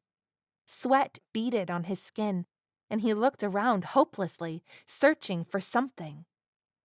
An emotion like desperation flashed in his eyes. He growled and dipped his head down, placing his open mouth to my sneering lips. My heart stopped. Kai breathed warm air into me, filling up my lungs. His mouth was insistent on mine, and my lips softened and opened against his. My body melted as his hands traveled up my arms and tangled in my hair, cradling my head. His tongue teased mine. My head was suddenly unclouded, everything in sharp focus, even as everything in me reacted to his touch. My hands found the warm skin of his back. I pulled him in, desperate for the space between us to disappear. He gently tugged my bottom lip between his teeth as he pulled away. I looked into his eyes and gasped. It was like I'd never seen him clearly before. He was beautiful, even more than I'd realized before, more than any man I'd ever seen. The piercing gray of his human eyes seemed to come from the semi-transparent overlay of dragon's eyes. Out of his dark hair loomed 3 gently curving horns on each side of his head. Each horn pointed towards the back, in succession down his head, and the 2 bottom horns near his ears extended into his cheekbones, giving him an almost elven look. A virile warrior, even a god amidst mortal creatures. Kai's wings towered above us, half folded. Before I'd thought they were dark and terrifying, but now I realized that they were captivating. A piece of dramatic artwork, vast in size and translucent black in color, with solid black markings that mirrored the tribal tattoos adorning his bicep, pec, and shoulder. Fascinated, I reached up to brush my fingers along the protrusion on his cheek. What did you do to me? I whispered, breathless. Kai slowly turned me around to see the clearing, and what I saw filled me with fear and horror. No longer was the clearing filled with music and peace and beauty. The entire place had become a swamp. Mist hung in the air like a warning for anyone smart enough to heed it. The water in the stream and coming down the waterfall ran thick and black as pitch.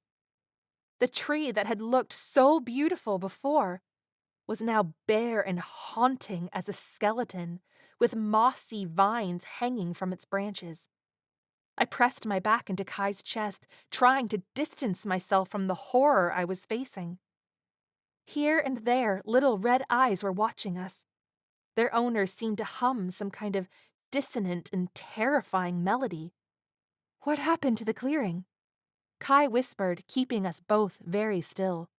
I breathed dragon sight into you. Until it wears off, you can see through any glamour.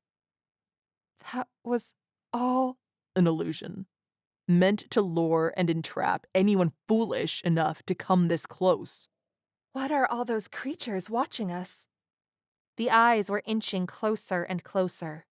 They're fey sprites. He pulled me back a little. They really like your kind.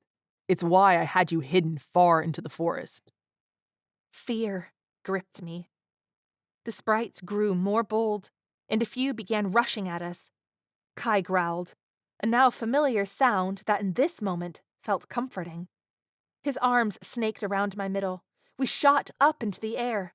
Wind rushed past me, along with leaves and branches. We were above the trees, several winged sprites flying after us. Be quiet, Kai snapped. Hadn't realized I was screaming. I bit my lip to keep quiet, clutching his arms as we flew higher and higher. Breathe, Astrid. I sucked in air, not realizing I'd been holding my breath. We raced higher with each pump of the dragonborn's wings. He banked, and his wings folded, shooting us into an angled dive. My stomach dropped. Oh my God, please don't drop me! Don't tempt me. He tilted his chin. I clutched at his arms. Don't you dare! I didn't before. I caught a glimpse of the beady red eyes that were in pursuit. Are they going to catch us? I can't outrun them for long, with you weighing me down. That is not very comforting. We climbed again higher and higher, breaking through the clouds and then changing directions. If we can't outrun them, what are we going to do? Kai glanced behind us. When we cross out of Fey territory, they won't follow. Why the heck were we camping out there then? He growled. You were dying, and I needed a fucking break. The sprites were just yards behind us. Kai's chest rumbled with another growl. It reverberated through my whole body. We aren't going to make it. I closed my eyes, telling myself that I wasn't flying through the air and about to fall to my death. My red magic flashed, eager to be let out. I didn't want to end up naked again, but I also didn't want to end up dead. Sprites began latching onto my legs. I kicked frantically. Kai held me tight, but the sprites were ripping me away. I was hanging by just my arms, sweat on my skin making me slip away even more. I screamed and unleashed red light. 4 sprites fell in a blaze. I triumphantly noted that I didn't lose my clothes this time. Kai let me go, and I fell. My stomach lurched so that I couldn't even scream. His wings folded and he dove. I plummeted for much longer than was necessary before he caught me around the waist. Then I wrapped my legs and arms around him, holding on with all my strength. After that, I kept my eyes closed as we flew. Finally, we landed. Let go, Kai said, shaking me off. I peeked an eye open. We were on a rocky hill, surrounded by more forest. I set my trembling legs down and then shoved his chest. You asshole! You dropped me! I caught you. He rolled his shoulder. I sat down, shaking from a concoction of fear, adrenaline, and using my magic ungrounded. You said you wouldn't drop me. Relax. He walked away. I looked behind me. What if more of those red-eyed golem things come? They won't. We're out of Fey territory. He sounded so unconcerned it was irritating. He began collecting wood. We'll camp here and head back in the morning. My gaze kept darting around, and I backed up to be a little closer to the dragonborn, with his wings and his horns, an apex predator. Once the fire was lit, he ordered me to sleep. Like it would be easy to drift off after almost dying. My muscles quivered as I moved to lay near the fire. Your body wasn't fully healed. He glanced over at me, his horns glinting in the light of the fire. You shouldn't have used your magic. Well, someone had to save us. I wrapped my trembling arms around myself. You still have no control. He shook his head. I glared at him. It didn't even burn my clothes this time. That's because you're wearing my clothes, which are fireproof. He looked at me with a pointed expression. Dang. Kai unstrapped his weapons and made a pillow for himself out of the handle of his large axe. Though I would never tell him so, I was relieved when he laid down next to me, rather than across the fire. I didn't think I would have been able to close my eyes with my back exposed to the night and whatever lurked out there. Eventually, my breathing calmed, and my body warmed enough to relax. As I lay there, watching the embers dance with light, I was very aware of the solid presence of the dragonborn close behind me.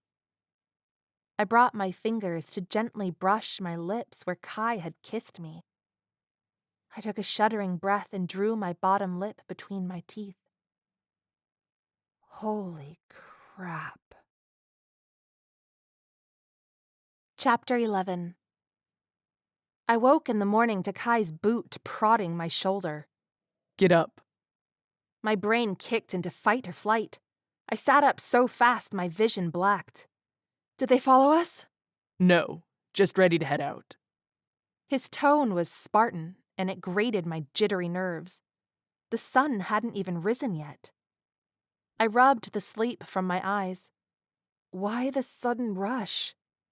A contract just came in, so I want to get this job back on track and be done with you and your friend. I scowled in his direction. Something we can agree on. The dragon's sight had worn off. He looked human again. Still, his words felt like a slap in the face after the events of the night before. You knew he was a dick, Astrid. Him kissing you doesn't change that. No matter how mind-blowing that kiss was. I seriously regretted my hormones driving that moment. Not how I'd imagined my first kiss happening. I'd planned on it being sweet and romantic, with someone who really cared about me. Not an assassin who'd casually drop me near death as soon as it was over. I hauled my sore body up.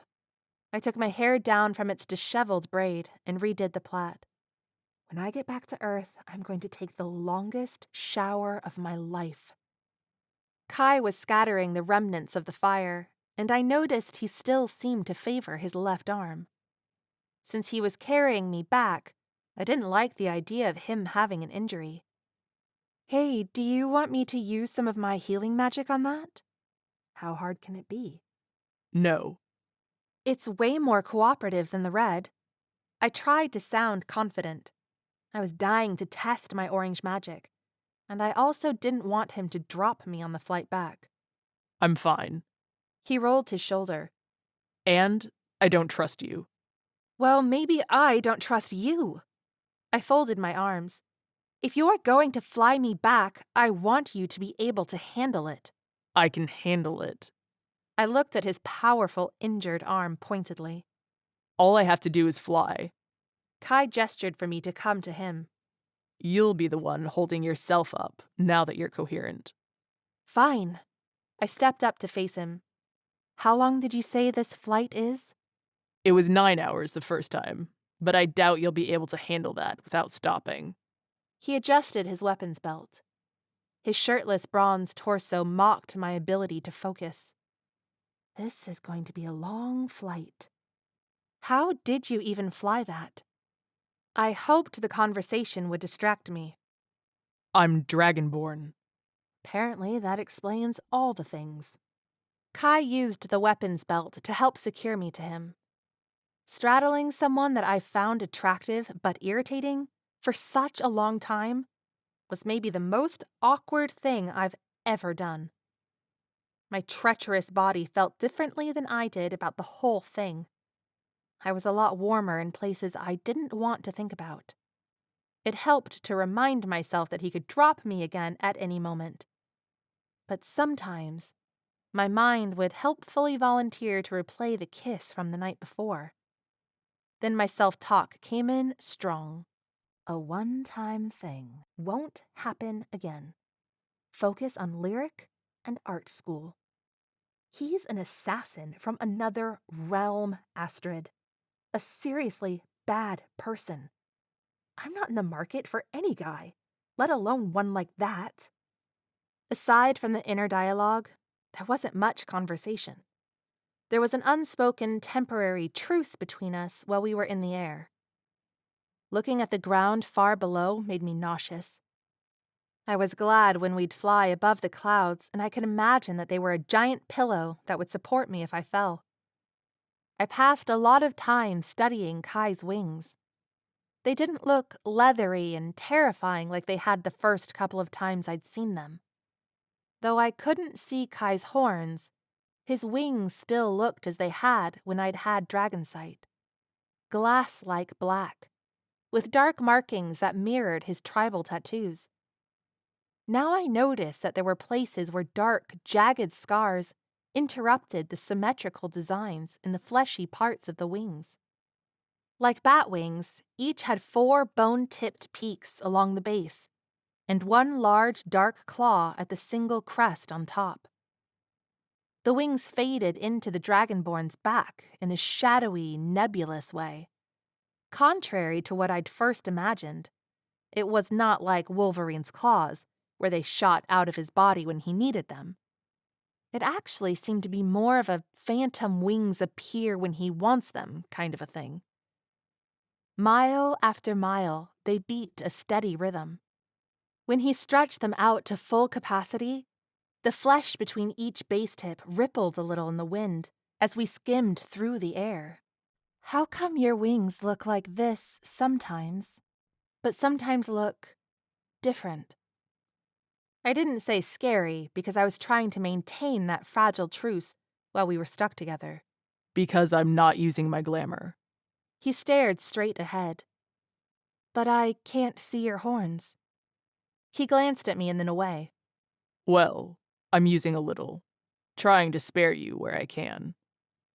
I was so close that I noticed the subtle movement when he clenched his jaw. That's uncharacteristically thoughtful. Though I really didn't mind the way he'd looked without glamour. But it requires too much energy to glamour my wings and fly this far with a burden. Oh, there's the dig.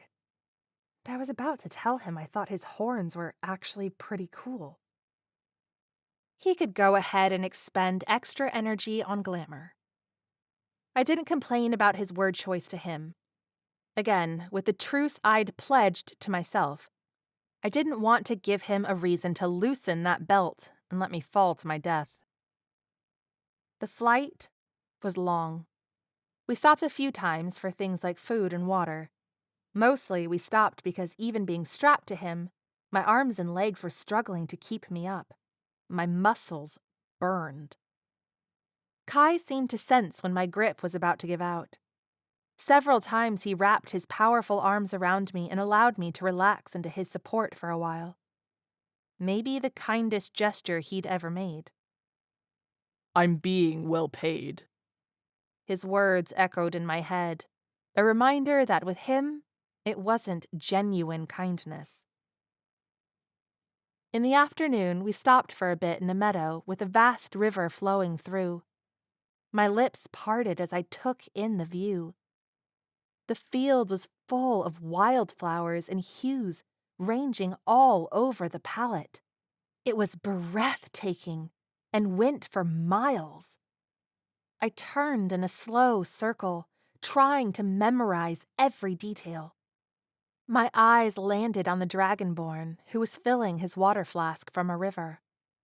I noticed that his hair was all shoulder length, where I thought there had been one part that was a long Viking braid before. "Did you cut your hair?" He glanced back at me but said nothing. I tilted my head and narrowed my eyes. Didn't you used to have a long warrior braid? I traded it. He kept his eyes on the flask he was filling. For what? The Fae don't give anything for free, not even their water. Oh, my voice came out small. He took a long pull from his flask. A heaviness hung in the air around me.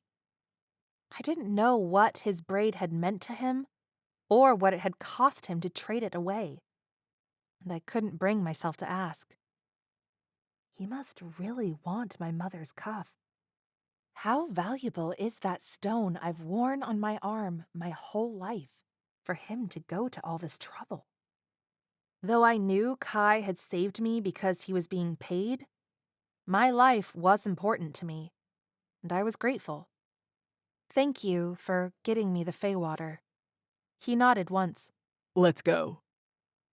The rest of the journey was awkward and quiet, and I found myself looking forward to Tyler's chattiness. After an endless day of flying, we descended near the camp where we'd left Tyler. It was late in the evening and the sun was setting. 2 days officially wasted. We landed in the clearing where we had done training. My arms and legs were shaky from holding myself up most of the day. When Kai set me down and untethered us, I wobbled. Kai drew his axe and I scowled. What are you doing? Shh. He put a finger to his lips. Someone's close. It's probably Tyler. I hope it's just Tyler. Not Tyler's scent. Kai's nostrils flared. It's a dragon. I froze. Are dragons bad? He threw me a sideways glance. Dragons are just like any other species. They come in all varieties. My chest tightened and my fingers reached for Mom's cuff to find comfort in the stone that was no longer there. I followed Kai as he crept alongside the hill that hid our camp from view. Tyler's voice floated in from around the bend. Sometimes I still play D&D with my old buddies, but since I moved, it's all online now. Anyway, since I met Lyric, Kansas City has actually been pretty great. Clearly, whoever he's talking to isn't a threat. I stalked around Kai. He grabbed my arm to pull me back, a warning in his expression. I rolled my eyes at him and gestured for him to lead the way with his battle axe. When we rounded the boulder that hid the campsite, I saw Tyler stroking the oversized head of a brown dragon. I wasn't sure how big dragons usually were, but this one was about the size of a horse. The dragon lifted its head and bared its teeth, emitting a growl. I froze. Its green eyes locked on us. Beside me, Kai also growled. It's okay, buddy. Tyler scrambled to his feet. These are the friends I was telling you about, who were helping me find Lyric. The dragon swiveled its head. Kai stared it down for a beat before lowering his weapon. The assassin held out his fist to the dragon, inclining his head slightly. The dragon inclined its head, then came forward to touch its nose to Kai's outstretched fist. See, buddy? Tyler stroked the dragon's neck. They're okay. My mouth hung open slightly. You made friends with a dragon? This is unreal. He was stuck in some kind of rusty trap down the hill. Tyler indicated the direction. I got him out and bandaged up his wing. He scratched under the dragon's chin. We've been chilling here all day while he rests, haven't we, buddy? Her name is Sakashi. Kai jerked his chin towards her. Oh, Tyler said. Sakashi, that's cool. Do you know her? Kai shook his head. Dragonborn can communicate with all dragon species. Like telepathically? I asked. Kai nodded. Sakashi here is a young wyvern. He gestured towards her feet. 2 legs instead of 4. She's amazing, I breathed. Isn't she? Tyler continued to pet her. It's like the coolest thing that's ever happened to me. Lyric is going to flip when she hears how I rescued a dragon. I'll never be able to go back to normal life after spending the day with a dragon. I smiled. I can't wait to go back to normal life. I eyed the dragon's long, barbed tail and burnt umber scales flecked with metallic gold. But I am definitely going to paint a picture of her. Do you know if she understands what I'm saying when I talk to her? Tyler asked Kai. She kinda seems to like when I talk to her. Kai nodded. Dragons can understand all languages, but they only speak to others through the mind. So why doesn't she speak to me? Tyler ran a hand in his red hair. She's young. Kai shrugged. She's still learning. There's an art to speaking into a non-dragon mind, and each mind is a little different. Is there a way to help? I'd really like to understand her. If you had temporary dragon sight, you and she could forge a path into your mind. Kai folded his bronze arms thoughtfully.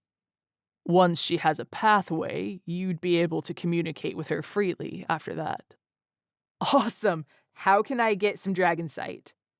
I turned away, thinking of the heated kiss that had given me temporary dragon sight. Tyler, I don't think you're going to want to. Whoa, this is so cool! Tyler said. Dude, you have epic horns!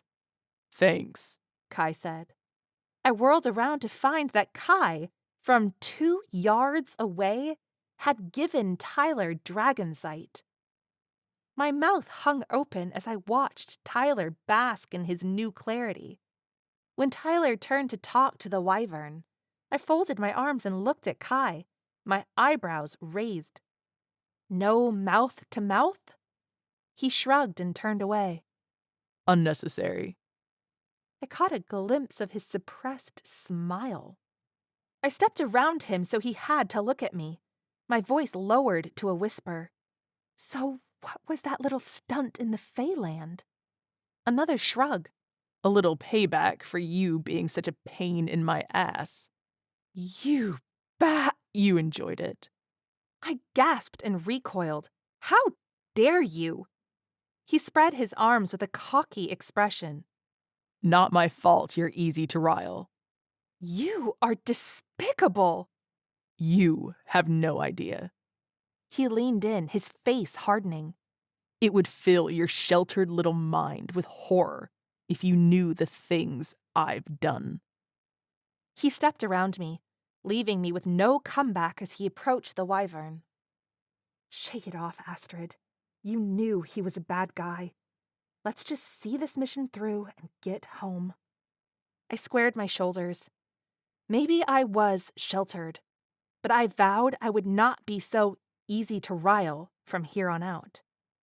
Reining in my emotions and putting my thoughts in check, I turned to find Tyler, Kai, and the young dragon having a silent exchange. Kai stepped over to examine the injured wing. Tyler followed, and I tagged along. Sakashi's large head swiveled to watch us. How bad is it? Tyler looked at Kai. It's bad. Will she be able to fly again? I asked, proud of myself for how totally calm and collected I came across. That's what Sakashi is worried about, Tyler said. A dragon who can't fly is disavowed by its kind. That's terrible. Tyler did a good job of splinting the break, but a wing is complex, and their injuries are dangerous. The dragonborn stepped back a little. If it doesn't heal right, she'll wish she had found death. I thought about the scars on Kai's wings. Is it the same for dragonborn? I asked, imagining the assassin in battle, protecting his wings at all costs. It's a little different, Kai said.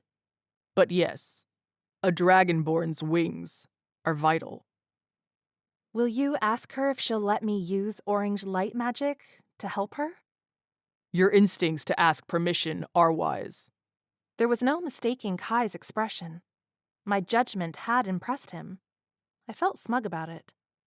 After he and Sakashi had a silent conversation, he nodded at me. She'll allow it. Kai cleared his throat and stepped away. I let my toes work the dust in the rocky ground until I found a comfortable stance. Taking a deep, calming breath, I let my eyes fall closed. A smile touched my lips when I found the playful orange light in my core. It felt intuitive to work with it. I imagined bringing it out into a translucent orb, as I'd seen Kandra do. I opened my eyes and the light flowed through my hands and manifested into a perfect melon-sized sphere. Now that the magic hovered between my hands, I wish I'd asked Kandra more questions. I decided to just feign confidence and press forward, focusing my thoughts on one simple directive. Make this wing perfect. I mentally repeated the command over and over, with the orb floating in my palms. Then continued the mantra as I pressed the magic into the injured wing. The solidity of the magic surprised me when I began pushing it into the wyvern. Like pushing a balloon underwater. I redoubled my focus on the directive and used both hands to guide the light into the blood-stained, broken wing. Finally, orange light coalesced with the sight. The scales around the injury flashed with a glow, before fading to their mottled brown color. I let my arms drop to my sides, feeling even more exhausted than I had when I'd used my red light magic, even with being grounded. We all watched as the wound began to slowly fade from view. I did it. It came out in a whisper. Wow, Astrid.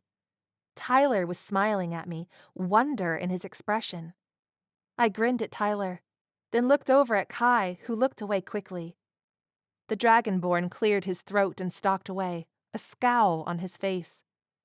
I sat down, wanting to rest but not taking my eyes off of the healing process. It was thrilling to watch, knowing that I had created such a miracle. This is going to change Lyric's life. Never again will she have a wheelchair day. Chapter 12. I could see why Tyler enjoyed hanging out with the wyvern. It was calming to be near her. While she healed, she slept. I watched the rise and fall of the dragon's body as she breathed. Her scales rippled and moved, each a separate piece of intricate armor that fit together. It was almost as fascinating to watch as the steady healing of her wing. When the light faded from the sky, we all slept. The assassin on one side of the campfire, me and Tyler on the other, the ground beneath me a supporting ally, and the wyvern curled up at our feet. I felt for the first time in a long time like I wasn't exposed. My body relaxed into the sensation, and my sleep was peaceful. The following morning, a large gust of wind woke me. The wyvern was testing her massive wings, both of which were whole. After a few flaps, she took off in flight. She let out a triumphant cry as she circled the camp overhead. "There she goes," Tyler said. "Well done, Astrid." Even with healing magic, I've never seen a wing that badly damaged fly again. Kai kept his eyes on the sky. "Careful," I said. That almost sounded like praise. The wyvern circled higher, her form shrinking into the distance. I craned my neck, watching her leave. "She's not coming back, is she?" "She's off to find her family," Tyler said. "but she promised to find me again someday." "That might be hard when we're back home." Tyler shrugged. "I saved a freaking dragon. Anything's possible." We gathered our things. After the long detour, I was anxious to get our journey back on track. To Death's Gate, find Lyric, get home. I didn't think I would ever need another adventure after this. Crossing the sparse, rocky mountain ridge into the valley below took an entire day. When we arrived at what Kai said was Death's Gate, it wasn't what I'd imagined. The gate was two mountainous rocks crashed together at the tops, forming a crude triangular opening. Clearly, we had been traveling on the hell side of the gate, because in contrast to the sparse, dry, rocky terrain we had just traversed, the scene through the gate sprawled a lush, inviting woodland. How is this kind of transition even possible? I asked. Once we pass this gate, we enter the territory of the Suv race, Kai said. Many of them wield blue light magic, so their land is rich in water. What was the place we just traveled through? Tyler asked. The North Wilds. No one lives there. Part way into the forest, we made camp for another night under a giant moss-covered tree. One more night. Then we find Lyric and head home. I smiled at the thought of sleeping in my own bed and being able to sit and paint in the calm serenity of our simple apartment. In the morning, we continued south, eventually finding the well from Ro's directions. Deep green vines clung to the sides of the well. The foliage was so thick, I would have missed it. Kai spotted it because, apparently, the foliage was mostly an illusion, made of magic to hide the landmark, making it a poor disguise for someone with dragon sight. From the well, we headed east, following what Kai was certain was a path. I was banking on the assumption that he knew what he was talking about. Once the path forked, I could see that he was right. We followed the left fork, eventually finding a stream, as promised. With every new direction, I felt encouraged that Ro had given good directions, and I was relieved I had remembered them. Following the water upstream, we finally heard crashing water.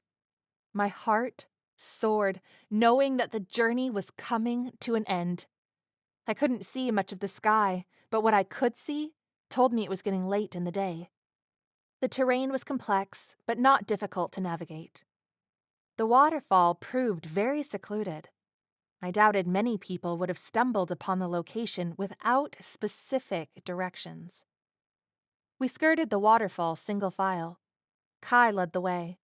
I followed with Tyler on my heels. Though we were a safe distance behind the raining water, spray tickled my face. Before I rounded the final bend of the rock, I heard Kai's familiar growl. When I caught up to him, I was greeted with the long end of a weapon in my face. The man wielding it was possibly even shorter than I was, with an unkempt beard. My hands came up in surrender. A taller guard with dark skin had his weapon trained on Kai. The dragonborn made an irritated sound and reluctantly brought his hands up as well. Tyler, in the middle of saying how cool this whole place was, stopped short. Oh, my bad. He brought his hands up too. I explained to the men that we were friends, just here to meet up with my sister before we turned right around to leave. The tall one kept his eyes fixed on Kai as he spoke. This soldier is no friend of ours. He's not a soldier. He's with us, I insisted. All dragonborn are military. The guard's expression was full of disgust. Alifar practically owns the bloodline. Another low growl from Kai told me he wasn't a fan of this conversation. Would he turn assassin on these guys and get us kicked out before we even got in the door? Not if I had anything to say about it. I stepped in front of Kai, my hands still raised. We're only here to fetch my sister. What can we do to prove to you we're not your enemies? Who's your sister? The short guard asked. I described her silver eyes, her most defining feature, and explained that she had come with Ro. Judging from the glance the guards shared, that information seemed to help our case. Your sister has silver eyes? The taller guard asked. Yeah, I know that sounds weird, but it's true. Ro sent you? The shorter one asked. Yeah, he's the one who told us how to find this place. The two men looked at each other before nodding in agreement. Okay, follow us, Tall guy said. You'll have to leave your weapons here. Kai rolled his eyes and growled again, but began unstrapping his weapons and laying them in a neat pile at the side of the cave. The pile was not small. I got the impression that Kai was posturing to show them that he didn't need weapons to take them both out. The guards took us further into the cave, which boasted a single door. Short Guy approached the door and put his hand on the edge. The door lit up just briefly before opening. Stepping into their base, we entered a long hallway with natural stone walls and floors, reminding me of the fact that we were, in fact, in a cave. What looked like fluorescent lights flickered above our heads. I didn't think you guys had electricity here, I said. It's not electricity. It's magic. Kai was glancing around, clearly assessing his surroundings with his ex-military perspective. Why haven't we seen these anywhere else? Tyler pointed to the lights. Not everyone lives secluded in the forest, mostly relying on their own resources. Kai eyed an overhead vent as we passed. I realized he referred to Khandra. What about the village near the Jalak port? Tyler asked. There's little magic on the outskirts. Kai said. Jalak are bottom feeders. That's kind of harsh. The short bearded guard said. His gray camo jacket label read, Brewhood. The tall guard shrugged. Anyone who opposes the Brotherhood is a step closer to earning my respect. Not all Jalak are part of the Brotherhood, Brewhood said. Might as well be, Kai scoffed. After following the guards down a couple of hallways and past several large wooden doors, they ushered us into a small room and told us to wait. There was nothing in the space but 2 simple wooden chairs. The guards left, and when they shut the door, a strange emptiness gutted my insides. I sucked in a breath and felt the familiar aura of a migraine threatening. What happened? Tyler asked. This room is equipped with a magic suppression spell. Kai stepped over to the door. I noticed his glamour had fallen away to reveal his wings and horns. In spite of myself, the view sent a thrill through my core. It's locked. He gave a quiet snort. Panic rose in my chest. Are they keeping us prisoner? We're only in this room for as long as I allow it, Kai said, folding his arms and leaning against the wall. Even without magic, I can tear my way out of this base the moment I choose.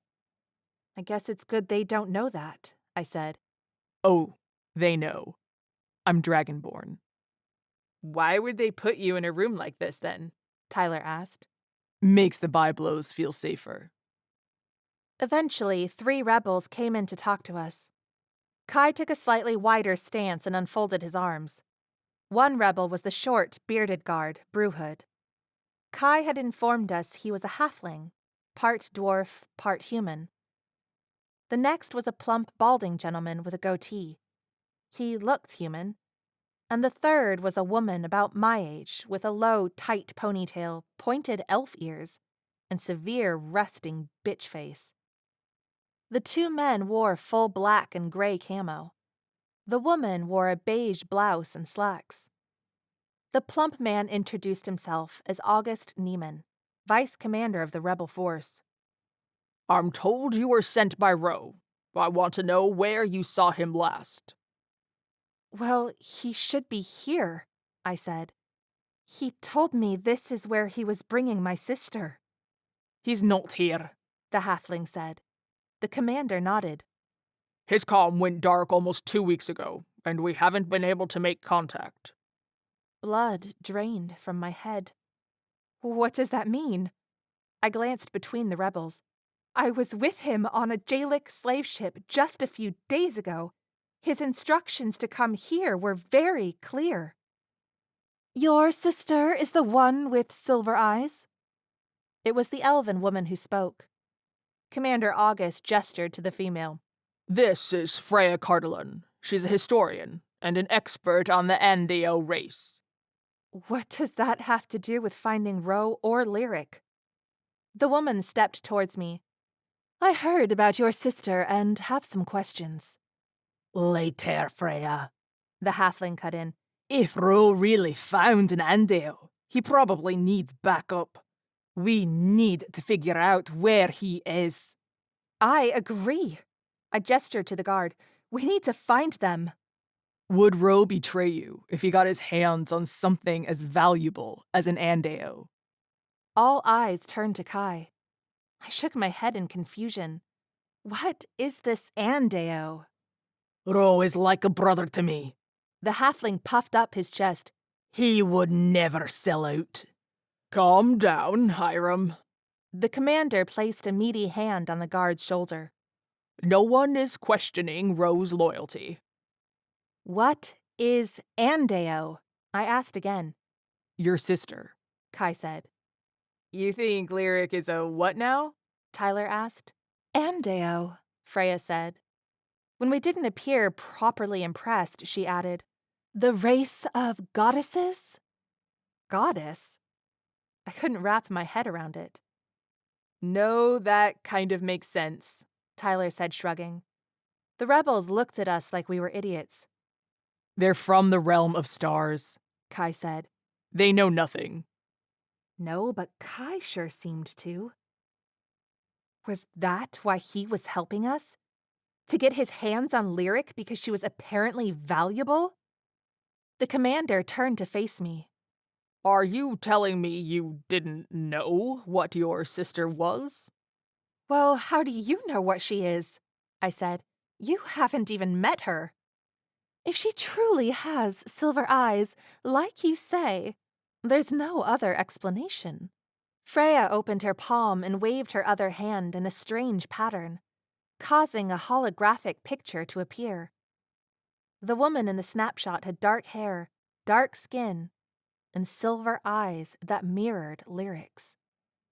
My mouth fell open slightly at the sight. This girl could have been Lyric's biological sister.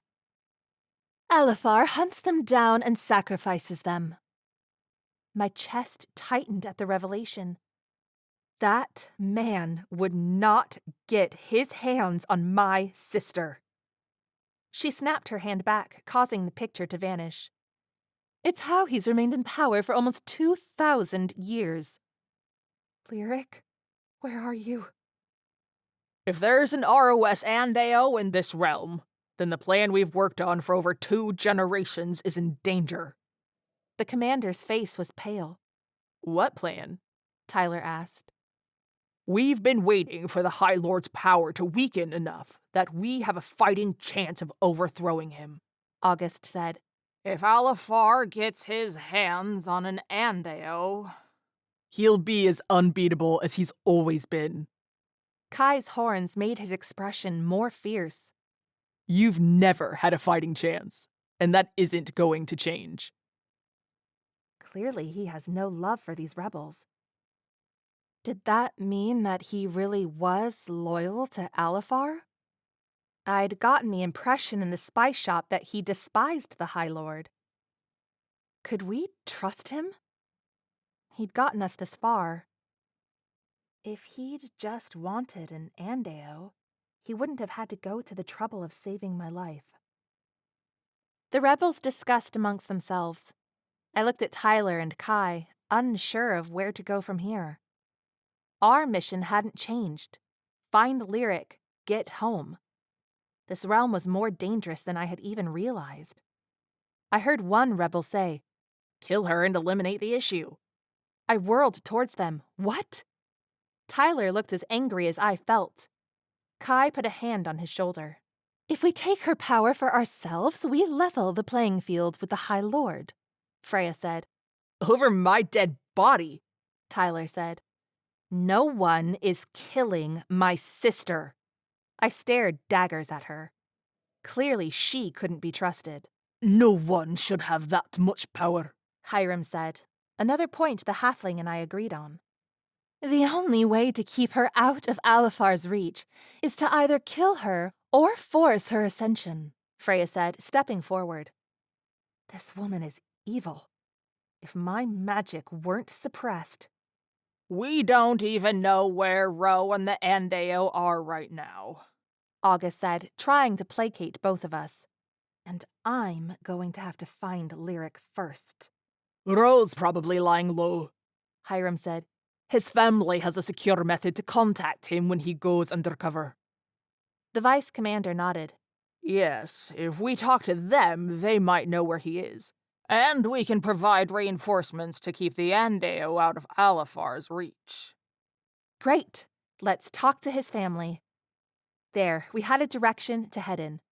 They're in Saska, Hiram said. a city that's not even in this region. I'll send word to the outpost to inform Commander Dia. August said. We can send a small recon team to Saska in the morning. I'm going. I folded my arms. The vice commander shook his head.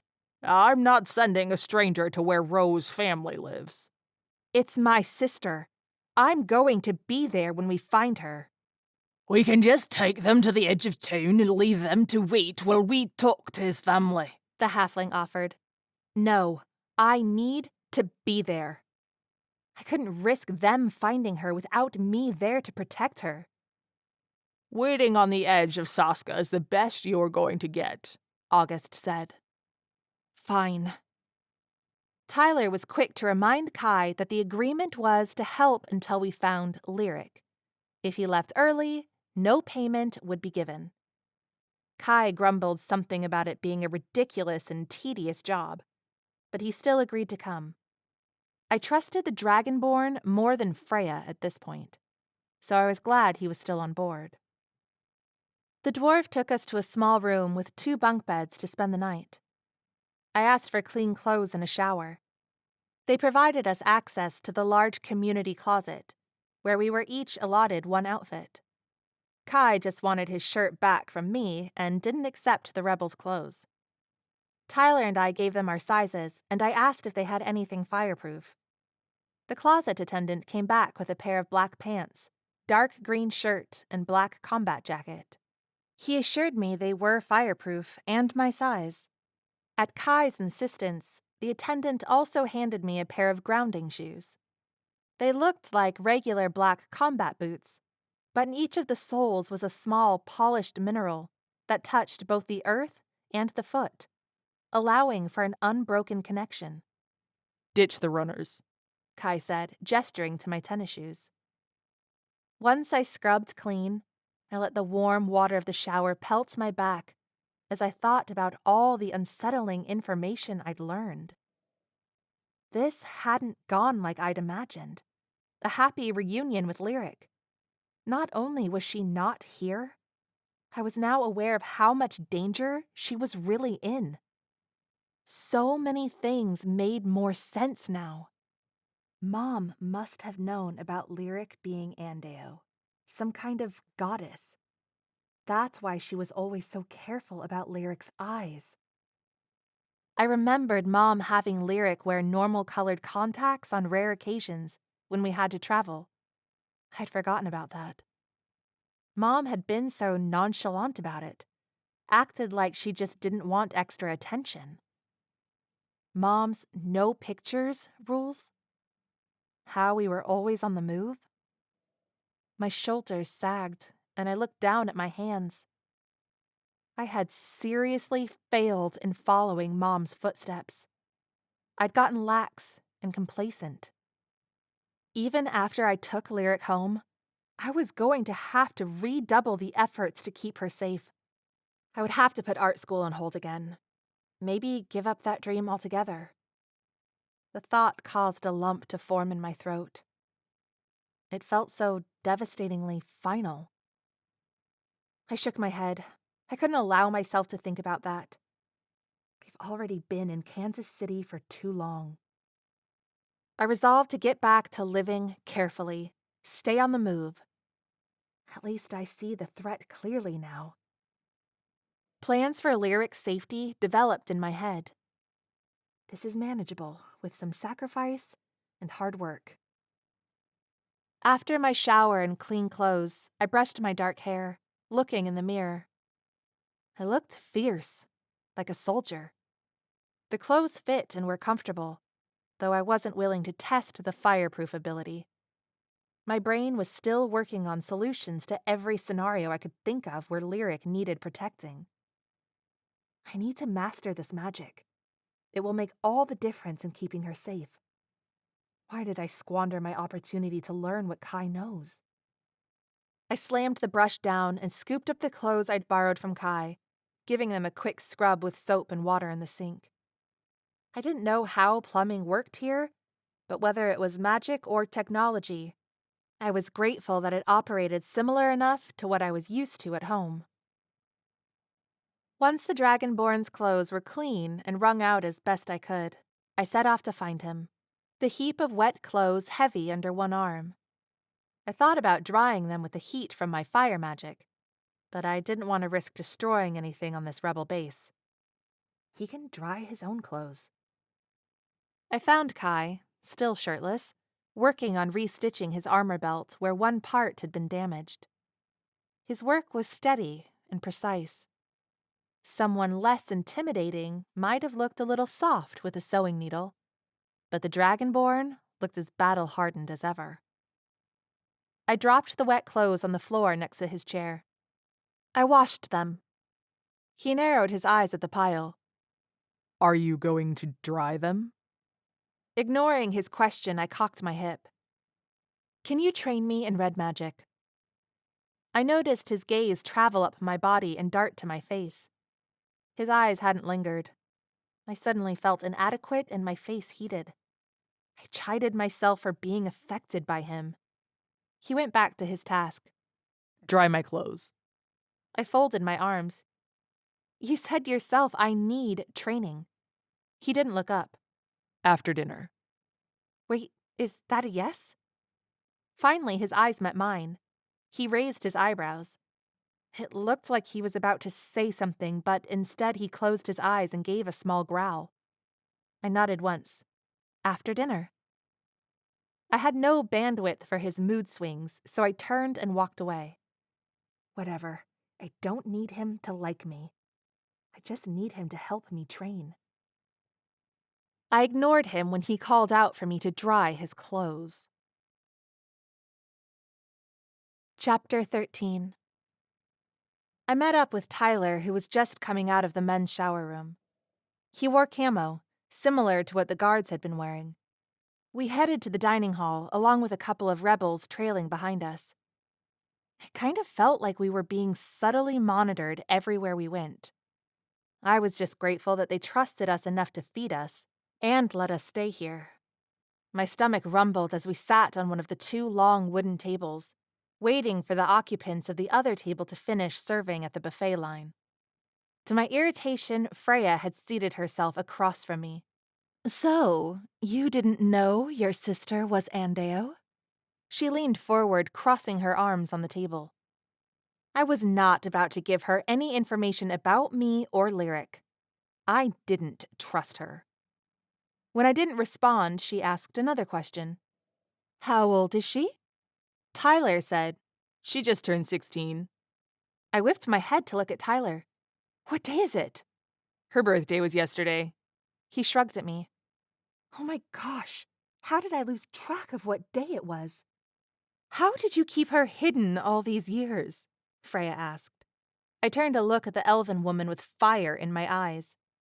I'm not here to answer your questions.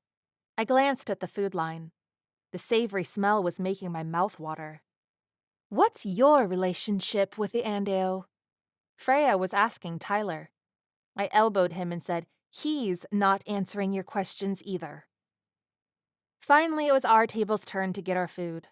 I hauled Tyler with me so he wouldn't talk to the pointy-eared rebel. I was glad when she fell into line several yards behind us and out of earshot. She's awful, I huffed. Tyler was staring, absent-minded at the stone floor. He whispered, Lyric, a goddess. She's still Lyric. I couldn't think about their goddess lore. What do you think they meant by her ascending? Like, she becomes a goddess? Or is she already a goddess? I don't know, I said. The whole Andeo thing is weird to me. A light voice came from behind us. If you have questions about Andeo, we actually have a historian on base who's an expert on the subject. Tyler and I turned. The girl stuck out her hand with a grin. I'm Sybil. She was slight of build and as short as me. her cheerful face framed by flyaway blonde curls. Tyler shook her hand and introduced both of us. "This is Mateo." Sybil hitched her thumb at the guy next to her. Mateo nodded in greeting, his tousled sand-color hair falling down his forehead. "So, are you guys really from the realm of stars?" The unabashed curiosity in Sybil's voice was endearing. Tyler shrugged. Yeah, I guess that's what they call it. Sybil gave Mateo an excited look before turning back to us. "I can't believe I get to meet you." Here we go, Mateo said. "What?" She swatted her companion before returning to her fangirling. "Okay, my dad was stationed there a couple of times for the rebels when I was little. He would bring back such cool stories and strange tech." We stepped forward as the line ebbed closer to the serving table and Sybil kept talking. "I would love to visit there. Did you guys live close to Greece?" Tyler explained where Kansas City was in relation to Europe.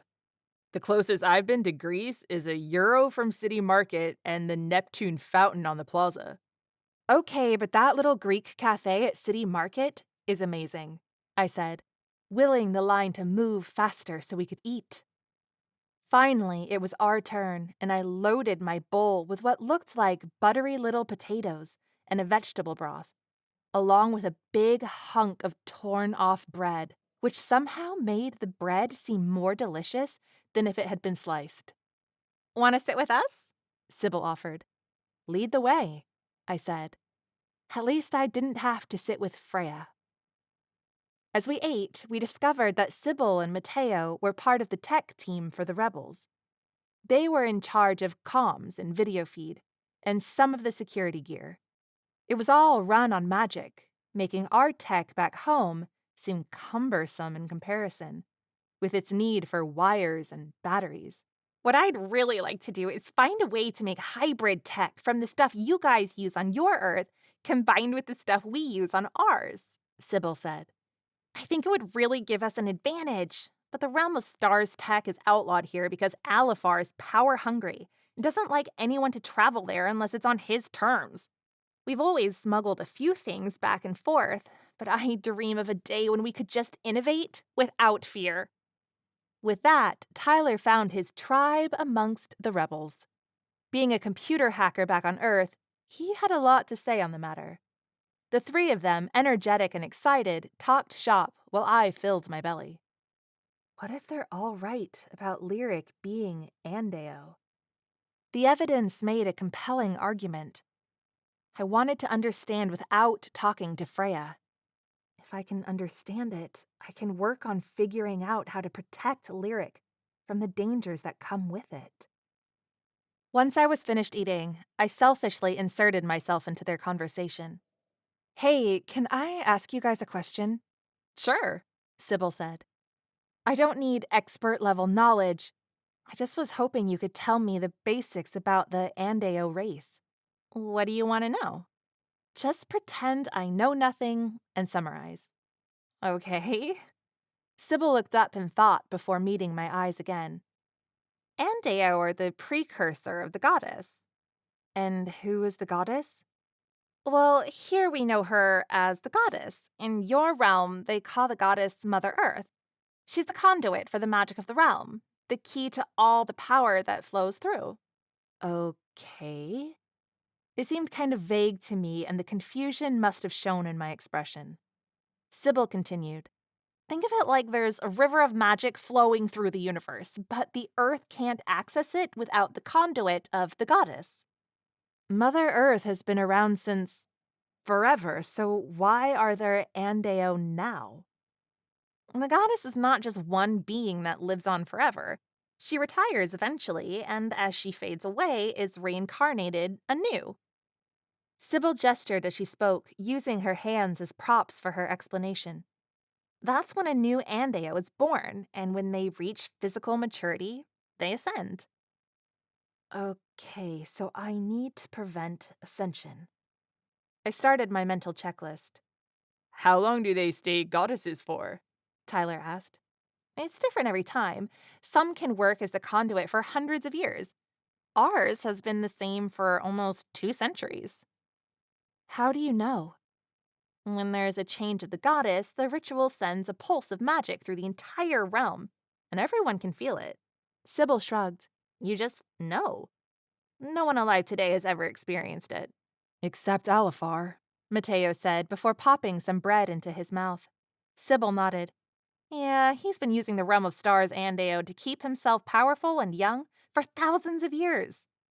Keep Lyric out of Alifar's reach. How? Tyler asked. He finds them when they reincarnate, and he sacrifices them to take their power. Some say he drinks the silver from their eyes, Mateo added. I shuddered. So gross. Sybil nodded. He has unmatched amounts of power and can draw from the earth any kind of magic he wants to use. It's what makes him so hard to beat. I thought I heard some of the other rebels say he's weakened right now, Tyler said. Yeah, because he hasn't been able to find the Andeo. Is there only one? I asked. One for each realm at a time. Tyler and I looked at each other. Lyric? Tyler sounded as skeptical as I was. I couldn't quite believe that this entity they were talking about was my little sister. I helped Mom potty train her. Who's Lyric? Sybil's eyebrows knit together. It's her sister, Tyler said, nodding his head toward me. She's the reason we're here. I cut Tyler off. We're trying to find her. I knew some rebels knew about Lyric, but didn't want everyone knowing that my sister was the one and only Andeo this guy was looking for. Especially since Freya had already suggested killing Lyric would solve the rebels' problems. I turned to Sybil, wanting to get her talking again. So he's been looking for this specific Andeo for... She looked back and forth between Tyler and I, clearly trying to make sense of our little aside before continuing. Well, he's always tracking down the newest ROS Andeo. There was a small rebel force that intercepted this last one when she was first reincarnated. Mateo leaned forward, putting his elbows on the table. It was legendary. There was a huge battle. Yeah. Sybil took over, her blonde curls bouncing as she became more animated. Alifar sent his lackeys to get her, but we had a force that got there in time to stop him. A total bloodbath. No one came back alive. But Alifar didn't end up with the Andeo, Mateo said, shrugging. So we're pretty sure one of our people survived long enough to get her to safety. A memory, hazy and long buried, flooding my mind. A pit had formed in my stomach. The blood. It came out as a whisper. Lyric really was this Andeo they were all talking about. What? Tyler asked. Nothing. I glanced between the three of them, forcing a smile. I need to train while I can and get out of this place, so I can find my sister. I just have some work to do. I stood. It was really nice to meet you.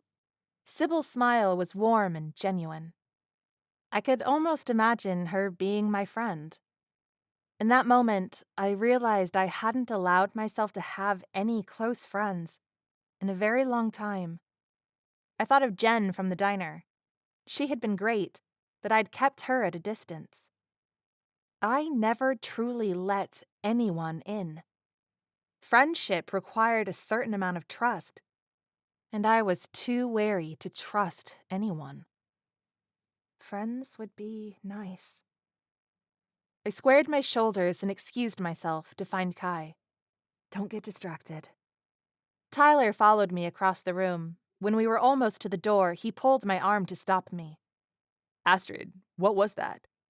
What? You looked scared and mentioned blood.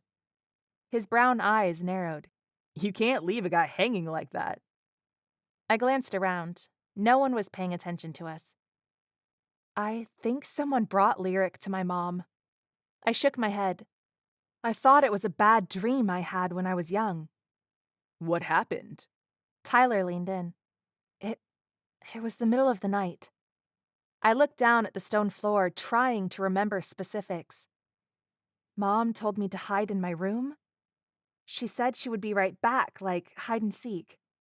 I traced a pattern on the stone floor with the toe of my boot, feeling too exposed. I'd never spoken of this dream aloud. My stomach clenched at the images in my head. I was scared. I think I must have heard something. I knew I wasn't supposed to, but I peeked out. What was it? He was engrossed. There was a man and a baby, both covered in blood. I shuddered. Do you think he was a rebel? Tyler asked, drawing the same conclusion I had. I don't know. I just remember being terrified of him, and knew that I would get in trouble if they saw me, so I hid in my bed under the covers until I fell asleep. Does Lyric know this part of her story? Tyler's eyes narrowed. She's never mentioned it to me. I shook my head. Like I said, until now, I thought I'd dreamed the whole thing. Maybe I did dream it. I shrugged. When my mom introduced me to my new sister, it seemed like a completely different time in my memory. My mom was happy and I was excited. There was definitely no blood. Well, your mom was a saint to take in a baby for a stranger. He squeezed my arm. I bet she didn't realize the danger you guys were all going to be in. I shook my head. There are so many things I wish I could ask her. I'm sorry. It's okay. I tossed my chin toward Sybil and Mateo, who were chatting. You should hang out. I'm going to find Kai and do some training. I was just outside the dining hall when I felt a light touch on my back. Ready? I startled, turning to find the dragonborn at my shoulder. Jeez, you're like a shadow. Kai was wearing his clothes that I'd borrowed. They were clean and dry. I cocked an eyebrow at him. I was just coming to find you. I know. I heard. I gave him a flat look. Just because you can hear well doesn't mean it's okay to listen to people's private conversations. He ignored me and started walking down the hall to the left. I found one of their sparring rooms. I rolled my eyes at his back and followed. He led me to a large open room with rows of crates at the edges. In the center, Kai set up the discs that created the training circle. When it shimmered to life and wasn't filled with darkness, I smiled a little. We stepped into the circle and I took a strong stance, ready to make as much progress as possible. Bring your red light out and just restrain it in your hands. He instructed. Focus on maintaining control. The grounding shoes were incredible. I could feel the flow of magic through them from the natural stone floor. I brought the red light up through me, and fire filled the dome. When the fire died, I looked down, my shoulders sagging in relief. My clothes were indeed fireproof. Kai coached me on getting my power to submit. I tried to manage it. Over and over, I failed. Over and over, I tried again, determined to succeed. It was well into the night when Kai told me it was time to give it a rest. I shook my head. I'm going to master this. He tilted his head towards me. It doesn't have to be conquered in one day. I don't have more time, I snapped. I need to get it now. Red light is by far the hardest magic to master. Kai summoned a flame and held it in his hand. This represents years of practice. Things are more dangerous than I realized. I balled my hands into fists. I need to use all my resources to protect my sister. Kai closed his palm, snuffing out the flame. Okay. He nodded, understanding coming across his face. Let's go again. At least he understood that. After long hours of doggedly trying to create a small, precise flame instead of an explosion, I'd made very little progress. I sat on the floor trembling with fatigue. Kai extended a hand. I took it and allowed him to pull me to my feet. We were standing close and he had to bend his head to look into my face. You have to learn to control your emotions. I threw my hands up. I am! He's so not helpful. He placed a gentle hand on my shoulder. When your emotions are heightened, it's harder to control what the magic is doing. It becomes unpredictable. Well, I can't just flip the off switch on all my feelings, I said, pacing the floor. Even if I could, no offense, but I don't want to be you. He looked off into the distance for a moment. I braced myself for his retort. His tone was rigid when he spoke. We'll try again tomorrow. We're quitting because I pointed out that you're emotionally constipated? I threw my hands up, my tone mocking. I didn't realize that was going to offend you. You're frustrated, and you need rest. He walked over and bent to retrieve one of the discs for the training circle. Had I been rational, I would have recognized and been grateful for the boon he offered. Rest, knowing that we would not give up. I kept complaining. Why is this so hard? Kai jerked his head in the direction of the door.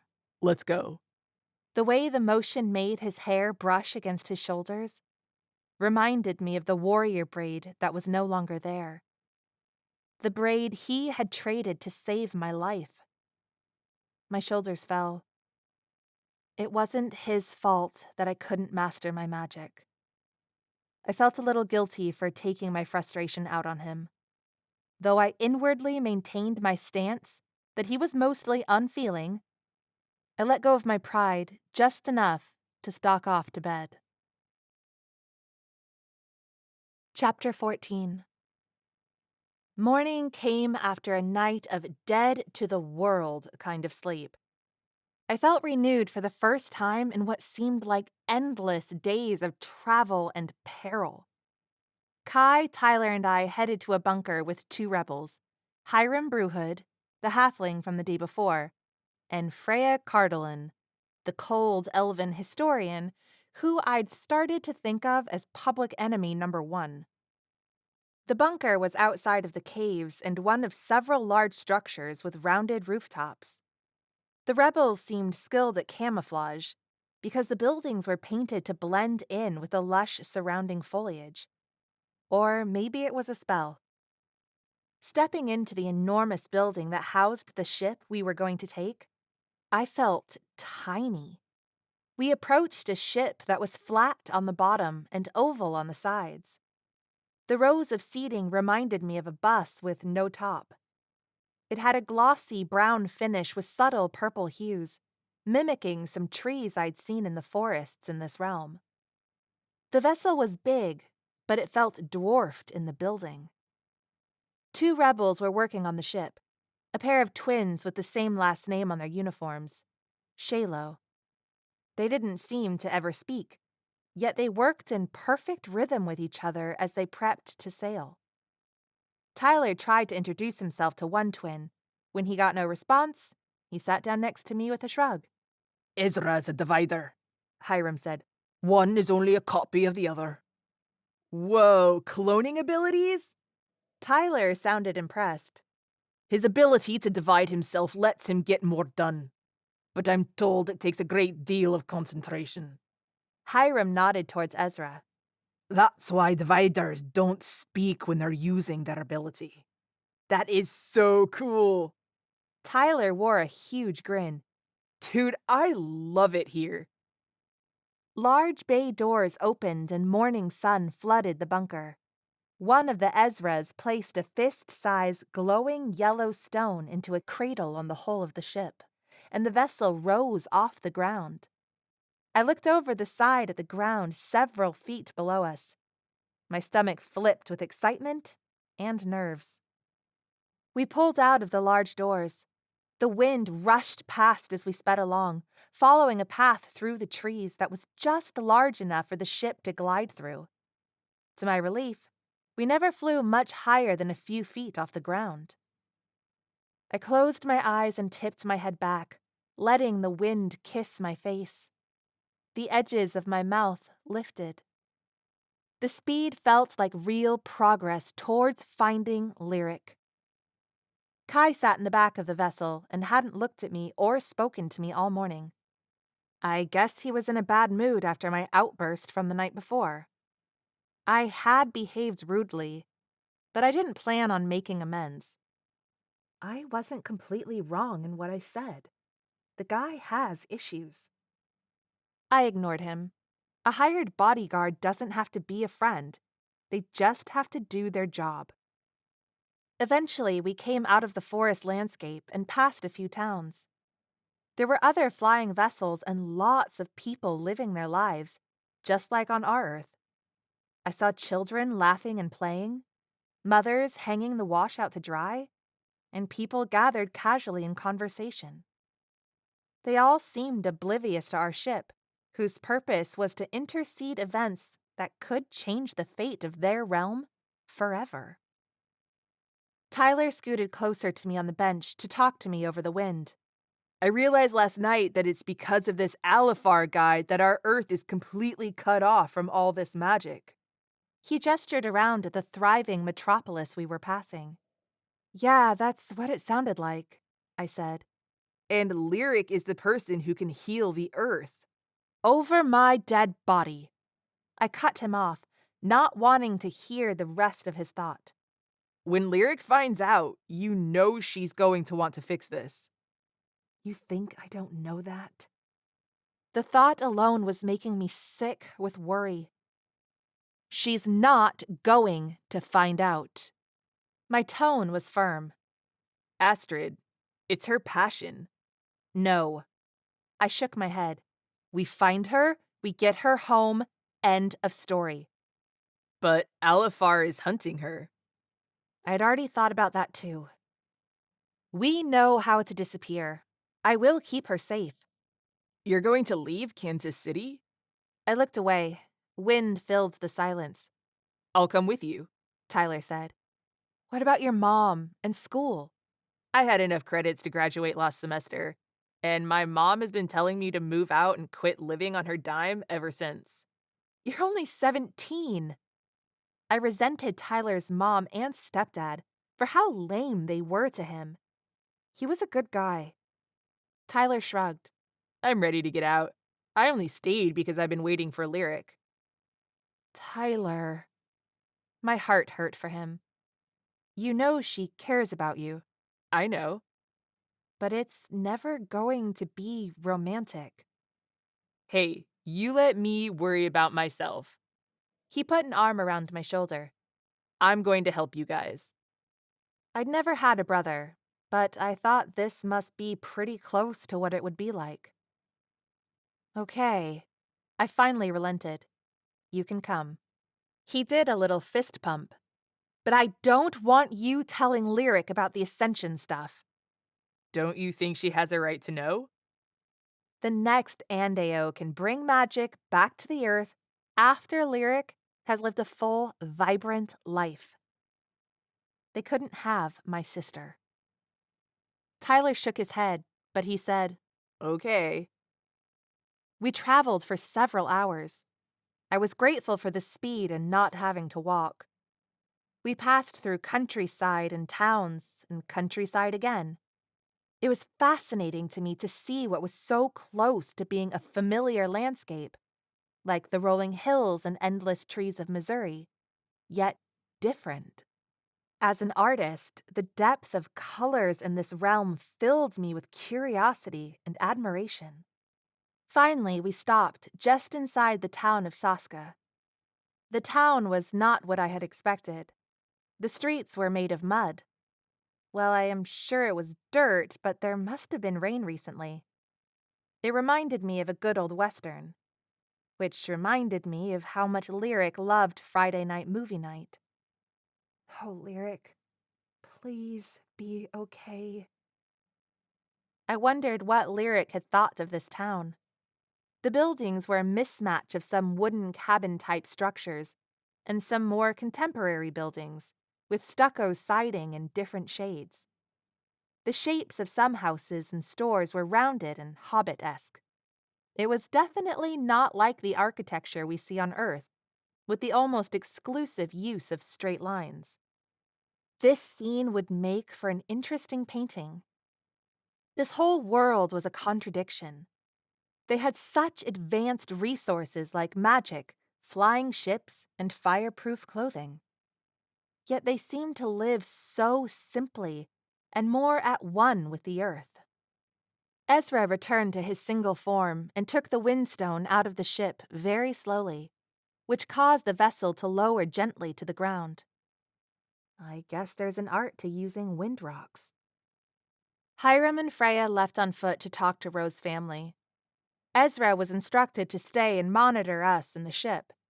He said he would, but as soon as the other two rebels were gone, he plopped down in the grass under the shade of a tree and closed his eyes. Apparently it's nap time, Tyler said with a snort. Hey, where's he going? I turned to see Kai striding in the opposite direction that the rebels had gone. Kai! I called after him. He held up a hand in a non-committal wave without turning around. Then he disappeared around the corner of a building. I shook my head, turning back to Tyler. Apparently he's ditching us. He'll be back, right? Irritated and antsy, I sat down with my back propped against the side of the ship, picking at the grass.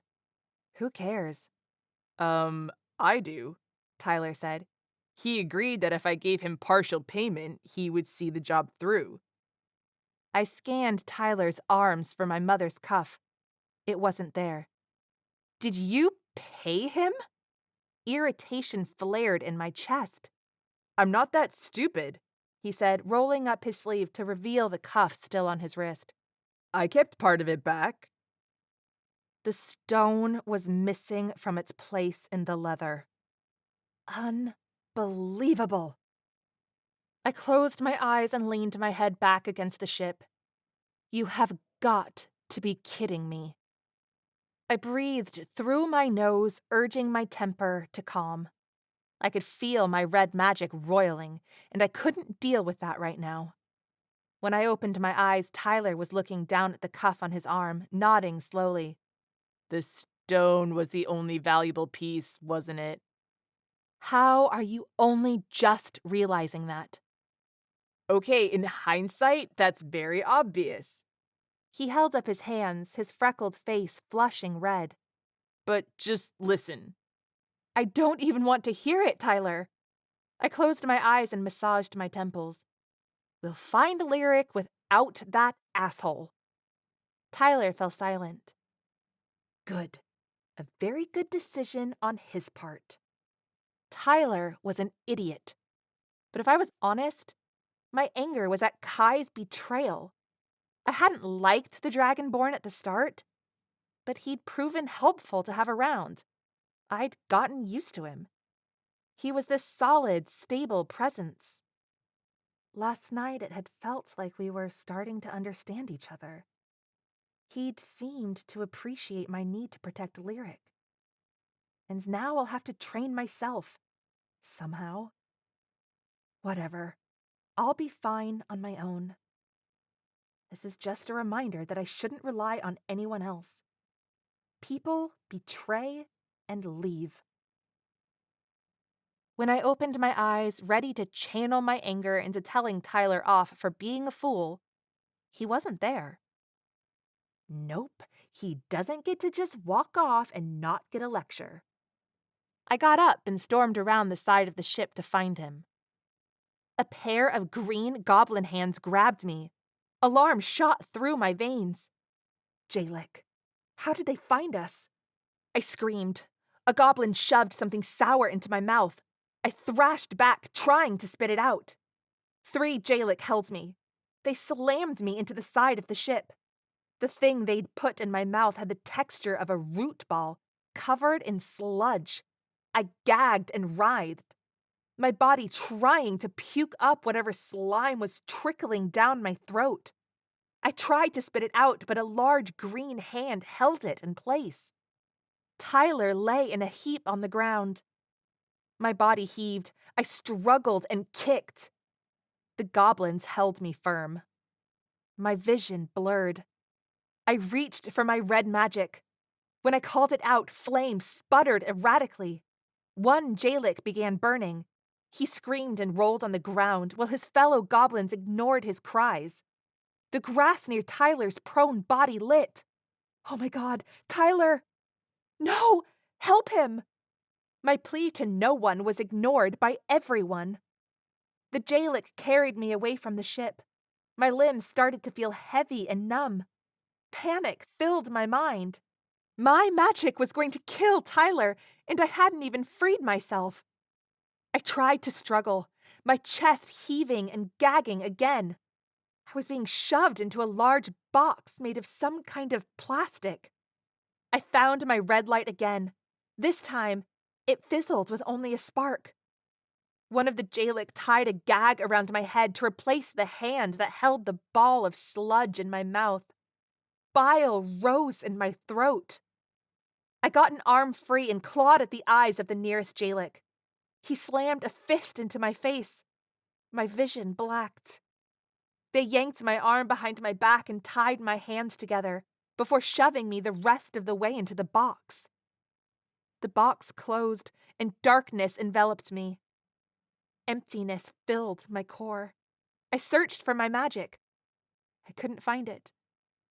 I recognized this box felt like the room at the rebel base that had been spelled to suppress magic. I thrashed against the box as panic overtook every rational thought. Swallowed by the darkness, I couldn't hear anything from outside of the box. My limbs finally became completely numb and could no longer even thrash against my prison. The box opened and light poured in. I blinked up to see a scowl on Kai's face. My body sagged in relief and confusion. Kai reached in and hauled me from my prison, setting me on my feet. When my legs buckled, he only just kept me from hitting the ground. I was slumped in the dirt next to a dead Jalak. The dragonborn untied my gag. I spit the ball of crap out of my mouth, coughing and hacking. And then I puked. Kai growled. Why do I keep having to save your ass? I retched again. Kai held me up. When I finally had nothing left in my stomach, I cried. Tears mixed with the blood that was trickling down my face. I killed Tyler. My voice was a hoarse whisper. He was unconscious. There's no way he didn't get burnt. I can't be trusted with this magic. Well, there are worse things that could have happened to him. Kai's expression was all business as he sheathed a knife I didn't realize he'd been holding. Is that supposed to make me feel better? Sorry, I know you cared about him. His tone didn't convey much sympathy. You are not a very nice person. I scowled from my place on the ground. I keep telling you that. He shrugged. The fact that he had just saved me was obviously a point in his favor, but I also knew he didn't do it just to be nice, so I wasn't sure if it fully counted. Oh, good, you're back. Kai and I both turned at the sound of the familiar voice. Tyler was limping towards us, holding his bleeding, blackened head. Half of his red hair was singed away. Tyler? My voice came out a rasp. His clothes were half burned, and he had third-degree blisters on the right side of his face and arm. I felt sick knowing I'd caused them. You're still alive, Kai said, disbelief clear. Don't sound so disappointed. I might think you don't like me. Tyler smiled, his teeth bright in contrast to his sooty face. Tyler, I'm so sorry. I started to cry again. Hey, it's okay.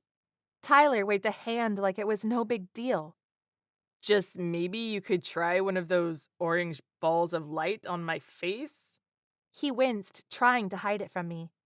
Because it hurts like the son of a motherless donkey.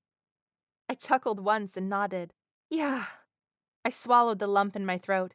Yeah, of course. Let's get out of here before the Jalak find us again. Tyler glanced around. That was the only patrol around, Kai said as he scooped my still numb body off the ground. How do you know? I said. I checked. Oh. I let out a breath. Part of me wanted to be annoyed at the close contact, but since he'd carried me on the long flight before, all I felt was secure. Hey, where did you go? Tyler asked as we walked. I had business to take care of. We thought you took the stone and left. Tyler was still gripping his injured head. I told you, I'm an assassin, not a thief. I still thought his moral compass was kind of screwy. But I was deeply grateful that save people from the goblins was apparently included in his creed. Since Tyler wasn't dead, I was feeling a little more charitable towards the dragonborn. "Thanks for getting me out of that box," I said. Kai's chest rumbled with a low growl in response. When we got back to the ship, it was being consumed by flames. My heart sank. There goes our exit strategy. There was a crowd of people watching as the vessel burned. 2 people were working with their blue light magic to douse the flames. I spotted Ezra, who was only one Ezra, standing near the firefighters. He looked pissed. I prayed no one would know it was my magic that started the fire. Kai carried me to the shade of a nearby tree. As he lowered me to the grass, our eyes met. His were dark and full of something intense that unnerved me. I was suddenly aware of my chest rising and falling as our breath mingled. His now familiar scent of pine and musk flooded my senses. This man is so attractive, it almost hurts to look at him. My mind replayed the kiss we had shared in the Fey Forest. I both hoped and worried he was about to repeat it. Warning bells were sounding in my mind. No distractions, Astrid. Keep your guard up. I looked away and cleared my throat. Thanks. He stepped away from me, and I was glad of the space. I turned my attention to the burning ship. Efforts to put out the flames were in full force. Once the fire was out, the firefighters took a statement from Ezra. He hadn't seen what happened. They also wanted a statement from Tyler and I. We blamed the Jalak for the fire. Eventually, the 4 of us, Tyler, Kai, Ezra, and I, sat in the shade of a large flowering tree and stared at the blackened half a ship that was left. My extremities were tingly, but becoming less numb. Eventually, Freya and Hiram came back. They were pissed about the ship, but didn't spend much time dwelling on it. Freya turned to Ezra. "Get a new ship here, now." Ezra nodded and started off. "What did you find out?" I asked, anxious for news of Lyric's whereabouts. Elifar took Gru's daughter, Hiram said. Ezra stopped in his tracks and turned around, disbelief written in every feature. What does that mean? Tyler looked back and forth between the rebels. We don't know yet. Hiram folded his dwarf arms in defiance. "It means," Freya glared at the halfling, "that Ro has likely betrayed us." Hiram's fists balled. We don't know that for sure. "We have to assume that the High Lord either already has the Andeo or soon will." Freya turned to Ezra again. "Get that ship. I already called in to Commander Dia. We have orders to meet the rebel force on the way to the High Lord's keep." We're attacking now? Ezra was wide-eyed. I thought we were trying to let him weaken for 1 more year. "Now that he's got his hands on an Andeo, our window of opportunity closes tomorrow night." Ezra nodded in understanding and ran off. I turned to Freya, trying to keep the panic out of my voice. "Why tomorrow night? What happens then?" "The Andeo sacrifice has to be done on a triple full moon, and the next time that happens is tomorrow night." My stomach dropped. I have to save her in time. Chapter 15. Kai stood and pulled a small square of cloth out of his pocket and placed it in Tyler's hand. This is where we part ways, kid. Wait, you're not coming? I told you, I don't contract jobs that directly oppose the High Lord. "What? We need you." "But what about the cuff?" I said, desperate to keep him from leaving again. It's not worth dying for, Kai said. He held my gaze for an extra beat before he turned and launched himself into the air. I didn't even see his broad, shadowy wings until he was far above me. I tore my eyes from the sky where the dragonborn receded into the distance, trying to tamp down the rising panic in my chest. Of course, he left. What else did I expect from him? I was tired of the emotional whiplash he seemed to constantly create. This was exactly why it was best to keep him at a safe distance. Tyler unwrapped the cloth in his hand. Inside it lay the magic suppression stone from my cuff. He's gone, Tyler said. What do we do? The look on his face begged for reassurance. I didn't know how to give it to him. I turned away. Astrid, we can't do this without him. Fierce resolve pierced through my hurt and despair. Yes, I snapped. We can. We have to. We just need a plan. I looked up at Tyler's blackened face. Let's start by cleaning up those burns while we're waiting for the ship. I gestured for Tyler to lie on the grass. He did so gingerly. You're a healer, Hiram asked. Yep. I wasn't sure who to trust with knowledge of my second power. A healer. I like that. The thought calmed me. I thought of Lyric. I imagined the moment I would get to tell her I could heal her for good. Hope began to subdue my fears. I figured out healing on my own. I can figure out fire. It'll just take time. Kai could leave. We didn't need him. I turned my attention to the task at hand. Tyler's burns were the worst on his face and arms. My stomach clenched with shame at having done this to him. It would be better to save your strength for the battle ahead. Freya watched me with her arms folded and the usual scowl on her face. I rolled my eyes and said to Tyler, "Don't worry, I'm not going to let you suffer like this." Now that my body wasn't numb, I could sense my magic. A relief after being without it for even the short time. I'd come to find some comfort in the light inside me, even when I wasn't actively using it. Grounded to the earth so I could draw on its power. I took a few calming breaths and concentrated on the orange light in my core. Heal him like it never happened, was the chant in my head. Drawing on the orange light and scooping it up into a glowing orb, I repeated the chant mentally as I pressed the light into the side of Tyler's head that was the most injured. I went back to my core to find more orange light and summoned another round of healing magic. This time, I sank the magic into his arm and side.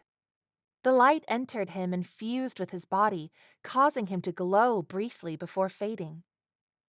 I used a third orb of light on his legs. I wasn't sure what damage had been done, but I was determined to be thorough and fix what I had broken. That's a lot of magic, Hiram warned. even for a grounded healer. I shrugged. I want to make sure he's ready to face tomorrow at full strength. A waste, Freya scoffed. Now you won't be at full strength for the battle. Don't worry about me. It was my magic to use, not hers. I'm worried because I don't want you slowing us down, she said. We don't need any more liabilities. Tyler opened his mouth to say something, and I put my hand up to stop him. You don't move until this is done. I ignored the rebels and smiled at Tyler. He closed his eyes and took a breath that spoke of relief and surrender. I felt a rush of gratitude that Lyric and Tyler had become friends. Because of that friendship, I'm not alone out here. I sat with him for a long time like that, silently watching the blisters on his skin recede. Even his singed red hair grew back. His face was still dirty, but he became completely healed.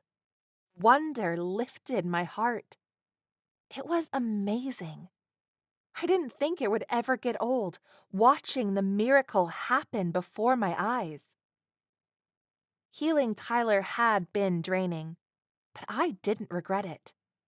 I let the power of the earth soak into my soul as I sat on the ground. It renewed me little by little. Tyler's injuries didn't take nearly as long as the dragon's wing had. Maybe because these were surface wounds. Maybe because his entire body was smaller than the one dragon wing. Maybe because I'd put a lot more intention behind the magic, as I'd felt desperate to make Tyler whole. By the time Ezra was back with a working ship, Tyler was ready to climb aboard. The ship was much smaller than the last one and made of metal. It had wear and tear, but it looked kind of like a torpedo. I hoped that meant it was fast. We were soon speeding along to meet up with the rebel attack force. The new ship was very fast. Beautiful scenery flew by. I couldn't watch it. I feel sick. Motion sickness? Tyler asked. I'm just so worried. I rubbed my arm where my cuff used to be, longing for the comfort I used to find there. We might be heading to our deaths. You should have stayed with Gemma where it's safe. Tyler bumped my shoulder. And let you get all the credit for rescuing the fair maiden? He puffed up his chest a bit and added, I'm the one with a mind link to a pet dragon, so I'd say I'm pretty well equipped to be the hero at this point. I smiled, but it soon faded back to worry. What if I can't protect her? You can't. The voice came from the row behind us. I whipped my head around to where Freya sat. Her resting scowl accentuated the fact that she was an awful person. Then I'll die trying. I glared at her. The elven woman shrugged. The only way to make an Andeo truly safe is for them to ascend. I turned away from her. Don't pay attention to her, Tyler. We don't need that kind of negativity. I took a deep breath and exhaled slowly, like I was in a training session. We'll be fine. We just have to get her home. I tried to sound confident. I had to convince myself. What if she's right? Tyler fiddled with a button on his jacket. She's not. My response was quick. I couldn't even look at that idea long enough to consider it. I squared my shoulders. Let's go over our plan again. We met up with the rebels outside of the capital city. From our vantage point on a hill, we could see the sprawling metropolis nestled in a huge valley. It was laid out like a wagon wheel. Low-lying buildings covered the basin. In the center, the dark spires of the High Lord's Tower loomed far above the rest of the city and cast long, menacing shadows over everything in its wake. My stomach was fraught with nerves. Sybil and Mateo greeted us. They didn't seem to share the somber attitude of some of the rebels. Their energy spoke of nervous excitement, an event they've all been preparing for finally to come. Does your sister really have bright silver eyes? Sybil asked. I nodded. Mateo whistled, the sound a poetic curse. And you really didn't know about Andeo before? Her blonde curls bounced as she shook her head in disbelief. We really didn't, I shrugged. Well, you are about to witness history, Sybil announced. A lot of us have been preparing our whole adult lives for this moment. Here. Mateo motioned for us to step over to a large trunk full of black fabric. Grab yourself a disguise. Sybil said, We've been making replicas of the guard uniforms so we can infiltrate the castle with fewer casualties. Tyler pulled out a folded black jumpsuit with a royal crest. Nice. If you wear them, you can sneak in and hopefully find your sister while we're keeping the guards busy at the front gate.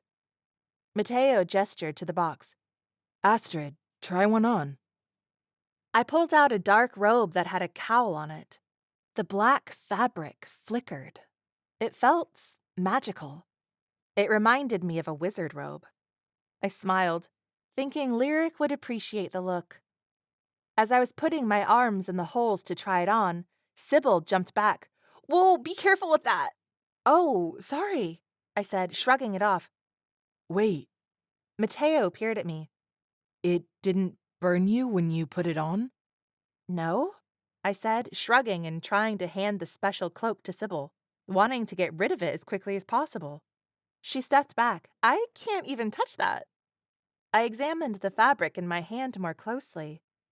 It definitely exuded power. A shiver of nerves rippled through me. No one can touch that without gloves. Mateo was eyeing me. "Even with gloves, I wouldn't risk it," Sybil added. Maybe Astrid can because she has magic from a different realm? Tyler suggested. That could be. Mateo's expression relaxed a little.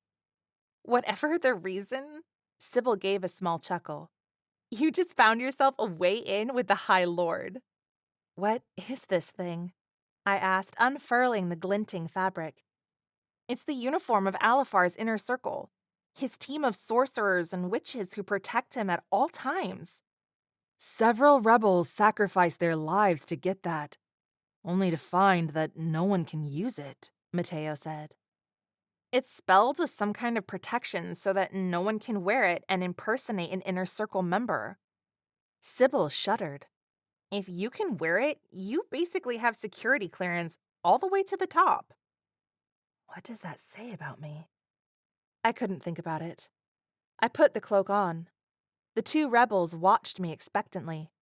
"Nothing?" I shook my head. "It feels fine." That is so cool, Mateo said. "How is a person supposed to fight in this?" I kicked inside of the long robe with my toe. "It's so cumbersome." I think they mostly do fighting with their magic, Mateo said. "Oh, good." I raised my eyebrows. "I'm infiltrating a den of ruthless sorcerers." "Just try to blend in." Sybil nodded encouragingly. I took a deep breath. "Thank you for helping us." Sybil smiled. "What are friends for?" She's hoping that someday, when this is over, you'll let her visit you in your realm. Mateo gave her a teasing look. She gave a sheepish shrug. "Friends visit friends? That's a normal thing." Absolutely, you can visit us, Tyler said, giving both of them high fives. We can show you all around Kansas City. Except we won't be there because we're flying under the radar as soon as we get back. I didn't think that was worth mentioning because right now, we would all be lucky to make it out alive. "Be careful," I said, nodding towards the ominous castle. We're on tech, so we're going to be here at the ship. Mateo patted the exterior. "Yeah." Sybil fist-bumped her friend. "They station us in a remote location because the operation would be a complete fail without us doing our job." Speaking of our job, Mateo pulled up a holographic map of the ground floor of the castle. this is the main entrance. He pointed. But back over here on the east side, there's a tunnel that is not visible to anyone without a spell ring. "Spell ring?" I asked. "It's a ring that can contain a certain specific power," Sybil explained. "The High Lord gives them to his favorite courtesans or friends that he wants coming and going discreetly." Mateo added, So you won't be able to see it, but one of our deep undercover people has planted a white rose bush on the north side of it. You'll be able to find it. Then you just have to physically push through the barrier. "Once you're in, we can't help you because we don't know where your sister is," Sybil said. "But at least you'll be able to get inside." If we have these disguises, couldn't we just walk in the front? Tyler asked. "Well, if you do that, you'll be jeopardizing our mission," Sybil said, "so Vice Commander Neiman wouldn't allow it." Sybil nodded. "It's the east entrance, or nothing. Sorry. Best we can do." The Vice Commander was addressing his troops. Listen up. We have to get in there before Alifar starts the ritual. That means it's go time. Commander Diaz on her way, but she's ordered me to lead the attack now and not wait. The large man wiped sweat off his forehead with the back of his hand as he spoke. The ritual could start at any point after the moon's rise. If that happens, he'll have so much added protection that it'll be impossible to get to him. Pausing a beat, he looked around at the rebels he was leading. Does everyone have their orders? 100 rebels saluted in silent affirmation. It seemed like such a small force to take for an attack on a man who made even the dragonborn nervous. Tyler and I headed for the castle as the rebels made their final preparations. Walking through the streets of the bustling city that surrounded the castle, I realized the rebels would smuggle their smaller band of fighters into position much more easily than if they'd had a larger force, especially since they were all dressed as guards. Tyler wore his guard uniform, but I had my cloak tucked into a satchel Sybil had given me. I didn't want to wear it until I had gotten past the shrubbery and into the castle, because it was hard to maneuver in. We ducked into the shadow of a nearby building and waited for some people to pass before we approached the castle. Once the pedestrians had turned onto a different street, I turned to Tyler. This is it. His eyes went wide. Wait, what if we go through this invisible door and there are people right on the other side? We'll just pull the old Wookiee prisoner trick, and you can tell them you're escorting me to the dungeons. Tyler smiled. Nice. I've always wanted to do that. He looked down at his guard uniform. Not exactly the uniform I pictured in this scenario, but it works. Now that we were closer, I could see that the castle was made of what looked like natural stone, as if the spires had been called out of the earth, and the slate had risen to obey. My heart hammered as we approached. The single entrance at the front had been heavily guarded. I hoped the rebels could get through. We had taken the long way around to the side to avoid being seen. A small white rose bush stood about a quarter way down the side as promised. Foliage grew thick all around it. Not only did there not appear to be a door, but there was no exposed rock either. Acting on faith, I climbed through the bushes just south of the white roses. Pushing through the leaves and flowers that covered the stone, I pressed my palms onto the wall itself. Nothing happened. There was no sign that there was an opening there. I continued to push harder. Tyler pushed with me. Maybe we're on the wrong side of the roses? Tyler said. He tried the other side of the bush with no success. Remembering the training force field and how I'd had to gently walk through to get out, I dropped my arms and tried that approach. Shoulders relaxed, muscles loose. Walking face first towards the wall, I passed through the barrier and into a hallway that was luxurious, though stern. Lights automatically came on in succession as we walked down the hall. It was like walking through an extravagant mansion magazine, perfectly in order and squeaky clean. But it didn't look lived in. We'd only taken a few steps when a guard hurried by. He spotted us right away and did a double take. What is going on here? I slid my hands behind my back as discreetly as I could manage. Tyler took the hint, grabbing my arm. I'm taking this prisoner to cell block 8, sir. Oh boy, we should have practiced this. I worked to keep my expression neutral and bland. The guard narrowed his eyes and looked Tyler up and down. What division do you belong to? Tyler gave a brief salute. Squadron 4, sir. The man scoffed. 423. Tyler said confidently. 423. The man narrowed his eyes. Who are you? I am Tyler, son of Martha, and I'm fairly new to the army. The soldier raised his hand. The natural stone floor under us heaved and molded around our feet so that we were trapped. Crap. Turning to me, the man said, Explain to me why this soldier can't seem to answer basic questions properly. Well, I swallowed.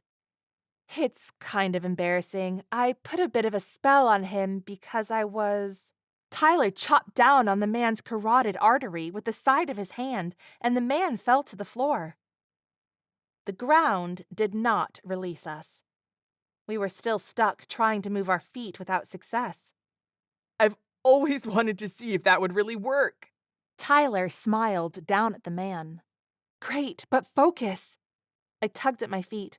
We're still trapped by his magic. Yeah, I didn't think that through, Tyler said. He'll be awake in about 30 seconds, and now our cover is blown. We yanked and pulled. I even tried to take my boots off. You could have let me finish my story. Maybe he would have bought it. He wouldn't have. It was ridiculous. So much for being heroes. I gave up on trying to pull free, discouraged by how badly things were already going. Maybe Sakashi is in the area and could come help us? Tyler's voice trailed off, full of defeat. I have a solution, I said. Thank goodness. It involves fire. Absolutely not. Then what do you have in mind? I spread my hands wide. Anything but fire when I'm literally stuck this close to you. Here. I shoved my satchel into Tyler's arms. Use this as a shield. If it catches fire, you can ditch it. You want me to use a flammable bag as a shield against magic fire? Stop whining. I turned my attention to the soldier on the floor who was waking up. What if the magic still holds us after this guy is dead? I'm banking on the fact that it won't. I angled my body away from Tyler as much as I could without being able to move my feet. For the record, I do not approve of this plan, Tyler said from behind the bag. That makes two of us. I summoned my red light. The magic channeled through my hands and burst the soldier into flames, along with the nearby table and accent chairs. However, once it consumed the man, the ground released its hold on us. Tyler and I stumbled back and he dropped the bag, which was on fire. I grabbed my disguise out of the burning satchel and stomped out the flames, blocking out the thought that I'd just killed another person. We didn't have a choice. You okay? I asked. I'm good.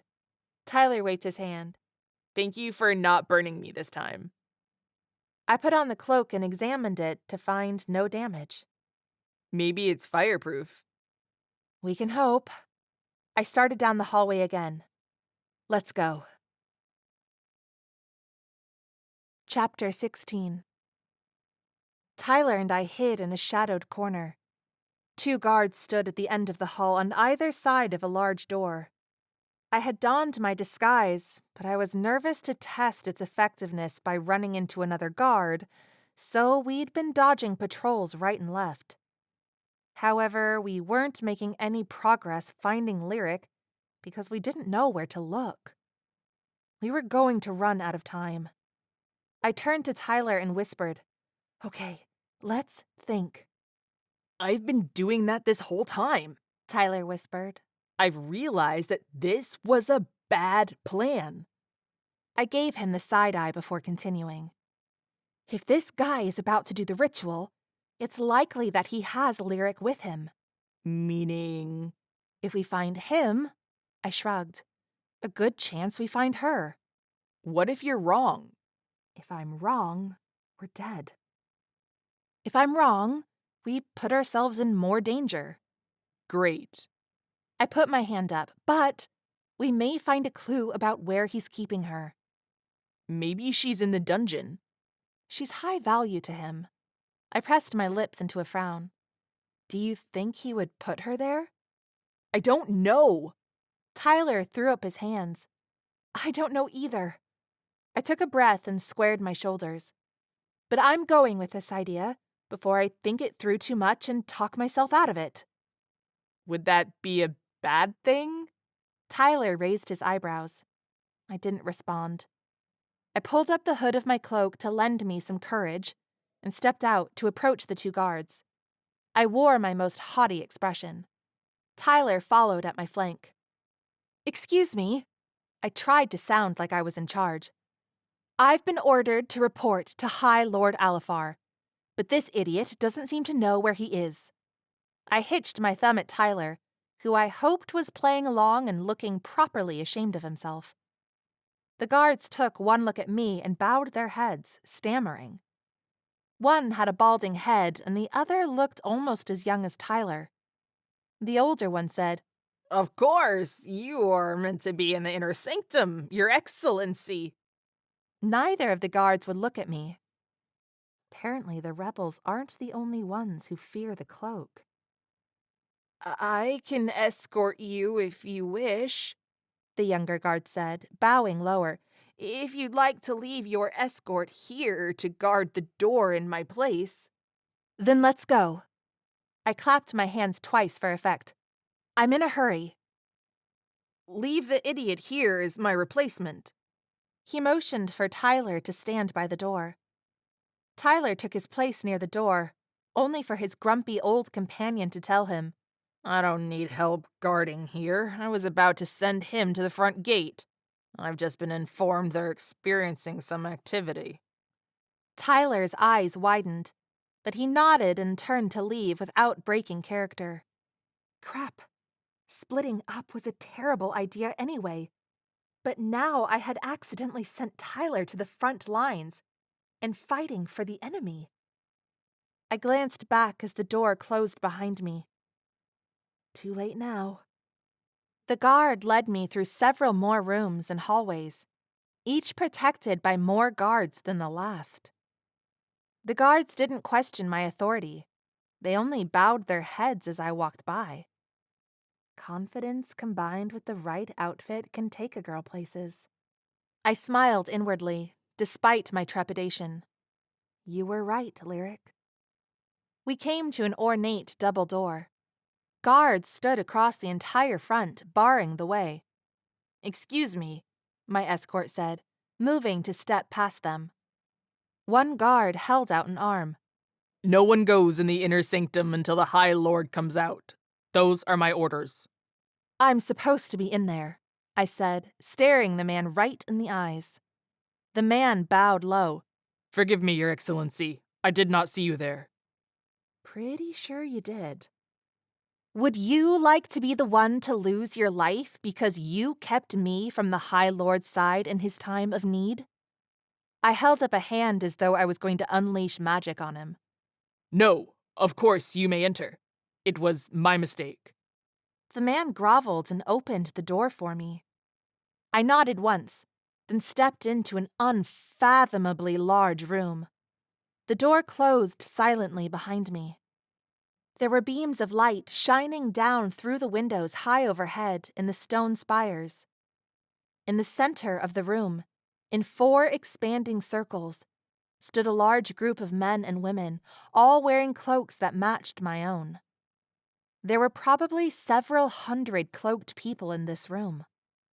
I hoped that meant they wouldn't all recognize each other and immediately spot me as a fraud. I walked forward and made my way through the crowd towards the innermost circle. In the center of this cavernous room, surrounded by hundreds of magic-wielding bodyguards, was my sister. Lyric sat cross-legged and bound at the ankles in the center of an ornate ritual circle, which was inlaid on the stone floor. Her skin was adorned from head to toe, with elaborate markings that mirrored the runes in the circle. She wore a mostly sheer white dress that emphasized her form. Her golden hair had been intricately woven in braids and piled atop her head. She held her posture like a queen. Her expression was stoic, despite the tears that filled her ethereal eyes. Red, Fire raged inside of me as I barely contained the urge to unleash it on this room full of evil. Keep it together, Astrid. You need a plan. I stood shoulder to shoulder with strangers and tried to mimic their expressions of reverence as they watched. Their focus was on a man with dark hair and a well-trimmed beard. He looked like an Armani model in a luxury-tailored three-piece suit. Alifar, I assumed. He walked backwards around the perimeter of the ritual circle, dark magic emitting from his hands as he drew small patterns. Blood dripped from one of his hands and mixed with the magic that he was using. His profoundly handsome features focused on his task. How do I get Lyric out of here without these people stopping us? My mind was racing. How do we escape without hurting her? Now. Alifar finished his spell and spread his arms wide, addressing his inner circle. Anyone who crosses this circle dies. Well, crap. Alifar smiled and turned in my direction. My heart hammered in my ears. His expression was warm and his smile charming, right down to the dimple on one cheek. I appreciate you all coming on such short notice, he said, his eyes passing over me as he addressed the crowd. I know some of you are taking time off with your families, and we'll get this done as soon as possible, so you can get back to that. He gestured to a woman standing a quarter of the circle away from me. Did your daughter have her baby yet? The woman bowed her head to the High Lord and murmured something I couldn't hear. Alifar tipped his head back in a genuine friendly laugh. Well, congratulations. This man was not at all what I had expected. I could imagine him in his cream-colored suit, chatting with business partners at a charity dinner. He didn't fit into the picture I'd drawn in my head of a man who inspired decades of rebellion and hate. Alifar clapped his hands together. Well, let's get on with it, shall we? He turned in a circle. It's always exciting when we get to do these. I find I just can't wait any longer than I have to. He stepped into the circle and approached Lyric, offering her a hand. This one has been a long time coming. Lyric took his hand and stood up. I could tell she was weak today. Everything in me wanted to rush to her side and steady her. The High Lord gently placed her hand in the crook of his elbow, the gesture of a gentleman escorting a lady. Lyric's expression was resolute, but I knew her well enough to see that she was afraid. Are you all right, my dear? He asked her. I gritted my teeth, watching him treat her like he cared about her when he was about to murder her. I want to be sure you're comfortable. He bent his head to look into her silver eyes. Are you able to stand for a few minutes now? I'd like these shackles off my ankles, she said. Her voice was bold, and I felt a little in awe of her spirit. He smiled at her, indulgent. I really wish I could. It's the one thing I have to be a stickler about. I've found that as long as you stay exactly in the center of this circle, the entire thing will be completely painless for you. Alifar patted her hand. The ritual is very standard procedure. It's the same thing you would have done had you been becoming the goddess of your realm, okay? If he weren't about to ritual sacrifice the only person in the world who mattered, I could see why people gravitated to him. He spoke like a doctor, comforting a patient who was about to go under. I have to interrupt the ritual at exactly the right time. So we bypass the goddess step, and the power diverts to me. Alifar brushed a tear from Lyric's cheek with his thumb. Don't touch her. My anger flared, the fire magic in my core threatening to unleash. You'll fade away into sleep without a care in the world. His hand moved from her face to her shoulder. But don't worry about all that. I've got it covered. All you have to do is stand here. He made sure she was steady before he left her side. A plan was taking shape in my head. It was better to risk burning Lyric and heal her later than to not use my greatest weapon. Addressing the inner circle with a more sober expression, Alifar said, I'll remind you that once the ritual begins, I have to release all of my own power for a brief time. In my weakened state, you are to guard me with your lives. That was when I would attack. I prayed I would know the exact right moment. His eyes scanned the crowd. According to my informants, there's an assault on my front gate. Alifar sighed. How it pains me to rush this experience. But we'll have to, so that you all can be available to help make an example of the criminals. The High Lord's tone became more intense when he added, Anyone who enters this room during the Ascension ritual dies. Are we clear? I mimicked the people around me in bowing and responding, hating every moment of the pandering. I know you all understand the consequences of failure, so we won't bother with tainting this moment with that unpleasant business. Alifar smiled, then looked up at the windows high above. My sources say the third moon has just crested the horizon. Take your positions. The guards around me all moved into a new formation, filling more of the room. Many of them turned to face the doors. I took a step sideways and turned slightly, keeping the High Lord in my peripheral. I wasn't about to get any further from my sister. Alifar addressed Lyric with a broad smile. Shall we begin? I knew my best chance was to wait until he let his defenses down. Even then, I didn't know how my plan would succeed. I just knew I couldn't fail, or Lyric would die. How will I know when it's time? Will I be able to tell when his defenses are down? My red magic flared. My heart was racing as the High Lord began to chant. Light of every color swirled around him and cocooned my little sister in magic. I looked around, frantic. Is it now? Do I wait longer? If I wait too long, it will be too late. Time passed, heartbeat after heartbeat. Alifar knelt on the floor at my sister's feet, and his shoulders sagged slightly. That might have been it.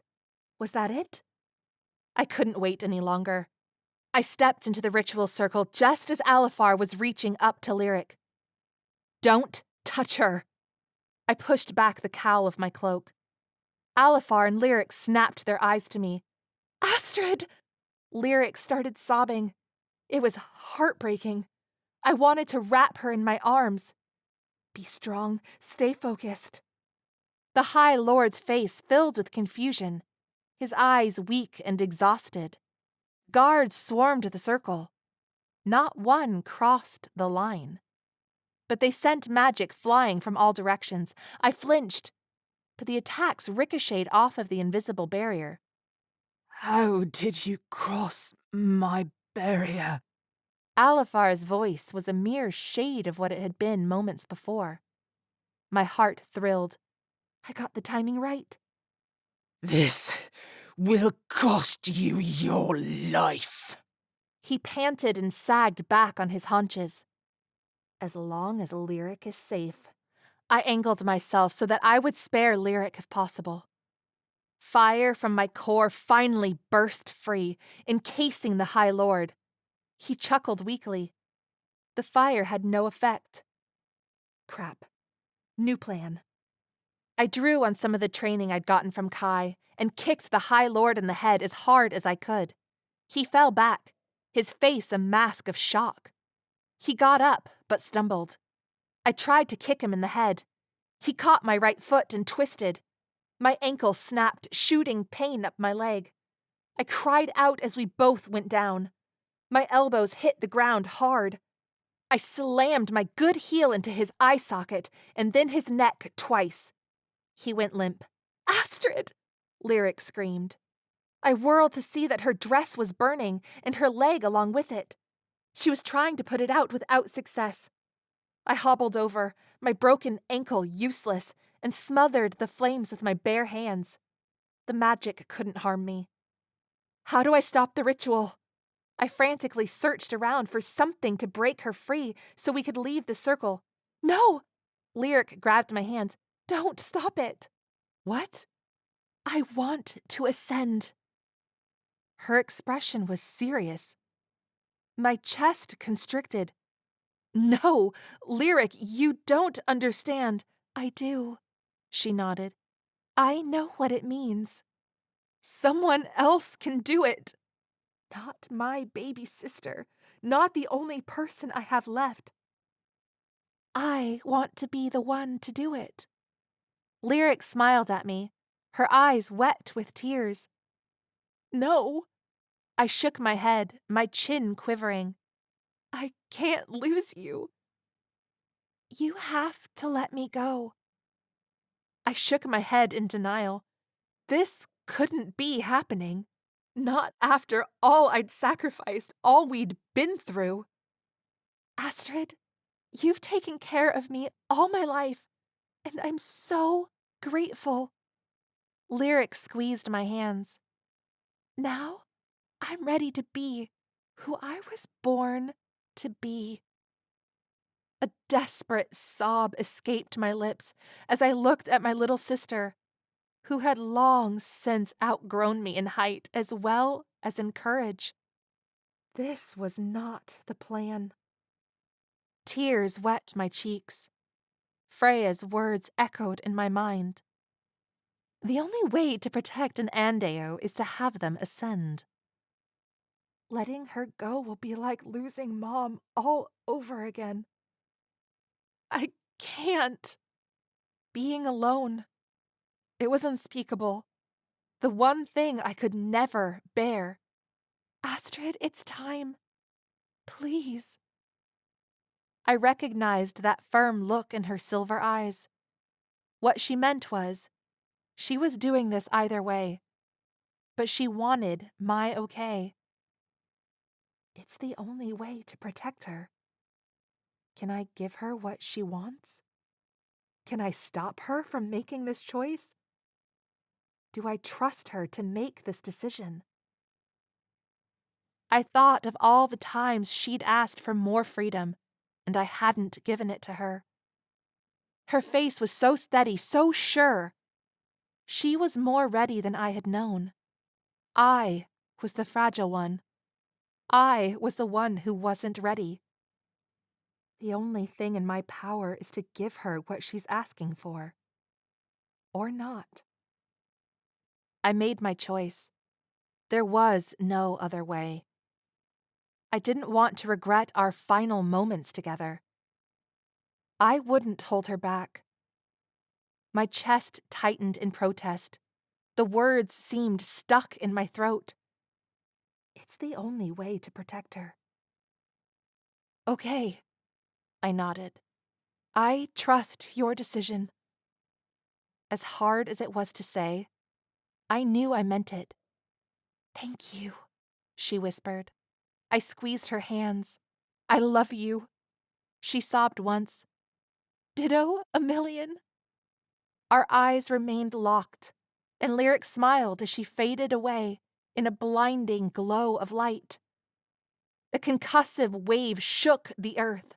Time froze. Or at least it seemed to. She was gone. Just like that. Anguish filled my insides, cracking me open. I was flooded with a sorrow that couldn't be contained. I realized the screaming in my ears was coming from me. Power, turbulent as a wild sea, roiled through me. Light of every color erupted from my hands. Color and chaos permeated the entire inner sanctum, pouring out of me in an unending torrent. A whirlwind of ice and fire swept the room. Inner circle guards all around were destroyed or taking cover. The room shook with unbridled magic, the landscape of the floor shifting. Rocks crashed down all around me, the remaining guards scrambling. The light storm faded as the scream died from my lips. The room continued to crumble, devastation set in motion. Several yards away, Alifar woke with a gasp when a rock crushed his leg. He threw his hands up and stared at me from behind an indigo force field, something like hate burning in his eyes. My good leg trembled. I sagged to my knees, overcome with my grief. A dark form dropped from above and landed beside me. In my haze, I recognized Kai's familiar growl. His shadowy figure snapped the neck of a guard that was lunging to attack me with a blade. Confusion and disbelief clouded my mind, even as the dragonborn's arms encircled me and launched us into the air. I watched a sheet of slate shatter on the ground where I had been kneeling.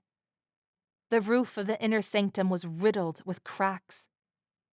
Kai maneuvered through the debris still falling around us, hissing in pain when a sharp rock clipped one of his wings. Finally, we escaped through a break in the ceiling. Once we were outside, he set me on a parapet of the castle that was still intact. I whimpered as my ankle protested my weight. Kai steadied me, then ripped the cloak in two, tearing it from my body and tossing it away. The black fabric shimmered as it fluttered down the castle wall. When I tore my gaze away from the ruined cloak and saw Kai's skin, the sight snapped me out of my shock. His arms, hands, and neck were blistered where the cloak had touched him. "You're burned," I gasped. It's fine. He picked me up again. "You shouldn't have touched that cloak." I knew what I was getting into before I did it. His wings unfurled and propelled us into the moonlit sky. Far below, I could see rebels and soldiers locked in battle. 2 brown dragons were fighting alongside the rebels. I recognized the smaller of the two, Sakashi. She carried Tyler on her back. The young dragon sent a gust of fire into a mass of soldiers just before launching herself into the air behind Kai. A dragonborn soldier dove after us. With her 2 clawed feet, the wyvern tore the soldier in half. I looked away, nauseous from the gore. Kai chuckled. After what you just did to the inner circle, I'm surprised that bothers you. Shame tightened my core. You don't get to judge me. He kept his eyes on the horizon. I'll judge you as much as I want. I narrowed my eyes at his profile. Why did you come back? He shrugged, almost imperceptibly. A sudden lapse in judgment. You shouldn't have ditched us. If he had been there, maybe we could have gotten to Lyric earlier. Maybe it would have changed things. I saw the burns on his skin and my irritation faltered. I sighed. At least you came back. The dragonborn shrugged. You raided a room of highly trained magicians and had the High Lord on the floor. I'm not sure you needed me. It didn't do any good. Lyric's gone. I know. Sakashi pulled up alongside us, Tyler wore an expression of dread. "Where's Lyric?" I shook my head. "She's gone." My chin quivered. I saw the grief in Tyler's face before he looked away. A moment later, Sakashi beat her wings hard and pulled ahead. Though he was far away, Tyler's anguished scream carried on the wind.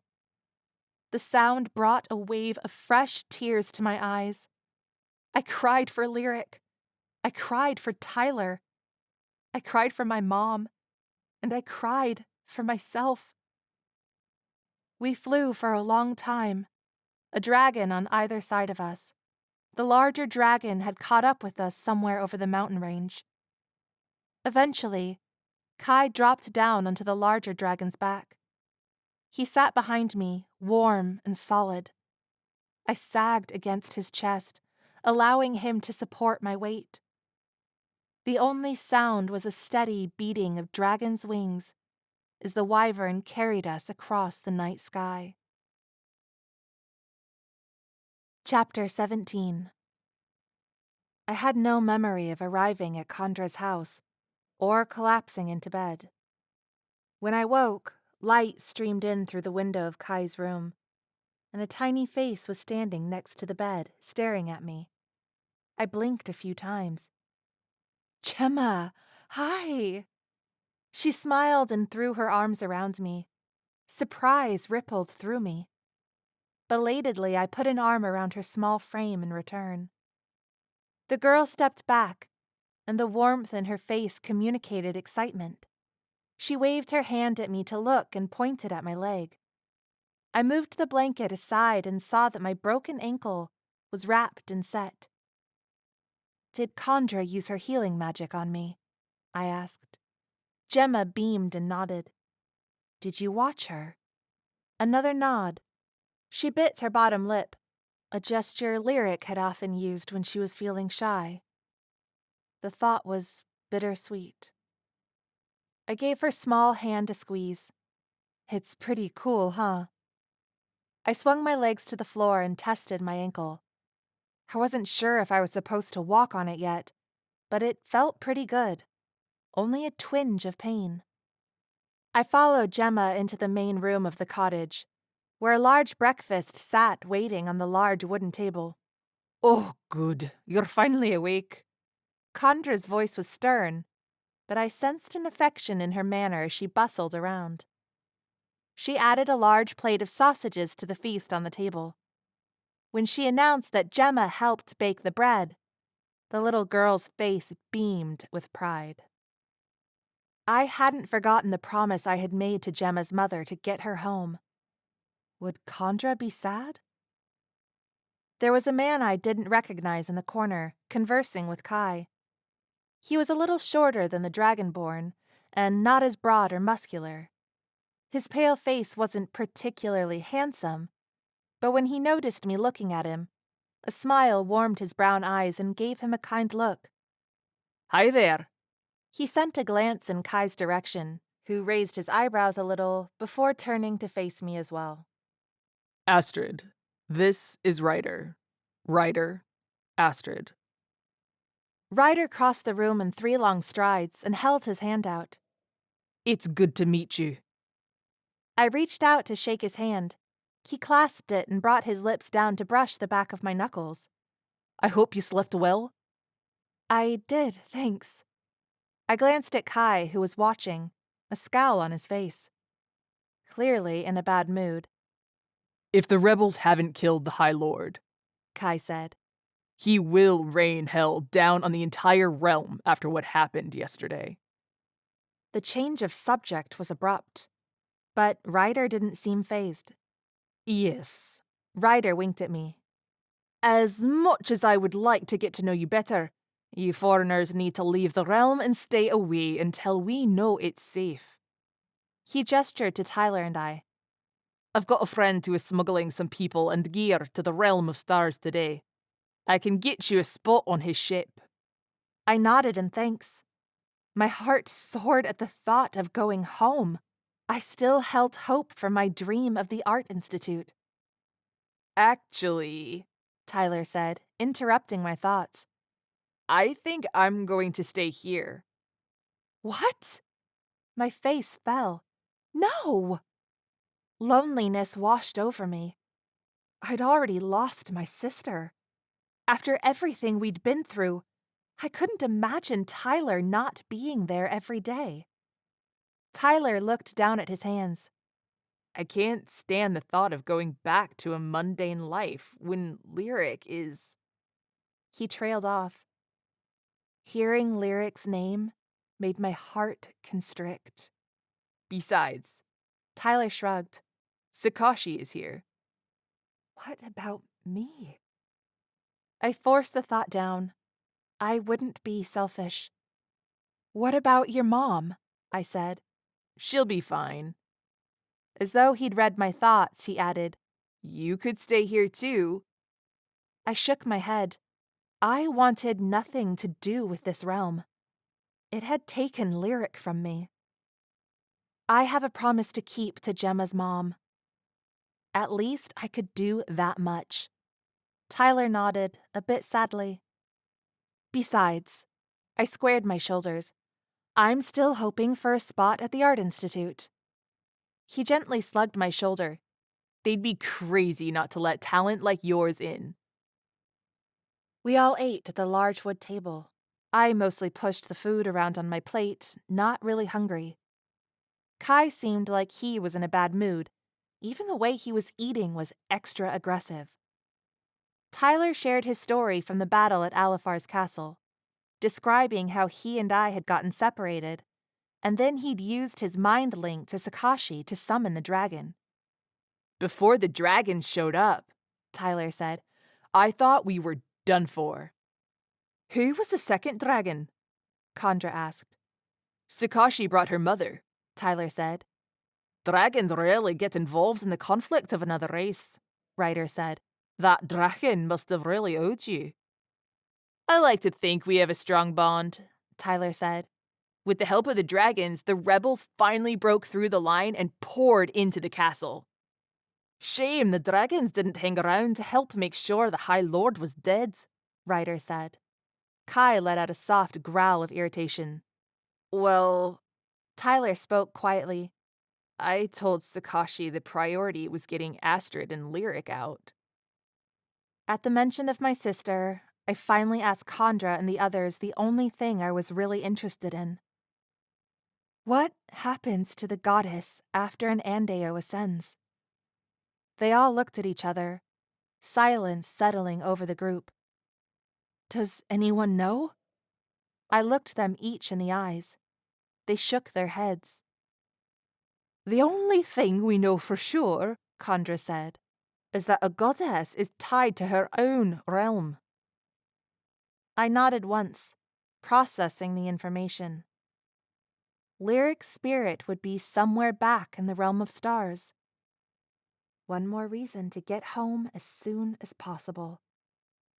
After the meal, I told Kai that I was going to heal his burns. He didn't seem to appreciate my being forceful. The hell you are, was his response. He and his grumpy ass headed out the back door. I rolled my eyes and headed to the washroom. I got myself cleaned up and ready to head home.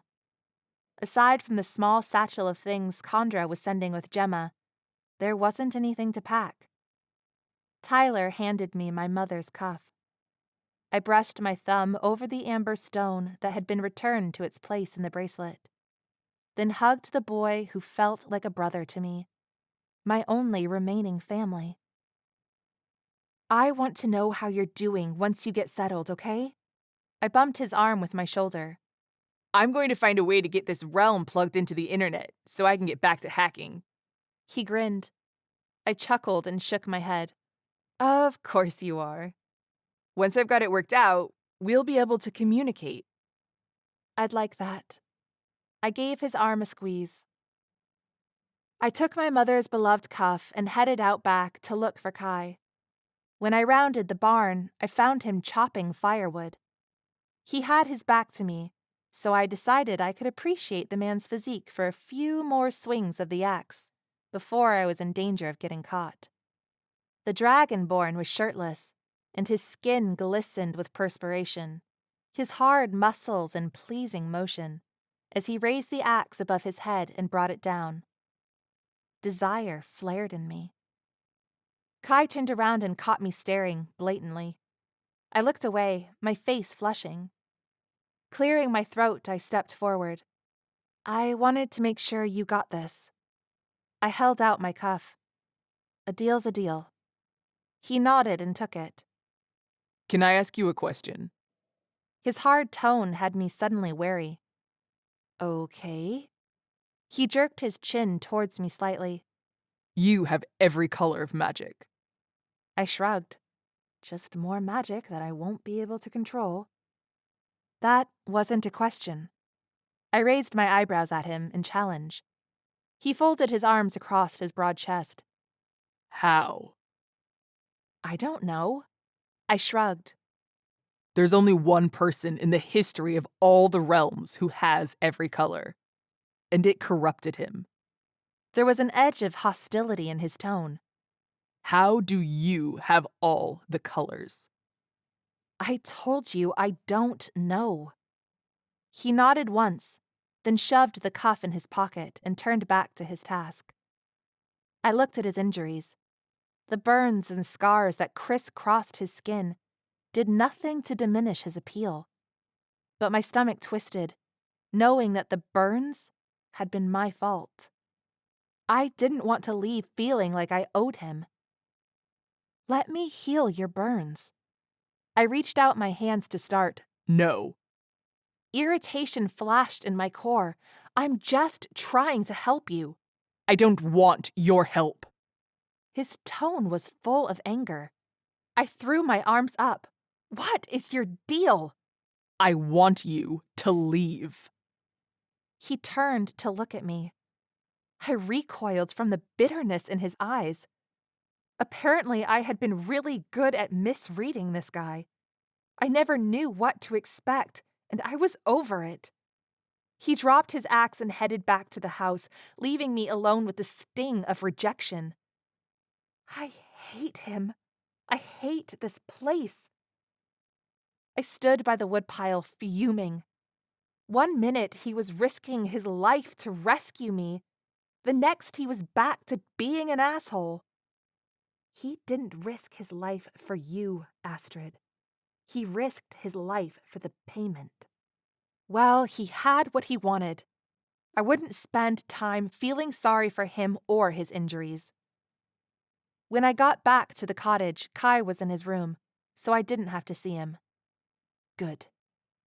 I was already hurting enough. It's time to go, Ryder said as he strapped his weapons belt on. Condra handed me Gemma's pack. If you can't find her family, you bring her back to me. Her tone was sharp. She has family here now, too. I nodded. She bent down to look into Gemma's eyes. You are fierce. Remember, no matter how long it is until I see you again, I'll be thinking about you. Gemma hugged the older woman. My throat tightened. I took the little girl's hand and we left, Tyler and Ryder leading the way. As we walked through the clearing, I couldn't help myself from glancing back at the cottage. My breath caught when I saw Kai watching from his window, his hands braced on either side of the frame. Our eyes met, and the ache in my chest tightened. Hate no longer burned in his gaze. It had been replaced with something that frightened me far more. I recognized the agony in his eyes. It was a mirror of my soul. Gemma's forward movement pulled on our clasped hands, and I snapped my gaze away from the dragonborn. I didn't dare look back again. The town by the dock almost seemed deserted, but for a few people who were skulking in the shadows. What happened here? Tyler asked. News of Alifar's castle being breached has reached the outskirts of the realm, Ryder said. People are scared. We hurried to his friend's merchant ship. The captain was frantic to leave. I have to get my family out of here. He hurried 2 young boys up the gangplank as he helped a sickly woman hobble along. His wife, I presumed. I turned to say a final goodbye to Tyler. He handed me a folded paper. For my mom. I took it and slipped it into the pocket of my fireproof jacket. I wrapped my arms around his neck. Be safe, okay? He sniffed and cleared his throat. Hey, take care of my bike for me. I will. I released my hold on my would-be brother and boarded the ship. The journey home was fascinating from the deck of the ship. We sailed on the open sea for 2 days. The waters were calm and the sky was clear. Then, with a shimmer of the light, the sky changed, and we were back on Earth. Even if the captain hadn't warned me it was coming, I couldn't have missed it. We crossed the portal into the middle of a gray storm on the open sea. The storm struck fear into my whole body, but since Gemma was terrified, I put on a brave face for her. We went below deck to wait out the storm. We huddled together behind a couple of barrels where we had a makeshift bed in the supply room. I tried to distract her by teaching her how to play the Miss Susie handclap game. Lyric had loved that one. The game worked for a while. Eventually, I snuggled her and sang her songs until she fell asleep. Hours later, the captain came to tell us that the storm was past. His announcement was unnecessary. The lack of turbulence had calmed my nerves. According to the merchant, we had entered the realm of stars through the Bermuda Triangle into the North Atlantic. Apparently, it was a well-known portal between realms, but rarely used anymore. It was the one portal connecting all 3 of the realms, and it was risky. A slight miscalculation could send a ship to the realm of shadows, to never be seen or heard from again. A tingle of fear rippled through me. How can you be sure we aren't in the realm of shadows? The gruff man glared at me in answer to my question and turned to leave. Evidently, he doesn't like his judgment to be questioned. How long until we reach land? I asked. We'll make port near Texas in 2 days. He closed the door behind him. Crap. Texas is not exactly Kansas City, Missouri. My mind set to work problem-solving. Bus fare was probably cheaper than air. I ran through a myriad of ideas before my mind landed on one that seemed promising. I smiled at Gemma, who had just woken up. We're almost home. Her eyes went wide, and she sprang up from her bed and grabbed my hand, jumping in excitement. Her joy was infectious. I jumped with her a couple of times. I laughed. Gemma laughed too. Hearing sound come from her was both unexpected and moving. I wrapped her in a hug and spun her around. When I set her down, she rushed over to a small satchel and rummaged around until she found what she was looking for. She walked back over and proudly presented me with a small object wrapped in cloth. What's this? I asked.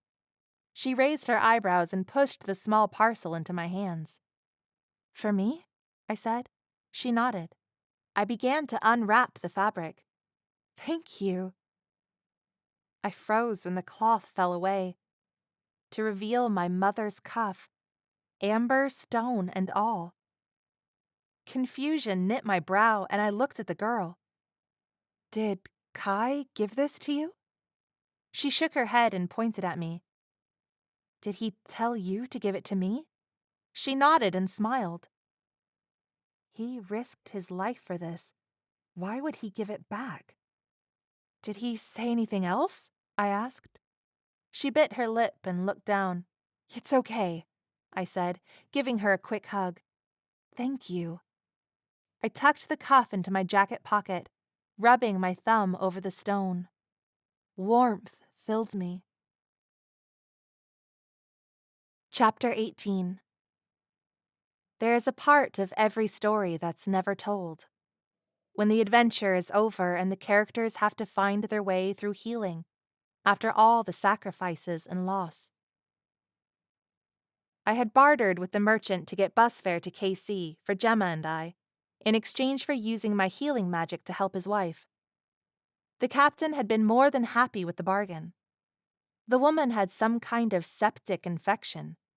Healing her had been time-consuming and drained me of my energy. I'd slept most of the bus ride home with Gemma snuggled up next to me. I hadn't cried since the Realm of Light, except for watching the reunion of Gemma and her father and brother. It had been touching, but also harrowing. We had all lost people we loved. When Gemma had finally broken her silence, it was to talk to her little brother. She had simply said his name, then melted into tears. Gemma's father had sent a reward for her safe return. I had tried to refuse it, but he wouldn't allow it. It was enough to live on for a couple of months, and I was grateful. Stepping into the humid air of Kansas City had felt like coming home. I had lived so many places in my life, but it was here that felt like an anchor to my heart. Weighed down with the grief of coming home without Lyric, I felt completely altered. It had been strange to find Tyler's bike untouched where I'd left it, as though the world had expected me to come back, the same as I had left. Now it seemed absurd to be afraid of the dangers of a motorcycle when life was so fleeting, no matter how careful you are. I'd come to understand you can't protect from every possible thing. Upon my arrival home, there had been a last-minute acceptance letter from the Kansas City Art Institute in my mailbox. I'd gotten my full ride scholarship. It was everything I had ever wanted. I'd wished Lyric was here to celebrate with me. I wondered where she was and what she was doing. Lyric and I had both made choices in the Realm of Light that had changed our lives forever. I couldn't bring myself to regret letting her go. I never meant to hold her back. But in the 2 weeks that followed my being back in our empty apartment, I wondered if her choice had made her happy. The plants that she kept on the counter had been neglected to near death. I summoned an orb of orange light for each one and watched the life come back to them as I gently pushed the magic into their leaves. I stepped back and smiled at the plants. Lyric would have loved that. After a week of grieving, I had gotten my paints out. At first, I had painted because it felt like the only thing keeping me alive. After a while, I found that the painting was lifting my spirits and helping me process. I painted murals on my walls of things I had seen in the Realm of Light. Flowers, a sunset, trees and mountains. I found myself creating the likeness of the dragonborn's piercing eyes. I spent hours on the details of his features, including the parts that he hid with his glamour. When the piece was done, I stepped back with satisfaction. I'd captured his essence, even if the painting didn't do him justice. The likeness stared back at me, just as the man had the last time I'd seen him. The agony in his eyes. "You are such a paradox," I said to the Kai on my living room wall. "Who is that?" The voice came from behind me. I whirled around to find Lyric standing in my bedroom doorway. She looked strong and whole, except that her body shimmered like she was an illusion. The light blue satin tank top she wore set off her silver eyes. "Lyric?" I said, taking a step towards her, my heart in my throat. "Seriously, Astrid, you captured broody and gorgeous." She raised her eyebrows at the painting of Kai. Her smile was brilliant. "You disappeared." I reached out to touch her. "How are you here?" My hand passed through her arm. "I'm Mother Earth now." She gave a little curtsy, and I smiled. "I'm everywhere in this realm." I bounced a little on the balls of my feet. "I didn't know you could visit." Of course I was going to find a way to visit my favorite sister. We tried to clasp hands and both laughed when the gesture was impossible. Diami says I can appear in a corporeal form, but it's hard. Lyric scrunched up her face. I'm not good at it yet. Who's Diami? She's the goddess from the realm of light, she said. She's helping me figure everything out. I nodded. Can you see Mom or talk to her? She folded her arms. I'm not dead, Astrid. I'm a goddess. I shrugged. I was just hoping you could ask her why she kept all these secrets from us. Lyric shook her head. Sorry, I'm as clueless as you are. Unless we're talking about nature. She got very animated as she described her ability to know what the Earth needed and how to help it, anywhere on the planet. You seem really happy. I couldn't help but smile. I am. She beamed. I could see that she meant it.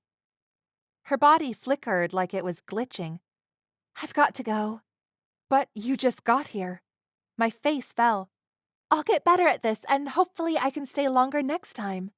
She shrugged. I nodded and smiled. Okay, I'll see you soon? Of course. She winked. I smiled. I love you. Ditto a million. She laughed, and then she was gone. My grin was so big it hurt my cheeks. Peace washed away the pain I had been living in. Later that day, I spread a blanket on the living room floor. I sat cross-legged in the middle, facing the mural I'd painted.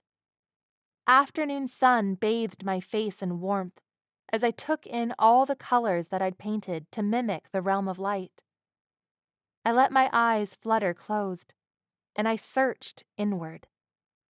Deep down, I found my red magic. The now familiar power roiled in me, still harsh and untamed. But now, I didn't fear it. My new perspective on my red magic was that it had saved my life more than once. I silently inclined my head, sending the magic respect and gratitude. The red light shimmered through my senses in response, a dance of light. It turned from red chaos to an intricate scarlet aura. Whoa. This was a shift I had never felt before. I opened my eyes and looked at my arms and legs. My red aura was visible and gently moving around me. It felt like balance. Okay, I whispered. I sat frozen, the thrill of a breakthrough coursing through my body. I think I get it.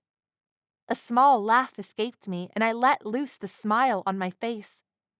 Closing my eyes once more, I searched for more colors. I easily found the comfortable orange magic.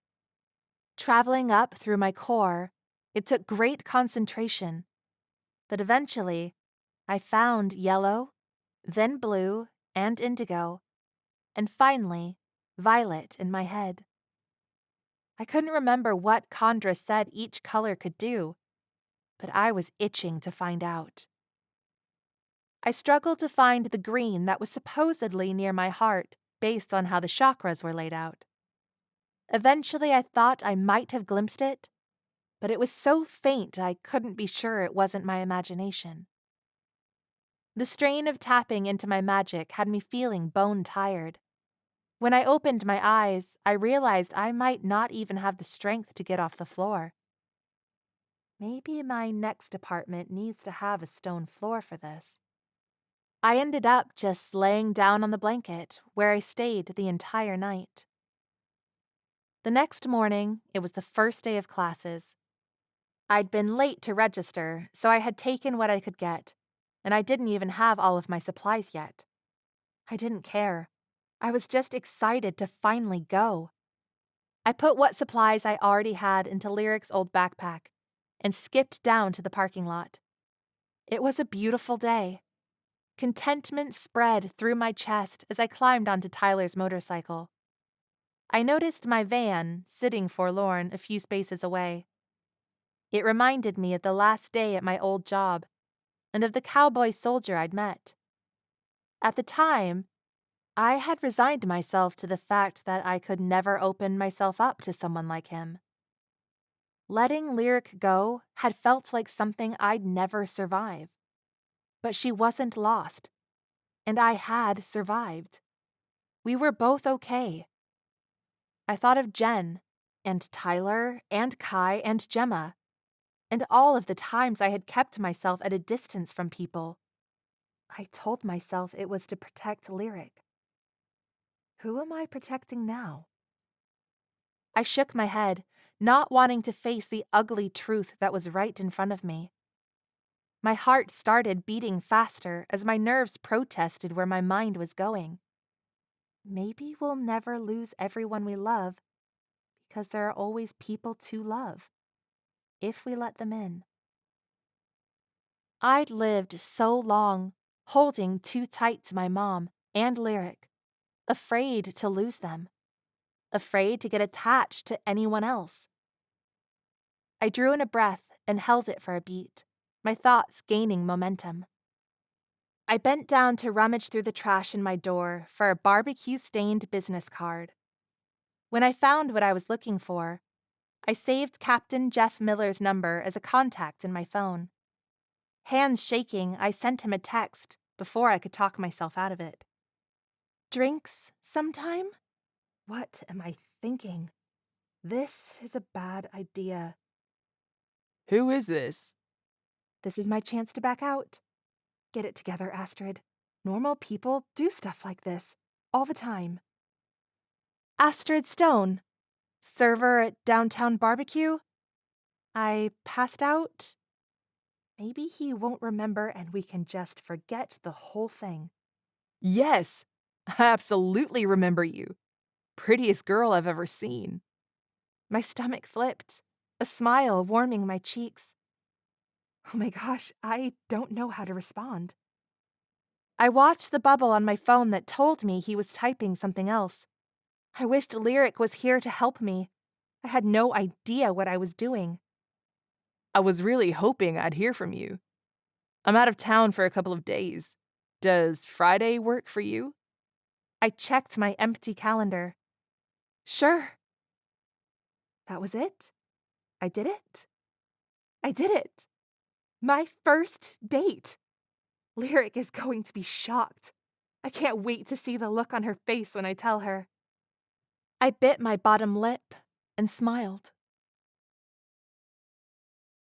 This has been Found in Embers, Astrid Stone, Book 1. Written by AJ Blanch. Narrated by Samantha Norbury. Copyright 2022 by The Writing Ranch, LLC. Production copyright by The Writing Ranch, LLC.